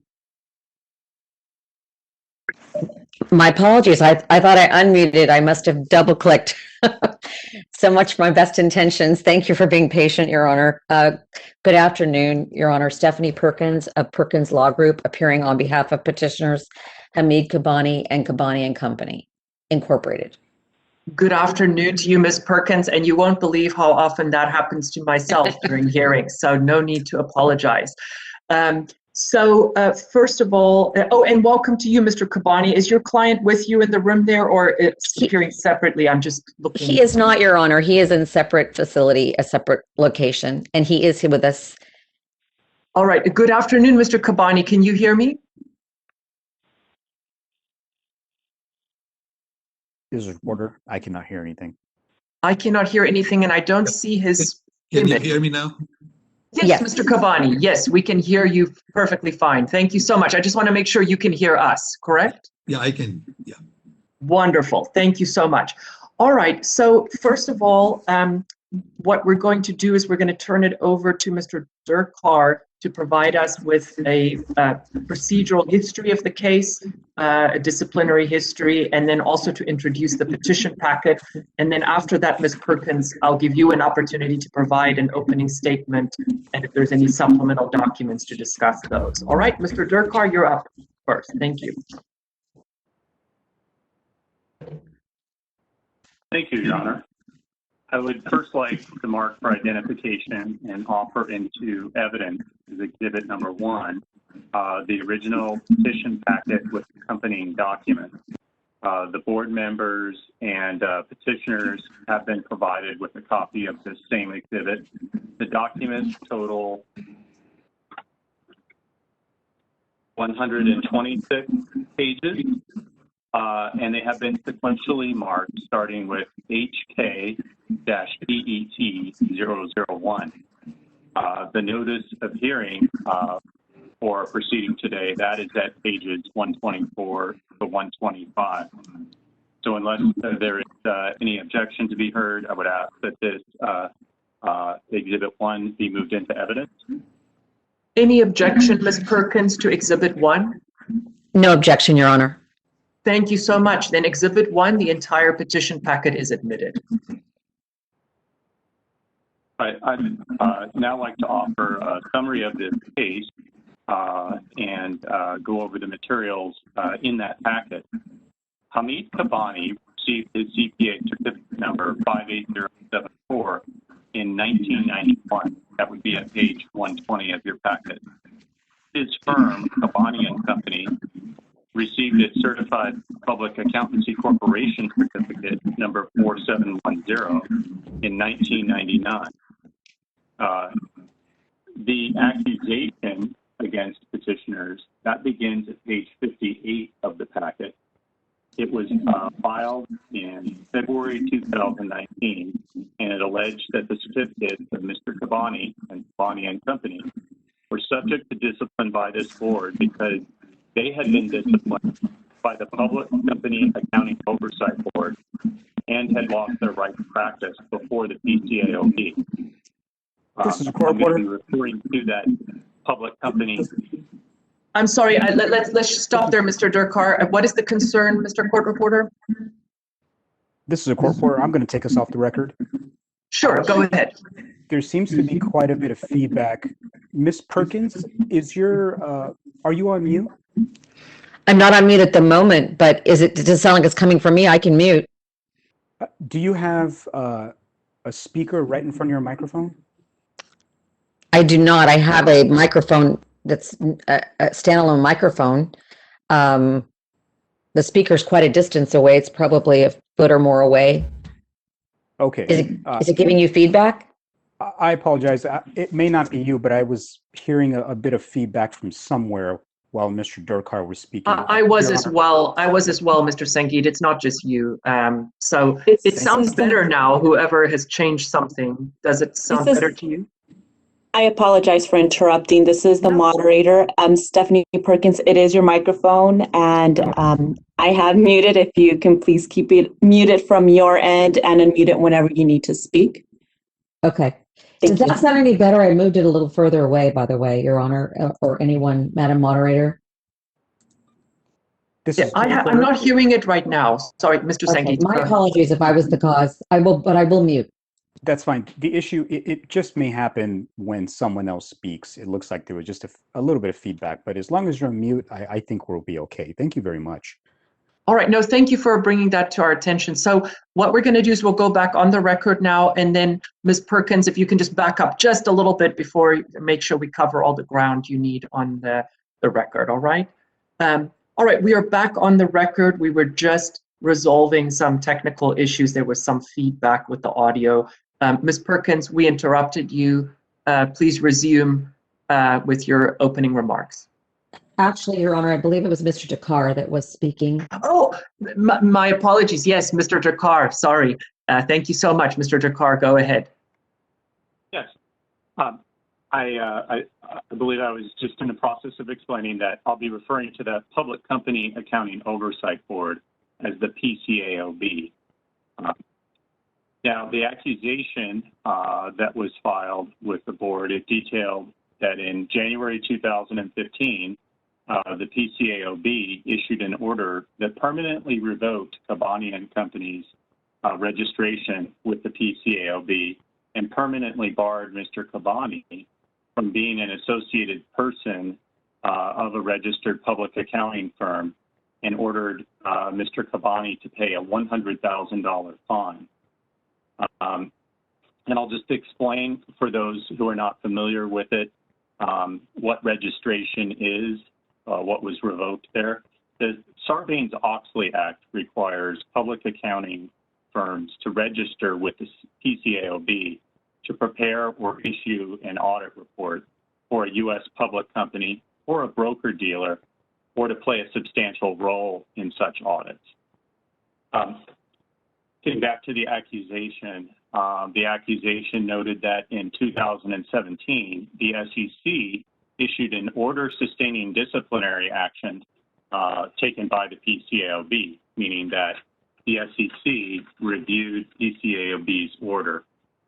And then in 2018, the U.S. Ninth Circuit Court of Appeals, federal court, denied the petition by Mr. Kabani and Kabani and Company, which challenged the SEC order, which had sustained the PCAOB order. So there were 3 levels here, the PCAOB order, and then 2 levels of review at the SEC and at the Ninth Circuit Court of Appeals. And the Ninth Circuit Court of Appeals denied that petition by the petitioners who are here before us today, Mr. Kabani and Company. The accusation explained some of the circumstances. It briefly explained that in or about 2007, Kabani and Company did audits for 3 Delaware corporations that are public companies. The next year, in June 2008, PCAOB notified Mr. Kabani that it would be inspecting Kabani and Company's audit records for these 3 Delaware corporations. Kabani and Company found that the audit files had the kind of problems that could result in deficiency findings by the PCAOB. Kabani and Company updated the audit files to correct the deficiencies. And PCA AOB accounting standard number 3 allows information to be added to audit work papers after the fact, but only if the person adding the information notes his or her name, the date of the addition, and the reason for the addition. No information in audit work papers on a completed audit can be altered or deleted. Cabani and Company did not make notations about the changes in the audit work papers, the changes that it made in 2008 in anticipation of the inspection. When PCAOB staff performed the inspection in October 2008, PCAOB inspectors were not informed that the audit files had been altered. In 2009, a former Cabani and Company employee filed a complaint about this with the PCAOB. Now, turning back to events after the board's accusation was filed, in October 2019, Mr. Cabani and Cabani and Company entered into a stipulated surrender agreement, which begins at page 50 of your packet, if you wish to look at it. Both parties, Mr. Cabani and Cabani and Company, admitted all of the charges and allegations in the accusation. They agreed to surrender their certificates and that the surrender would constitute the imposition of discipline. They agreed that any future bid for licensing would be heard as a petition for reinstatement, and that is how we are proceeding today. They agreed that if they are ever reinstated, they will be jointly and severally liable for $4,267 of board costs to be paid prior to reinstatement. The board's order that adopted this stipulation is at page 49 of the packet. That order became effective on January 6, 2020. And then the three decisions that are previously referenced by the PCAOB, the SEC, and the Ninth Circuit Court of Appeals, those are all in your packet. They are final decisions that stand as the law of this case with respect to the underlying misconduct by Mr. Cabani. Starting at page 65, you have the 2015 order of the PCAOB that imposed the discipline and the $100,000 fine. The PCAOB had instituted disciplinary action in 2012. That's when the disciplinary proceeding started. The respondents in that case included not only Mr. Cabani and Company, but three other CPAs as well. Mr. Cabani's partner, Mr. Deutschman, plus another CPA at the firm, Mr. Kahn. There was an evidentiary hearing in the PCAOB disciplinary action, and the hearing officer issued a decision in April 2014, which found that all the respondents participated in a widespread and resource-intensive effort over several weeks in 2008 to alter documents in the audit files of three issuers in an attempt to deceive the PCAOB inspectors in an upcoming inspection. The decision found that Mr. Cabani and his partner, Mr. Deutschman's misconduct was intentional and knowing. It was determined that the respondents violated PCAOB Rule 4006, which requires cooperation with board inspectors, and Rule 3100, which requires compliance with audit standards. The auditing standard that they did not comply with was number 3.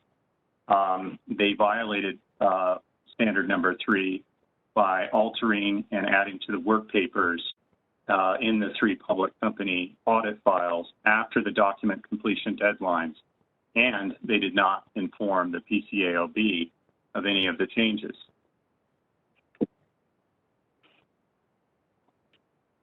The decision, the PCAOB decision,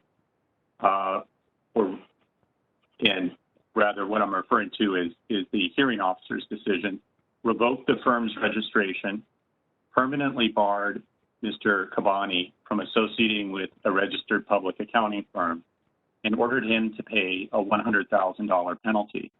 The penalties on Mr. Deutschman and Mr. Kahn were $35,000 and $20,000 respectively. All four respondents were also censured. Mr. Kabani, the firm, and Mr. Deutschman petitioned for the PCAOB to review the administrative decision, and the PCAOB order is in fact the one that you have. It starts at page 65 in your packet, and it adopted and agreed with the hearing officer's initial decision.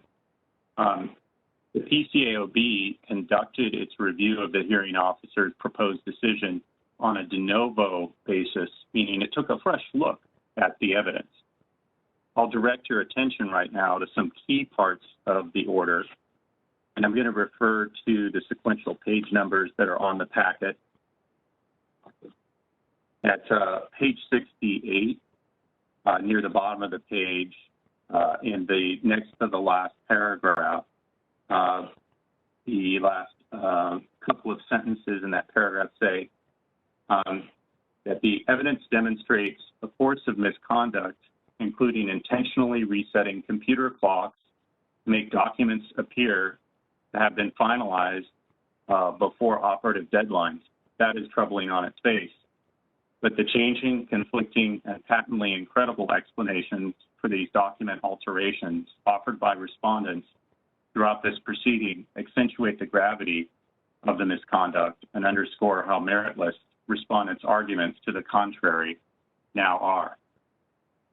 And then at page 69, the PCAOB order notes that Mr. Kabani and Mr. Deutschman were Kabani and Company's only two partners, and that Mr. Kabani was the engagement partner on all three audits that were inspected by PCAOB in 2008.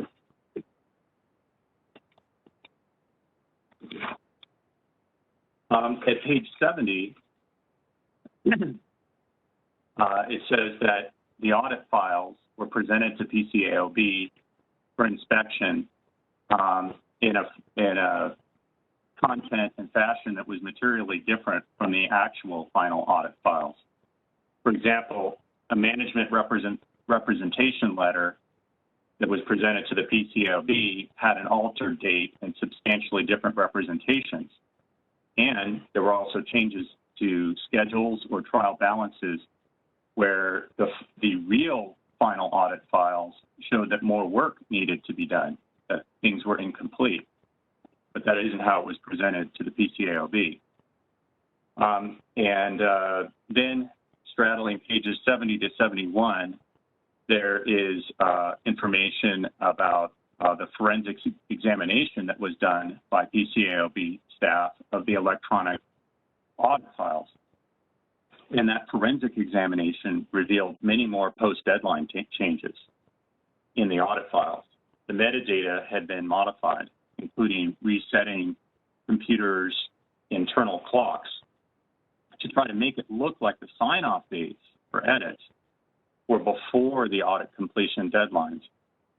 And metadata identified Mr. Kabani as a computer user who had made such changes.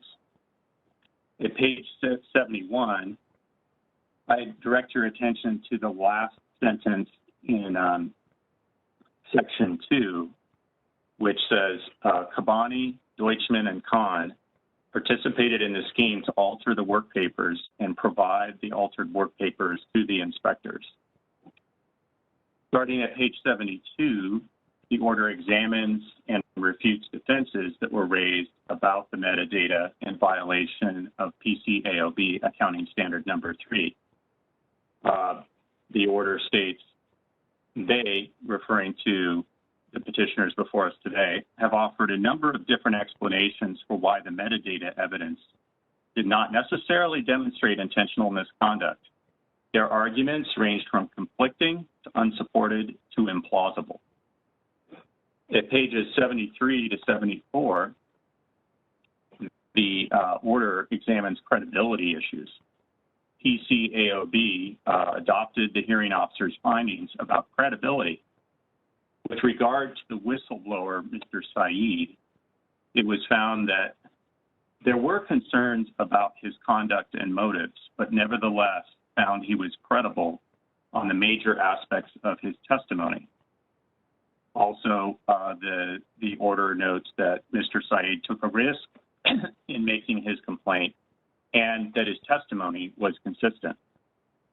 On the other hand, the order notes that respondents were often not credible on issues pertaining to work paper alterations, including their claim not to recall important events, inconsistencies between their investigative and hearing testimonies, and wholesale attempts to distance themselves from the evidence against them. And at page 75 of the order, the PCAOB addressed a polygraph test report that was submitted by Mr. Kabani. And this report purported to establish that he lacked knowledge of the wrongdoing. So the report indicates that Mr. Kabani was asked certain questions while connected to a polygraph machine, often known as a lie detector, and that he passed when he passed the test when he denied having knowledge of the alterations made to the audit files. The report, this polygraph detector report that Mr. Kabani had submitted was rejected because he only obtained it after he received the hearing officer's unfavorable decision, and because legal authorities doubt the reliability and discourage the admission of polygraph tests in legal proceedings. The decision of the PCAOB upheld all the sanctions that had been recommended by the hearing officer. The rationale is provided at page 83, where it says, misconduct is especially troubling and deserving of serious sanctions where, as here, respondents went to considerable lengths to conceal their actions and might have been successful in deceiving the board if Saeed had not reported his concerns.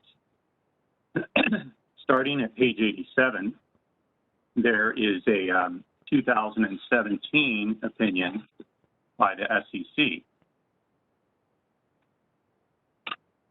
Yes, that's page 87 of your packet. That's where the SEC opinion starts.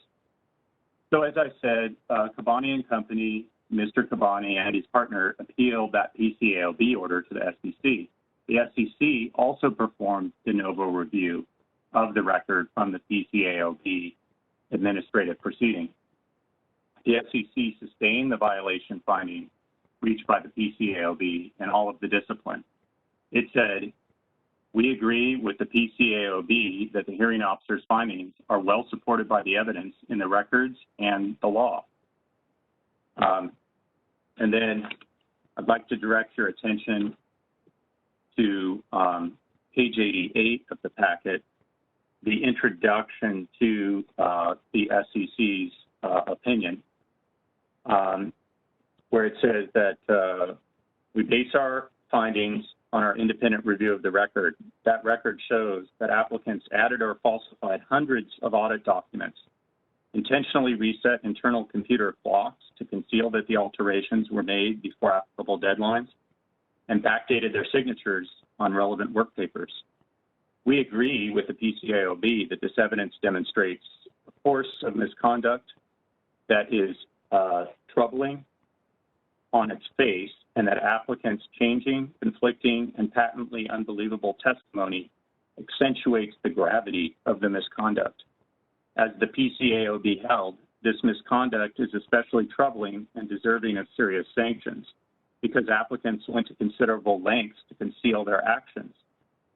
Substantial evidence thus establishes that applicants intentionally and knowingly violated the PCAOB's rules, and that the PCAOB's imposition of sanctions for those violations was an appropriate remedy. At page 96, the SEC again addressed the issue of credibility of the persons who testified and found that Saeed, the whistleblower's testimony, was credible Mr. Cabani's was not.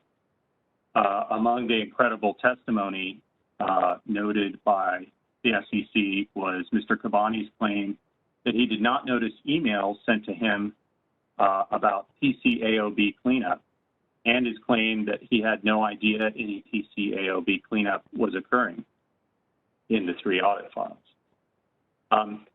At page 97, the SEC also cited law that supports rejection of the polygraph test submitted by Mr. Cabani.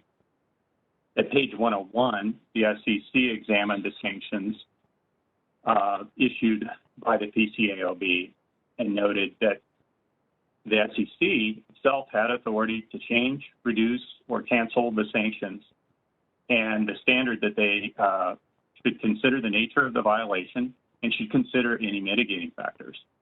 The SEC sustained all the sanctions because the SEC found that the parties engaged in an egregious attempt to deceive the PCAOB and might have succeeded if Mr. Saeed had not blown the whistle.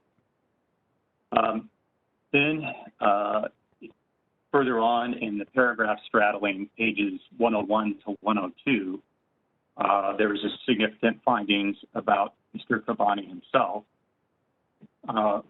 There it says, Cabani admitted that he directed staff to review Cabani and Company's audit files for errors after the PCAOB notified him about its plan to inspect Cabani and Company's records. Although Cabani claims this review was for internal quality control purposes, we do not find that contention credible. To the contrary, the record shows that Cabani devised and directed Cabani and Company's PCAOB cleanup. Skipping ahead just by about one sentence, and then says, Cabani then personally produced the issuer A, B, and C audit files. Those are the 3 Delaware corporations at issue here. The audit files to the PCAOB inspectors without disclosing what he knew to be alterations and additions to those files. Cabani's conduct resulted in intentional and knowing violations of PCAOB rules. Cabani's mental state is also attributable to Cabani and Company because Cabani was the sole shareholder and the head of the firm. At pages 103 to 104, there are additional significant findings about Mr. Cabani. Towards, in the second half of page 103, it says, as senior management, Cabani and Deutschman had a heightened responsibility to ensure that they and the firm complied with PCAOB's inspections and document requirements. Instead, Cabani concocted a scheme which he and Deutschman directed to hide Cabani and Company's documentation failures from the PCAOB. Then at the bottom of the page, going on to the next page, it says, applicants' misconduct also involved a high degree of scienter. They were experienced auditors who knowingly, intentionally, and recklessly subverted basic regulatory standards, thus demonstrating an extreme disregard for regulatory authority over a prolonged period, allowing Cabani and Company to remain registered and Cabani, Deutschman, and Kahn to remain associated persons would give them future opportunities to undermine the PCAOB's regulatory processes. Turning now to that Ninth Circuit Federal Court of Appeal decision, the Ninth Circuit's memorandum of decision on the petition by Mr. Cabani, Cabani and Company, Mr. Kahn, and Mr. Deutschman, that starts at page 115 of your packet. This decision was issued in August 2018, so the saga went on for quite a long period of time. That decision was reached by a panel of 3 justices. They performed de novo review as well, meaning that they also took a fresh look at the evidence and reached their own decision.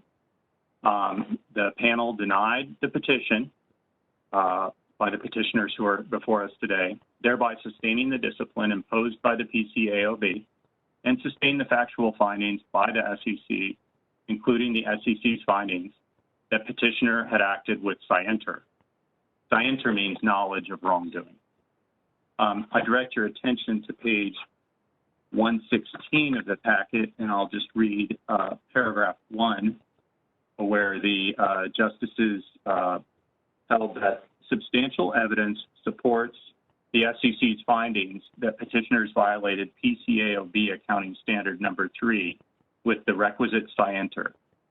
The indications of an attempted cover-up, the backdated sign-off dates, the altered metadata, and petitioner's failure during the inspection to disclose the changes made after the documentation completion deadlines all strongly support an inference of knowledge and intent. Next, I'd like to provide you with an inventory of the documents provided by petitioners. And the petition by Mr. Cabani and Cabani and Company begins at page 9 of your packet. It defers all the narrative answers for questions 9 through 11 to the attached letter from Mr. Cabani's counsel, Stephanie Perkins, and that letter begins at page 18. The letter says that Mr. Cabani has made efforts to rehabilitate himself. At page 19, it says that Mr. Cabani is extremely remorseful for his actions and leadership failure that led to the PCAOB order and the surrender of his license, and that he accepts complete responsibility for his conduct. The letter goes on to say that Mr. Cabani expected his employees to follow PCAOB rules if they made any changes to the audit work papers. It claims that he delegated the process to employees who were unqualified to manage the process or who did not care about the rules. It says he was falsely accused of intentional misconduct by a disgruntled former employee, who I believe would be the Mr. Saeed referred to in the decisions that we've already covered. It says that he has not done any audit work since the PCAOB order and has not rendered any CPA services since he surrendered his license. It says he has made payments towards the $100,000 fine, but does not specify the amount of those. It says that he cannot pay the $4,267 owed to the board in one payment, and he has to pay in installments if he is reinstated. Mr. Cabani submitted paperwork showing that he recently completed 40 hours of continuing education, including a 4-hour ethics course. At pages 39 to 41 of your packet, there are 3 reference letters, one from his son and 2 from business owner clients of his, it would appear.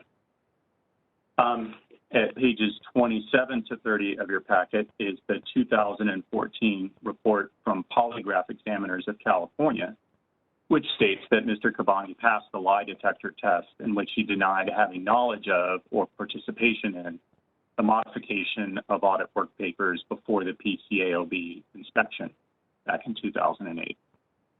I am prepared at this point to ask Mr. Cabani some questions, but I turn it back over to Your Honor.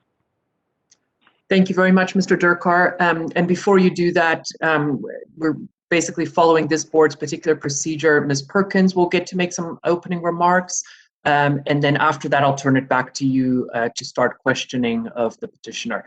So Ms. Perkins, do you have some opening remarks to make on behalf of your client? Yes, I do, Your Honor. I'll try to be brief in that I know we've had a long afternoon and all of you are probably tired having been here all day, but I wanted to obviously, again, my name is Stephanie Perkins. And also is the feedback, is it all right, Sir Reporter, or are we feeling, or can you hear all right? I don't, Mr. Reporter, well, let me have you answer that. You're the most important person. This is a reporter. You sound fine. Thank you very much, Ms. Perkins. Thank you. I just Wonderful. didn't want it to sound garbled, and I wanted to be articulate. So, Counsel, Mr. And Ms. Perkins, I just want you to know, I understand, I so appreciate your concern, but I don't want you to feel rushed in any way either, so in your presentation. Thank you, Your Honor. So I'd like to again thank the ladies and gentlemen of the board, Judge, Your Honor, thank you. Also to Supervising Deputy Attorney General, Mr. Dakar, and as well as the members of the public and others who are participating or here, including those from enforcement. We're honored to be here on behalf of Mr. Kabani and Kabani and Company, and we thank the board, especially in these trying times when we're all operating under inordinately awkward circumstances, to take the time to hear these petitions for reinstatement, or this petition for reinstatement of these surrendered certificates. And I would like to point out that this petition, excuse me, in particular is made under Business and Professions Code 5051, and B, an associated Business and Professions Code and regulatory regulatory authority, following, as counsel pointed out, a stipulated surrender of Kabani and Company and Mr. Kabani's licenses to practice. And as counsel has adequately explained, thoroughly explained, arising out of an adverse PCOB decision wherein their certificates to practice registration were revoked. I would like to point out, just as an aside, that there is a method, although that is not something that Mr. Kabani and Kabani and Company are entertaining at the moment, for that permanent revocation or bar to be lifted. It's not unlike the Board of Accountancy disciplinary measure, where a license is revoked either through stipulation or board decision and order, in that these registrants theoretically could seek reinstatement by the PCAOB down the road. I just wanted to point that out because that is one of the few mechanisms that the PCAOB currently exercises when they're dealing with circumstances such as this, or such as that occurred here. So I would like to point out, to reiterate just slightly, that a few points in that, as counsel pointed out, Mr. Kabani and his firm, we'll just refer to it as the firm Kabani and Company, when they entered the stipulated settlement and for surrender, they did not dispute, as counsel I believe has pointed out, the facts, or they did not assert that there was any basis for which they could defend, and agreed that had the board proceeded with the hearing, that the board would have been successful on the outcome, seeking disciplinary measures against the firm and Mr. Kabani individually. Nonetheless, we would also like to point out that, as you know now from the material you've read, and as counsel has summarily provided information here in his opening comments, this is an event that this action occurs, and these petitions, or petition for reinstatement of certificates, is made after events that occurred over a period of years, but beginning roughly 13 years ago, following the notification of a PCAOB inspection. This was at a time when the inspection process was relatively new, and firms were getting their learning the process and trying to understand the relationship between firms as associated persons, and also the relationship and obligation to PCAOB compliance. Under Sarbanes-Oxley specifically. I would like to emphasize, and Mr. Kabani will provide independent comments, and he obviously is open to answering not only Mr. Dakar's questions, but any questions the board may have. But we do not stand here stand here today in front of you, so to speak, figuratively, of course, to abdicate any responsibility. There is no doubt and no question that this matter arising out of the accounting standards or failure is a complete failure and an ineffective leadership and oversight of an audit engagement, or audit engagements, I should say. There is no doubt, and Mr. Kabani stands here remorsefully, recognizing that had he exercised more due diligence relative to instruction of his team, and specifically oversight of the actions of the whistleblower here, that there may have been a different outcome, in that Mr. Saeed wouldn't have been in a position, as he was within the firm, to orchestrate a concerted effort to falsify, and to counsel's point, scienter, intentionally falsify records. The only concern we have is that, although we don't dispute the findings by the SEC and by the PCAOB, as confirmed by the Ninth Circuit, that there are some subtleties in those various orders and decisions, including some findings about the lack of, there were some findings and comments regarding the lack of credibility of Mr. Saeed, As counsel pointed out, he was, excuse me, I don't want to misstate counsel, so I want to be careful I say this clearly and fairly, that Mr. Saeed had a motivation, potentially a bias to blow the whistle because he was a disgruntled employee. And we've identified that and set it out in our written submissions. I don't want to go into a lot of detail, essentially to say that he was passed over for partnership in the firm. But again, Mr. Kabani does not state that that's a basis for abdicating his own responsibility here. Had he been more aware and paying closer attention, he would have recognized that his team was engaging in a more concerted effort to modify records inconsistent with PCAOB standards. As Mr. Dakars pointed out, for example, but not by way of limitation, there were for those of you who are auditors or who understand this process, forgive me for being too basic or rudimentary, but Mr. Kabani does not at any time deny that dual dating or properly dating a work paper was required. For example, if the work paper was incomplete or was updated after the date that the work papers were locked down originally, then whoever was preparing that amendment, including the person who would sign off on the work paper, must date it as of the date that the amendments or changes or supplements are made. He doesn't deny that that did not occur here. He doesn't deny that it should have, and he accepts, as I said, responsibility that his team was inadequately supervised by himself and others under his direction, allowing that to happen. I would also like to comment one comment about the metadata, and this is in the record. If counsel would like me to, I could perhaps point to it, but I don't know that the board requires significant belaboring on this point, except to state that the SEC did comment in its actual brief submission to the Ninth Circuit that there was a possibility, or was possible, that the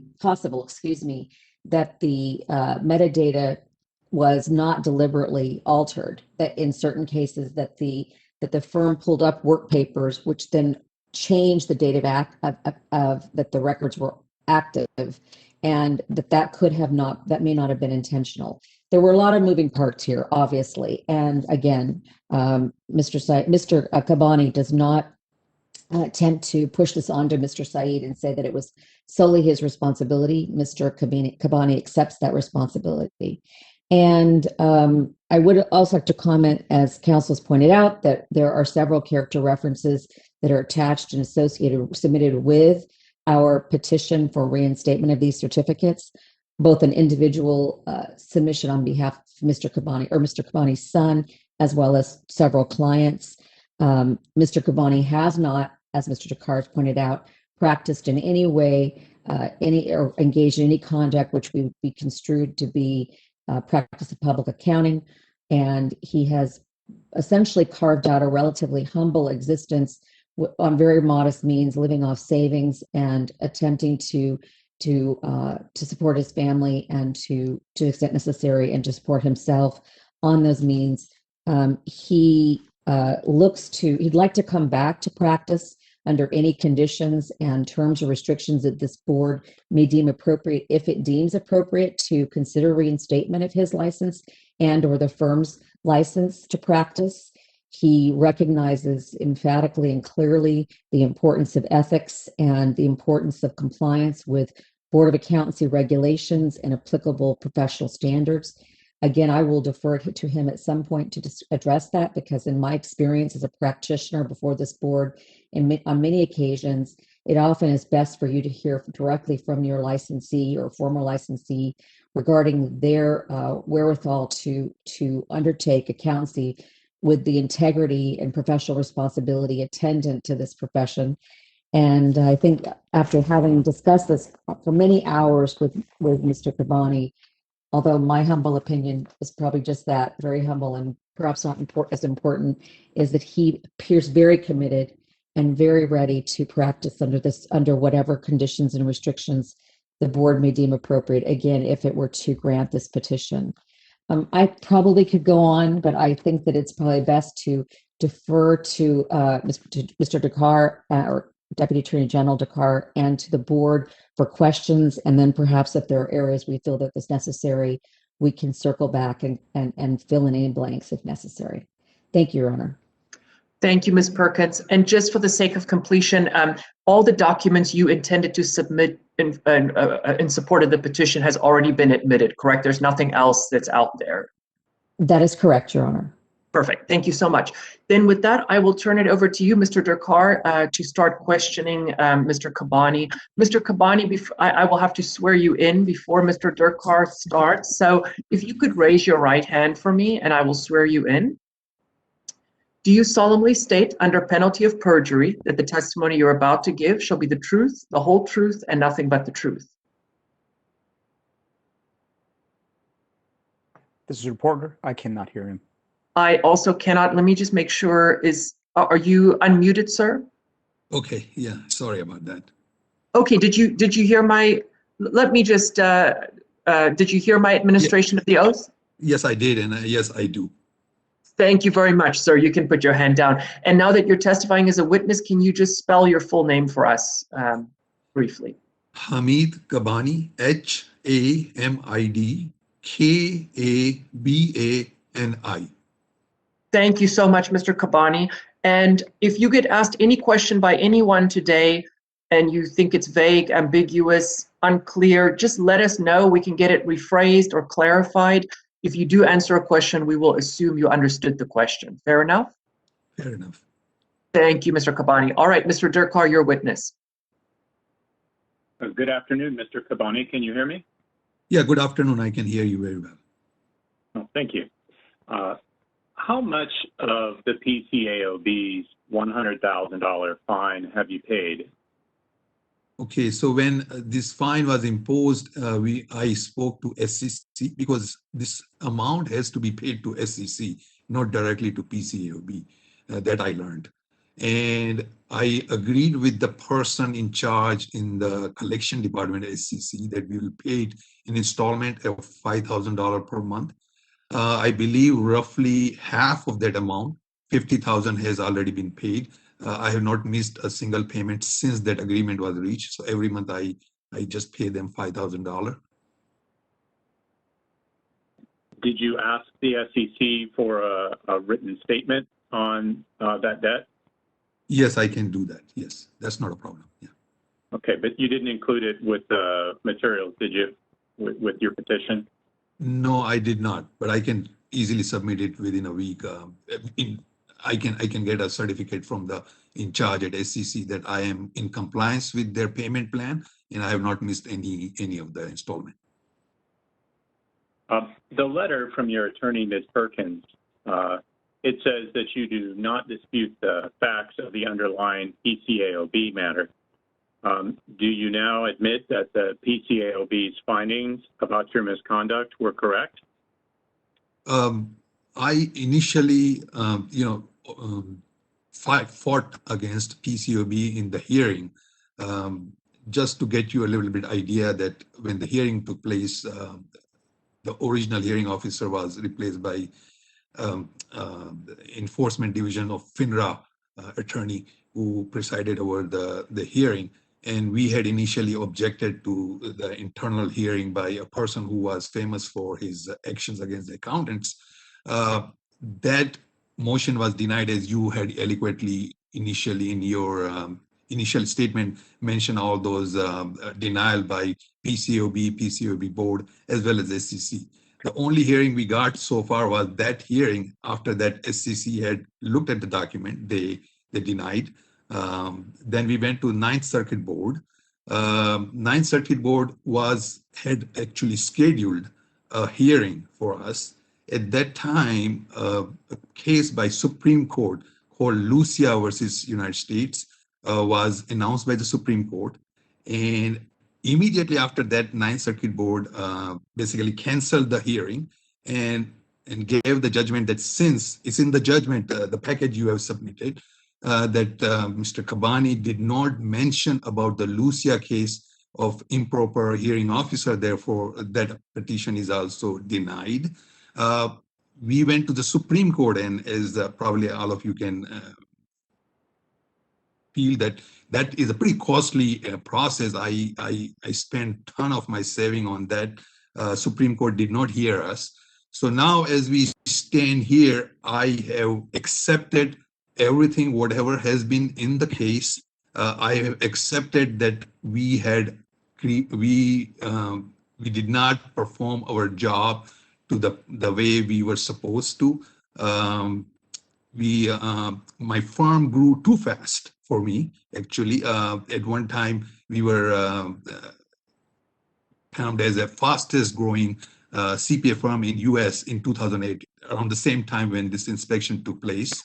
So it was too many clients, around roughly 100 clients, and I was the only engagement managing partner, the equity partner. Then there we had a salaried partner. I had relied on other people to perform the jobs, but I could not properly supervise them.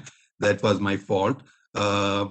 During this 2008 inspection, there were issues with the PPC filing, which we were using for storing the work papers. That's all in the documentation provided to PCAOB and SEC, where the publisher of the software instructed my staff how to open it because there were some issues where the files were frozen.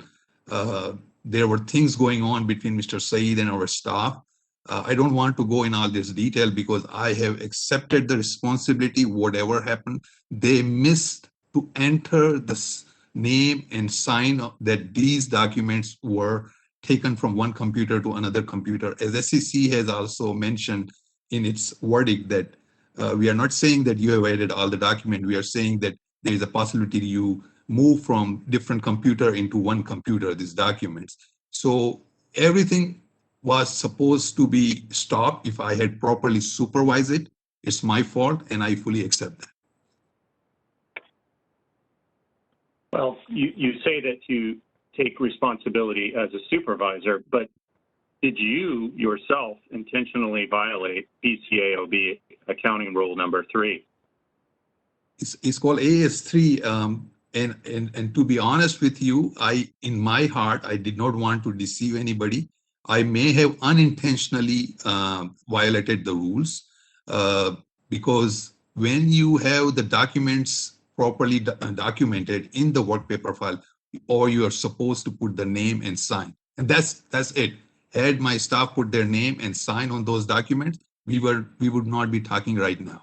So although I did not intend to deceive anyone, as myself being in the past quality control partner for international firm and also in qualification committee here, I knew the responsibility, but that was an oversight, that was an honest oversight, and it did take place.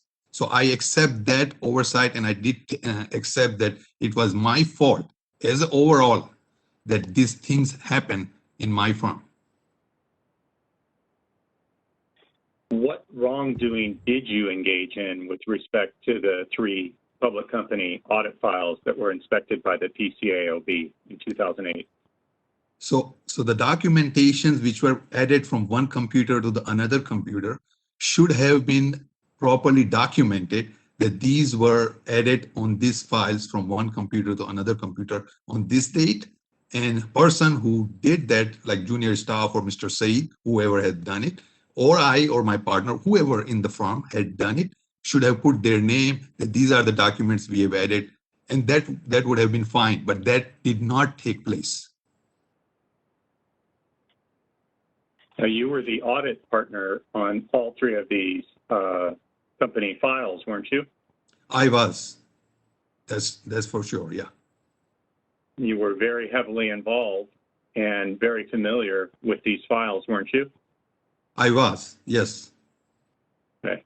And you're aware that the SEC, the PCAOB, and the Ninth Circuit Court of Appeals all found that you acted intentionally and orchestrated a scheme to alter the audit files and cover that up from PCAOB inspectors.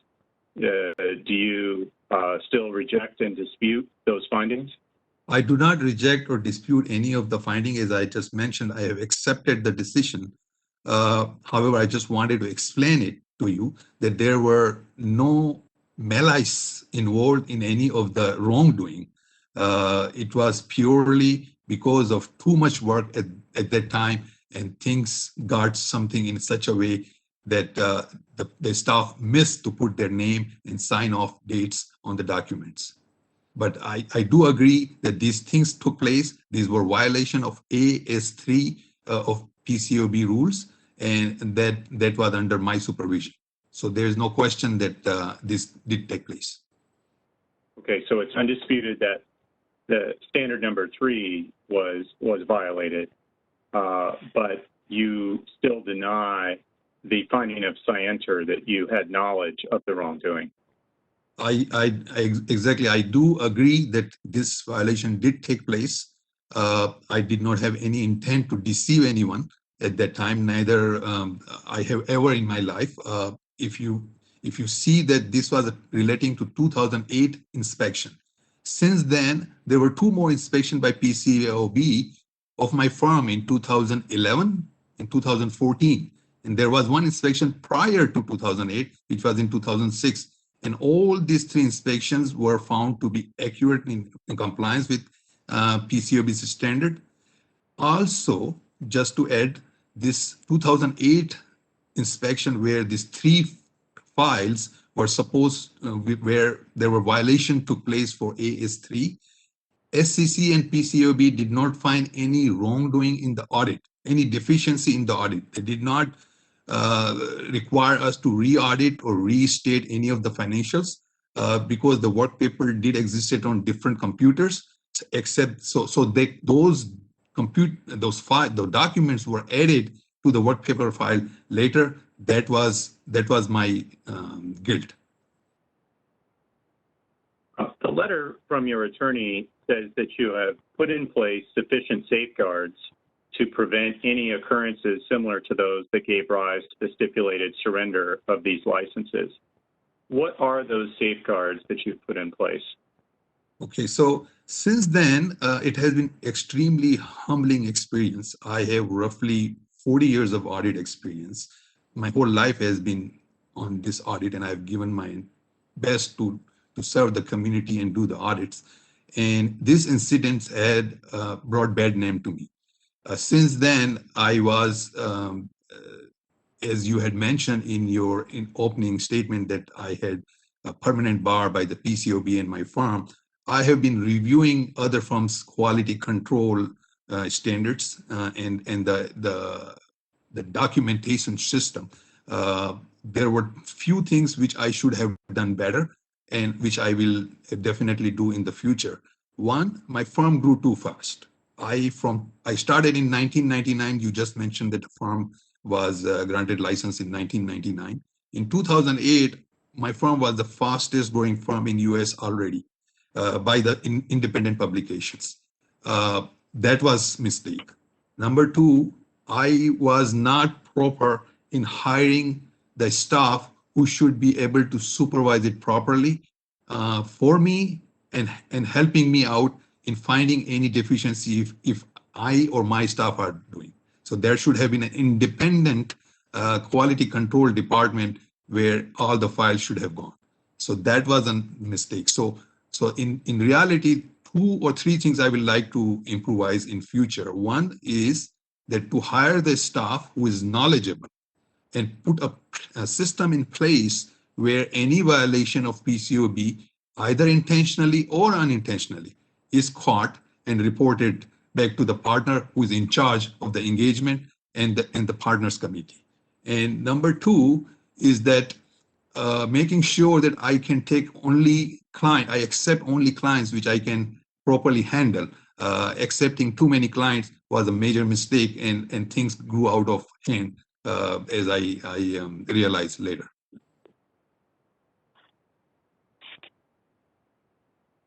Would you have any safeguards pertaining to resources for you to make sure that you stay on track and don't make mistakes?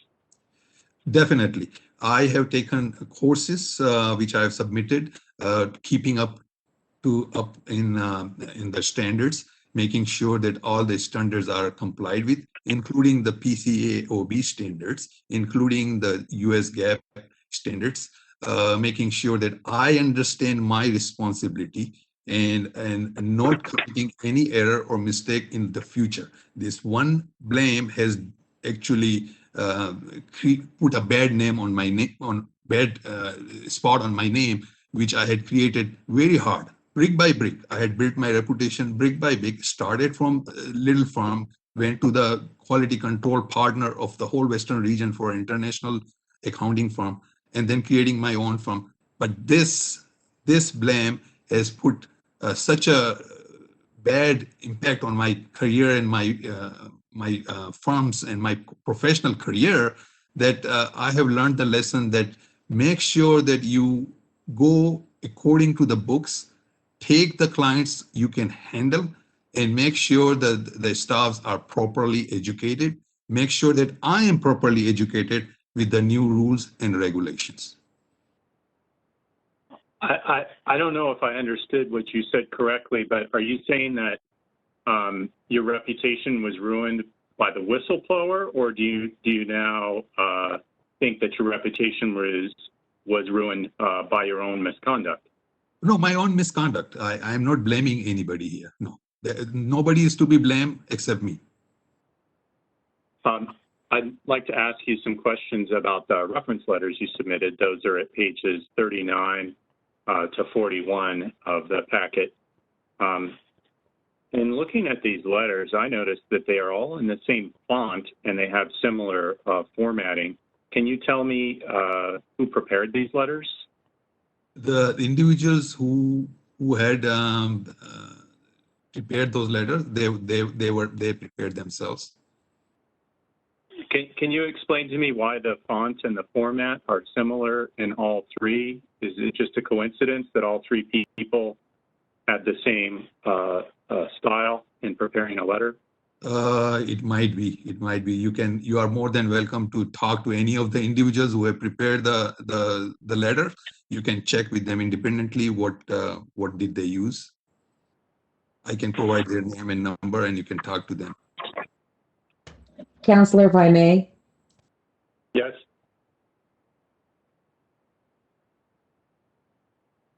Oh, there we go. I was muted out.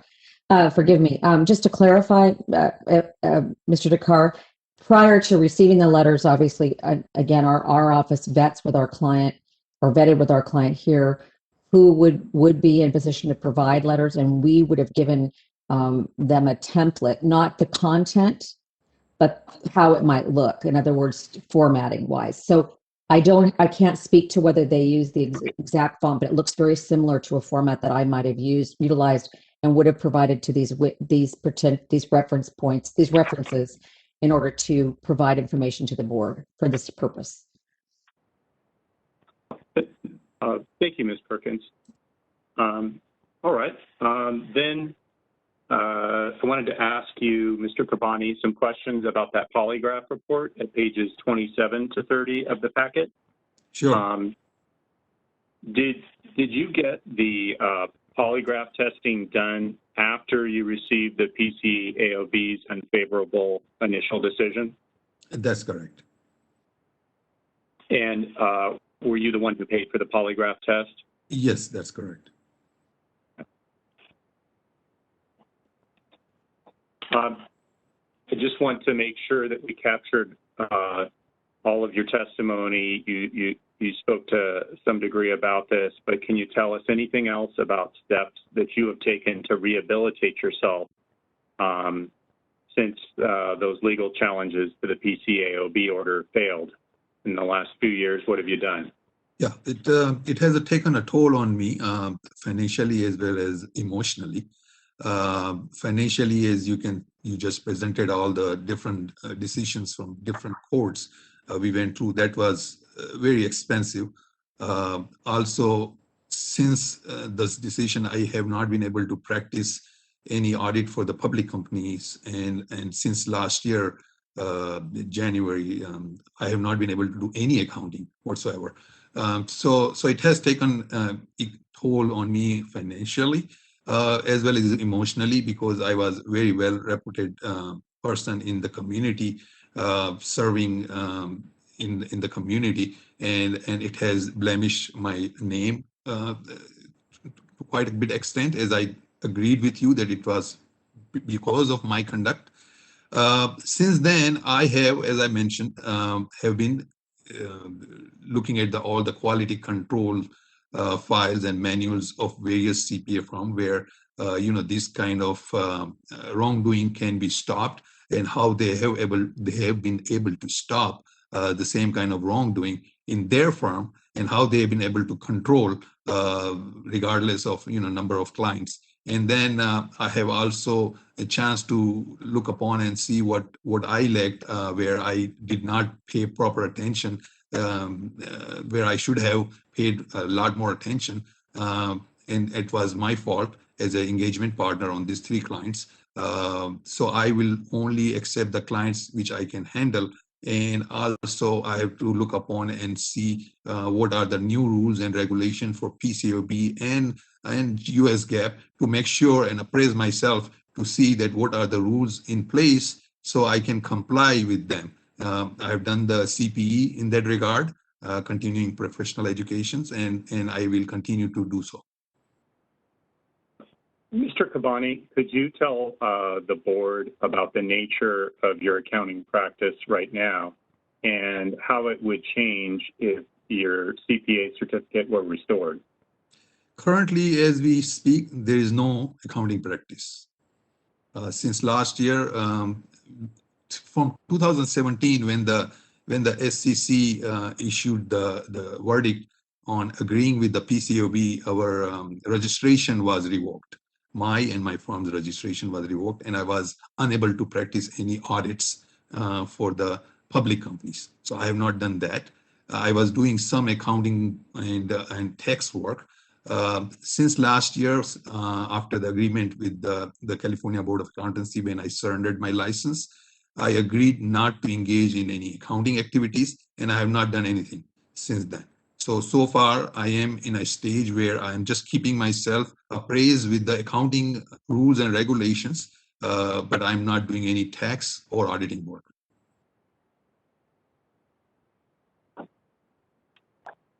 Okay, Your Honor, I don't have any more questions for Mr. Kabani.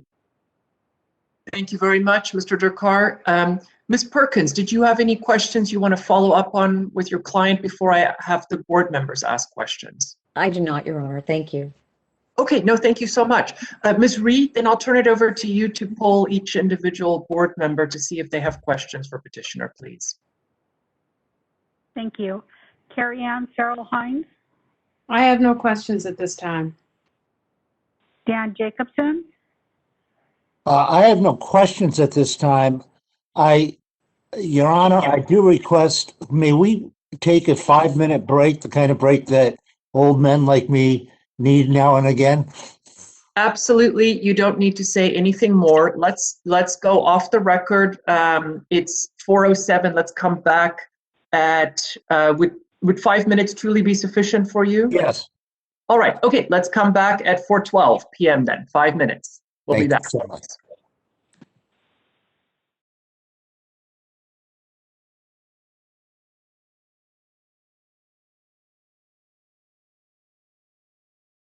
All right, we are back on the record. It's 4:14 p.m. We all took a very necessary break, and now we'll go back to the board member questions. I believe, Mr. Jacobson, I just want to make sure you didn't have any further questions before we move on to the next member.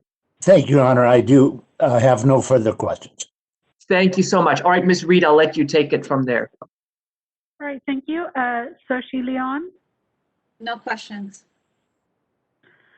Luz Molina Lopez, Yes, thank you, Madam President. I do have a question. With reference to the council letter, it is on page 20. There are some redactions on here, and I believe it has been indicated what these redactions are. Am I correct? Are we able to state the individual that this paragraph pertains to?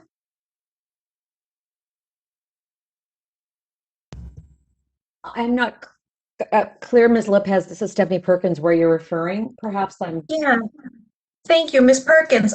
On the letter I believe it's your letter, and it's PET 020. Yes, I don't My have. copy has Yeah. redactions. Mr. Dakar, are you able to point me to the direction? We don't have the Bates numbered copy document, so I'm a little bit at a handicap here.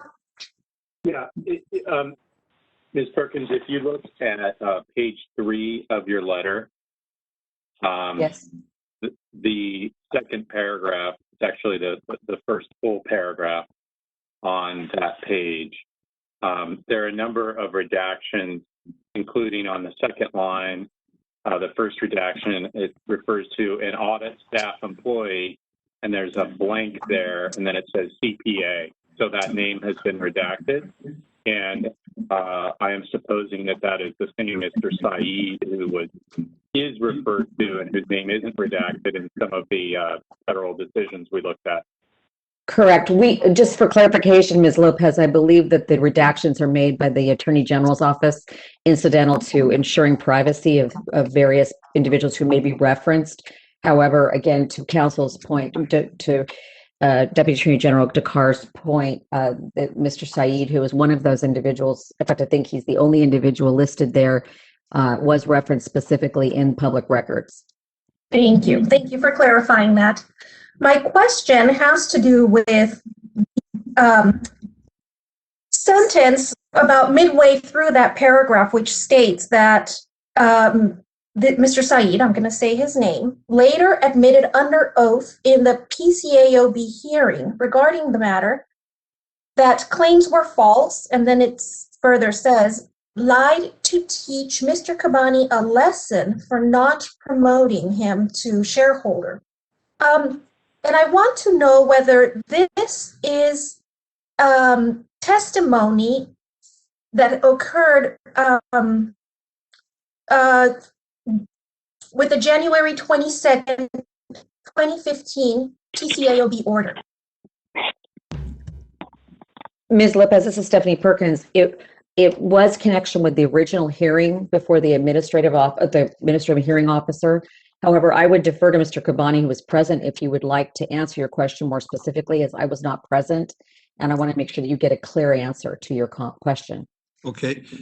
Yeah, so this case basically pertains to the two people's testimony, Mr. Saeed versus me and my staff. And Mr. Saeed, when he presented all the documents which he was gathering from Kabani Company's file to the PCAOB as a witness, he went there and he presented those documents. In the hearing, he submitted an affidavit saying that he falsified the documents before submitting to the PCAOB. So he had agreed on that, and the hearing officer at that time in his judgment has mentioned that there is a problem relating to the creditability of Saeed. However, they still found him more credible than me and my staff, who all have testified in that hearing. Thank you, Mr. Kabani. What I wish was part of this packet was that testimony or the affidavit from Mr. Saeed, and I don't believe it is a part of our packet of information. Is that correct? That is correct. If needed, I can provide it today, actually, because I have in my record that affidavit. I thought that the Deputy Attorney General's office would have that because that was part of the PCAOB case. So I'm not sure. If it doesn't have, I can provide that affidavit and for your record. Yeah. Thank you. I'm not sure if that's necessary now. I just wanted to point out that I would have liked to have seen it. But thank you. No further questions. This is a court reporter, Ms. Perkins. If you can please mute your microphone, ma'am. Yes, I thought it was muted again. Thank you. I seem to be the hang up here today. Forgive me. Okay, this is Ms. Reed. I'll proceed. Dee Owens. Thank you. Yes, I do have one question for Mr. Kabani. from what I understand, you were the lead engagement partner on all three issuers. What I'm trying to understand is, given the state of the work paper file, how were you able to complete the work required as the lead engagement partner to ultimately verify the work was completed, you oversaw the work, and issue the opinion? So these three clients pertaining were audit clients, which I had acted as an engagement partner. They were different dates. The reporting dates were different. They were not on the same date, or even the year end were different. So I was able to supervise and look at it. Now, you have to understand that what I'm now going to say is not defending again, because I have already accepted the thing. But the reason for all this happened is that we had at that time installed the paperless work paper file system in the computer, which was very new in 2008. It had just come out from the PPC, which is a Thomson Reuters, a multi-billion-dollar company. At that time, it was not a network model. The files, you have to install the PPC program on each laptop separately. So what we were doing is that we had each staff doing the work, and they will come, and at the end of the audit, the engagement manager or supervisor will accumulate work papers from all the file and put it in a one common file, which will be available for the partner's review. And that's how we were reviewing, and then it will go to the engagement partner and the concurring partner in this case. What happened was, and there are also documentation support there, proof there, that our program stopped working. They froze right before this inspection was going to take place. And our staff was frantically communicating with the Thomson Reuters staff. There is a communication trail, which is evidence present. We have that evidence. However, they were not allowed to be presented in the hearing. But we have between the Thomson Reuters staff and my staff, where they were instructing how to open the document and how to add the documents which were not being opened. So there were some issues relating to the computer matter as well, in addition to the other stuff, and that also added to the misery in this whole affair.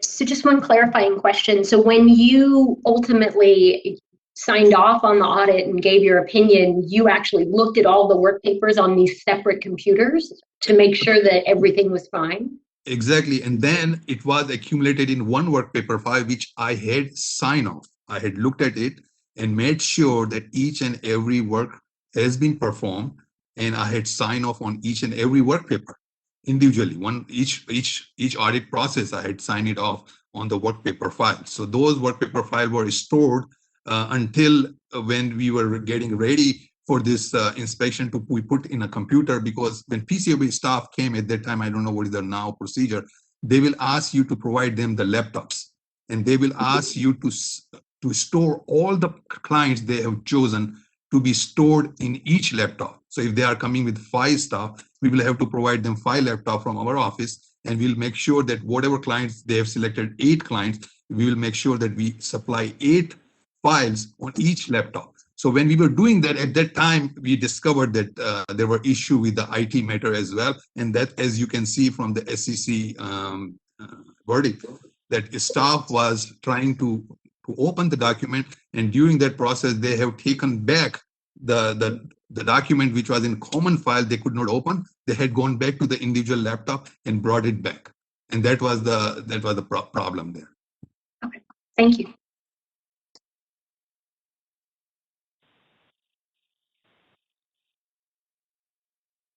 Okay, Errol Pay, No questions, thank you. Deirdre Robinson, No questions at this time, thank you. Katrina Salazar, No questions. Thank you. Michael Savoy,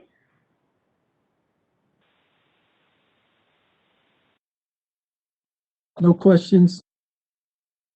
Mark Silverman, No questions. Yin Tu, No question. and Nancy Corrigan. No questions. All right, thank you.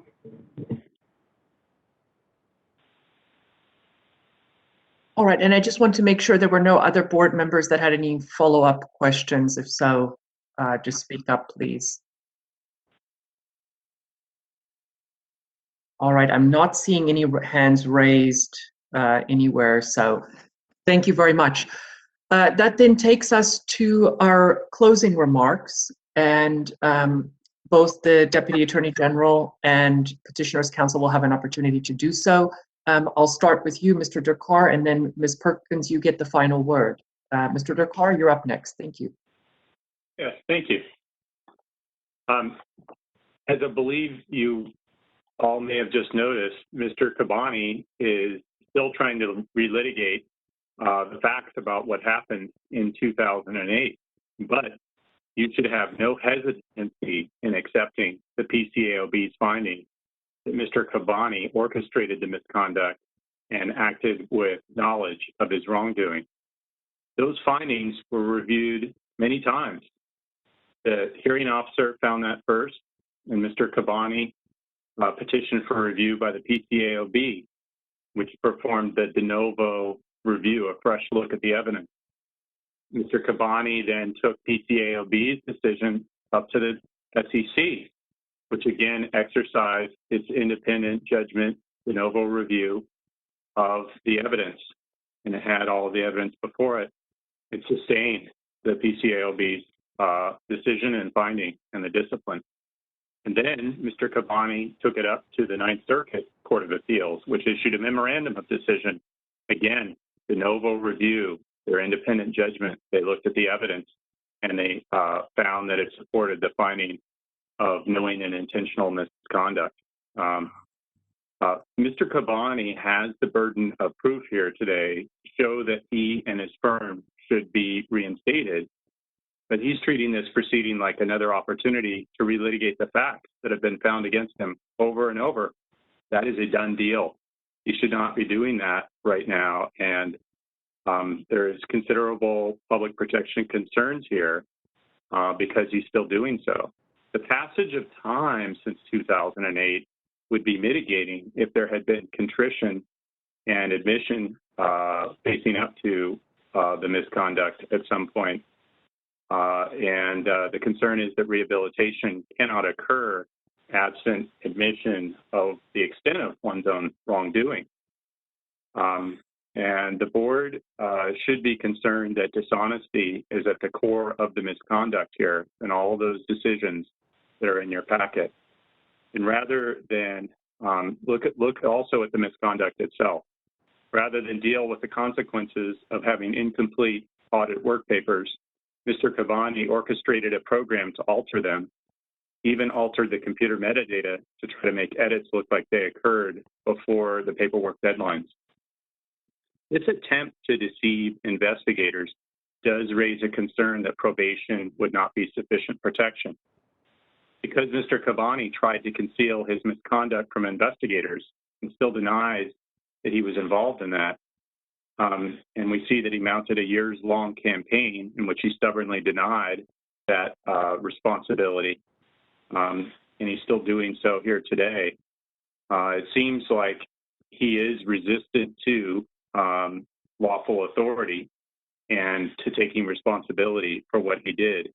The misconduct was very serious, so on behalf of the people, I would assert that there are very serious concerns and a minimal showing, if any, of rehabilitation in light of failing to owe up to the extent of his misconduct.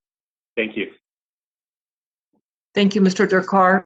And then Ms. Perkins, any concluding remarks in support of the petition?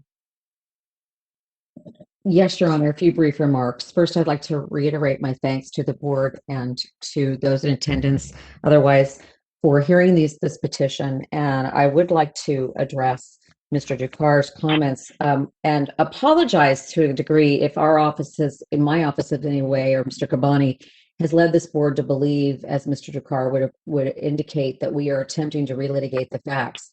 In fact, in response to concern that we hadn't produced certain evidence with respect to the underlying hearing For example, admissions in an affidavit made by one of the witnesses in that case, who appears to be somewhat at the heart of some of the underlying issues.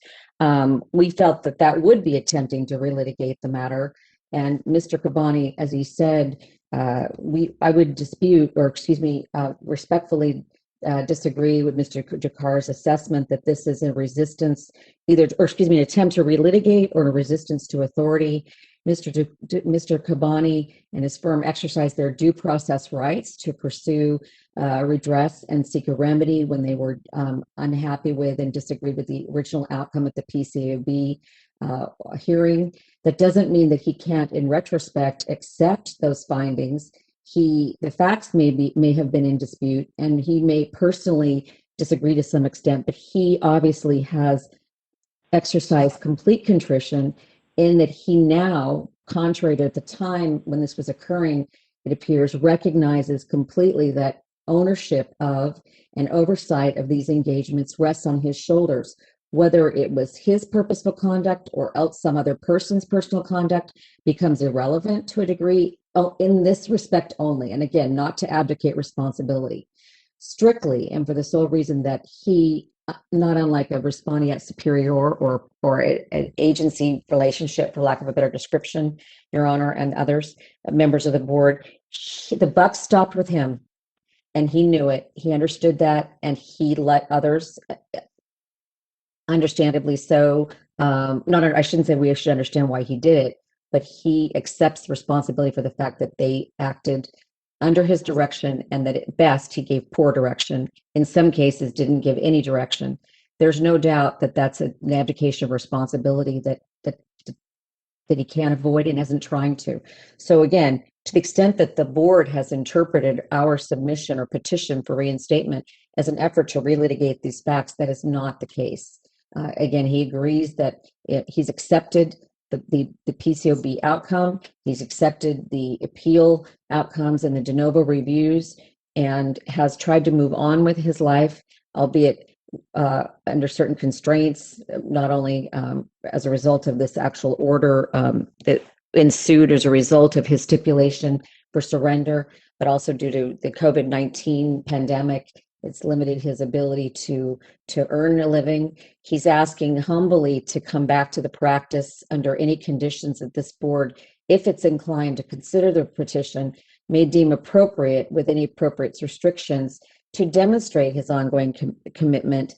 As we indicated in our documentation submitted, Mr. Kabani had operated in practice for 28 years approximately, or so thereabouts, with an unblemished record. He, prior to this and after the events leading to this outcome, had clean PCOB inspections without any adverse findings or concerns with regard to either the prior audit or the audits that were inspected afterwards, which shows that this was an aberrant situation. Again, not trying to discount the importance of it. No one wants anyone to be consciously or irresponsibly attempting to deceive or mislead regulators. But again, Mr. Kabani is looking for ways to come back to the practice in a different way that might allow him to continue as he did when he was a member of I believe he was a committee member, as we said earlier, for licensing. Forgive me, I've just lost the terminology here for this board. So he's demonstrated in the past extreme commitment to the appropriateness of this board's authority, and has no way intended to abdicate that or to disregard it. So I don't think that exercising his due process rights is truly a resistance to authority, and we will take whatever action the board deems necessary to demonstrate that. But he is truly rehabilitated, and I spend a lot of time with licensees, and I can say that I believe he's ready to come back to the practice and do whatever this board deems necessary to demonstrate that he is not a risk to the public, and that he will take his obligation, if reinstated as a CPA, seriously, exercising the utmost of integrity and professional responsibility, maintaining awareness, and again, even if it was a tax practice, implementing safeguards to protect against any kind of conduct that could be in any way construed to be a risk to the public. that this board is obviously is here to protect, and that he as a CPA has an obligation to consider. If assuming that Deputy Attorney General Dakar does not have an objection and that the board is amenable, Mr. Kabani would like to make a few closing comments on his own that I think may be poignant to clarify some of the concerns stated by counsel in his closing statement. That's fine. A couple of brief remarks will be fine. Go ahead. Thank you, Your Honor. Mr. Kabani, did you want to add those comments, please? Right. First of all, I would like to thank board members, Honorable Administrative Law Judge, Office of Deputy Attorney General, and everybody present to allow us to hear my case. I had deliberately tried to explain in the question to the Deputy Attorney General's office, taking responsibility. I think at least I have said 10 to 15 times that I take solely full responsibility. I have mentioned it probably 10 to 15 times in various questions. And I don't know any other way in English language I can take the full responsibility other than that. I take full responsibility. I have mentioned that when one of the member asked me a question that, why the affidavit of Mr. Saeed was not submitted, and I did not submit it because we did not want this process to be another case where we are trying to present our innocence. I'm not trying to present here my innocence. This is not that proceeding. And that's why we did not present any of the affidavits or anything like that. The answer I gave was result of a question asked by a board member. And even then, I had mentioned to the board members in their questions that I take full responsibility. When Mr. Durkar asked me that, do you blame it on a witness? And what did I say? I said, no. Witness has nothing to do with it, whatever I did. It was my responsibility. I take full responsibility. So, Mr. Durkar, I have no idea how can I explain further, in what language, that to explain that please accept my apology on this. If my language is not clear or my English is not proper, I'm willing to take whatever verbiage you give me and accept it, that this was my responsibility and I am fully responsible for all the mess that's happened in this case. Thank you very much, Mr. Kabani, for your testimony and your time today. Thank you, Ms. Perkins, for your presentation, as well as Mr. Durkar. At this point, the hearing is concluded, the record is closed, and the case is submitted for decision, and we are off the record in this matter. Just stay with us, counsel, and Mr. Kabani for just a second in case our court reporter has any questions about spellings. And Mr. Sangeet, if you could get me the end time and page count for our court reporter form, please. Thank you. Yes, Your Honor. The reporter has no questions. If a transcript or when a transcript is ordered, I'll go ahead and go through the proper channels for spellings. I do appreciate the offer. I have an official stop time of the second hearing for 4:38 p.m. with a page count of 50 pages. Thank you very much, Mr. Sangeet. And then, unless there's any other questions for the parties, from my perspective, you are free to go. Ms. Corrigan, is there any reason we need to keep them any longer?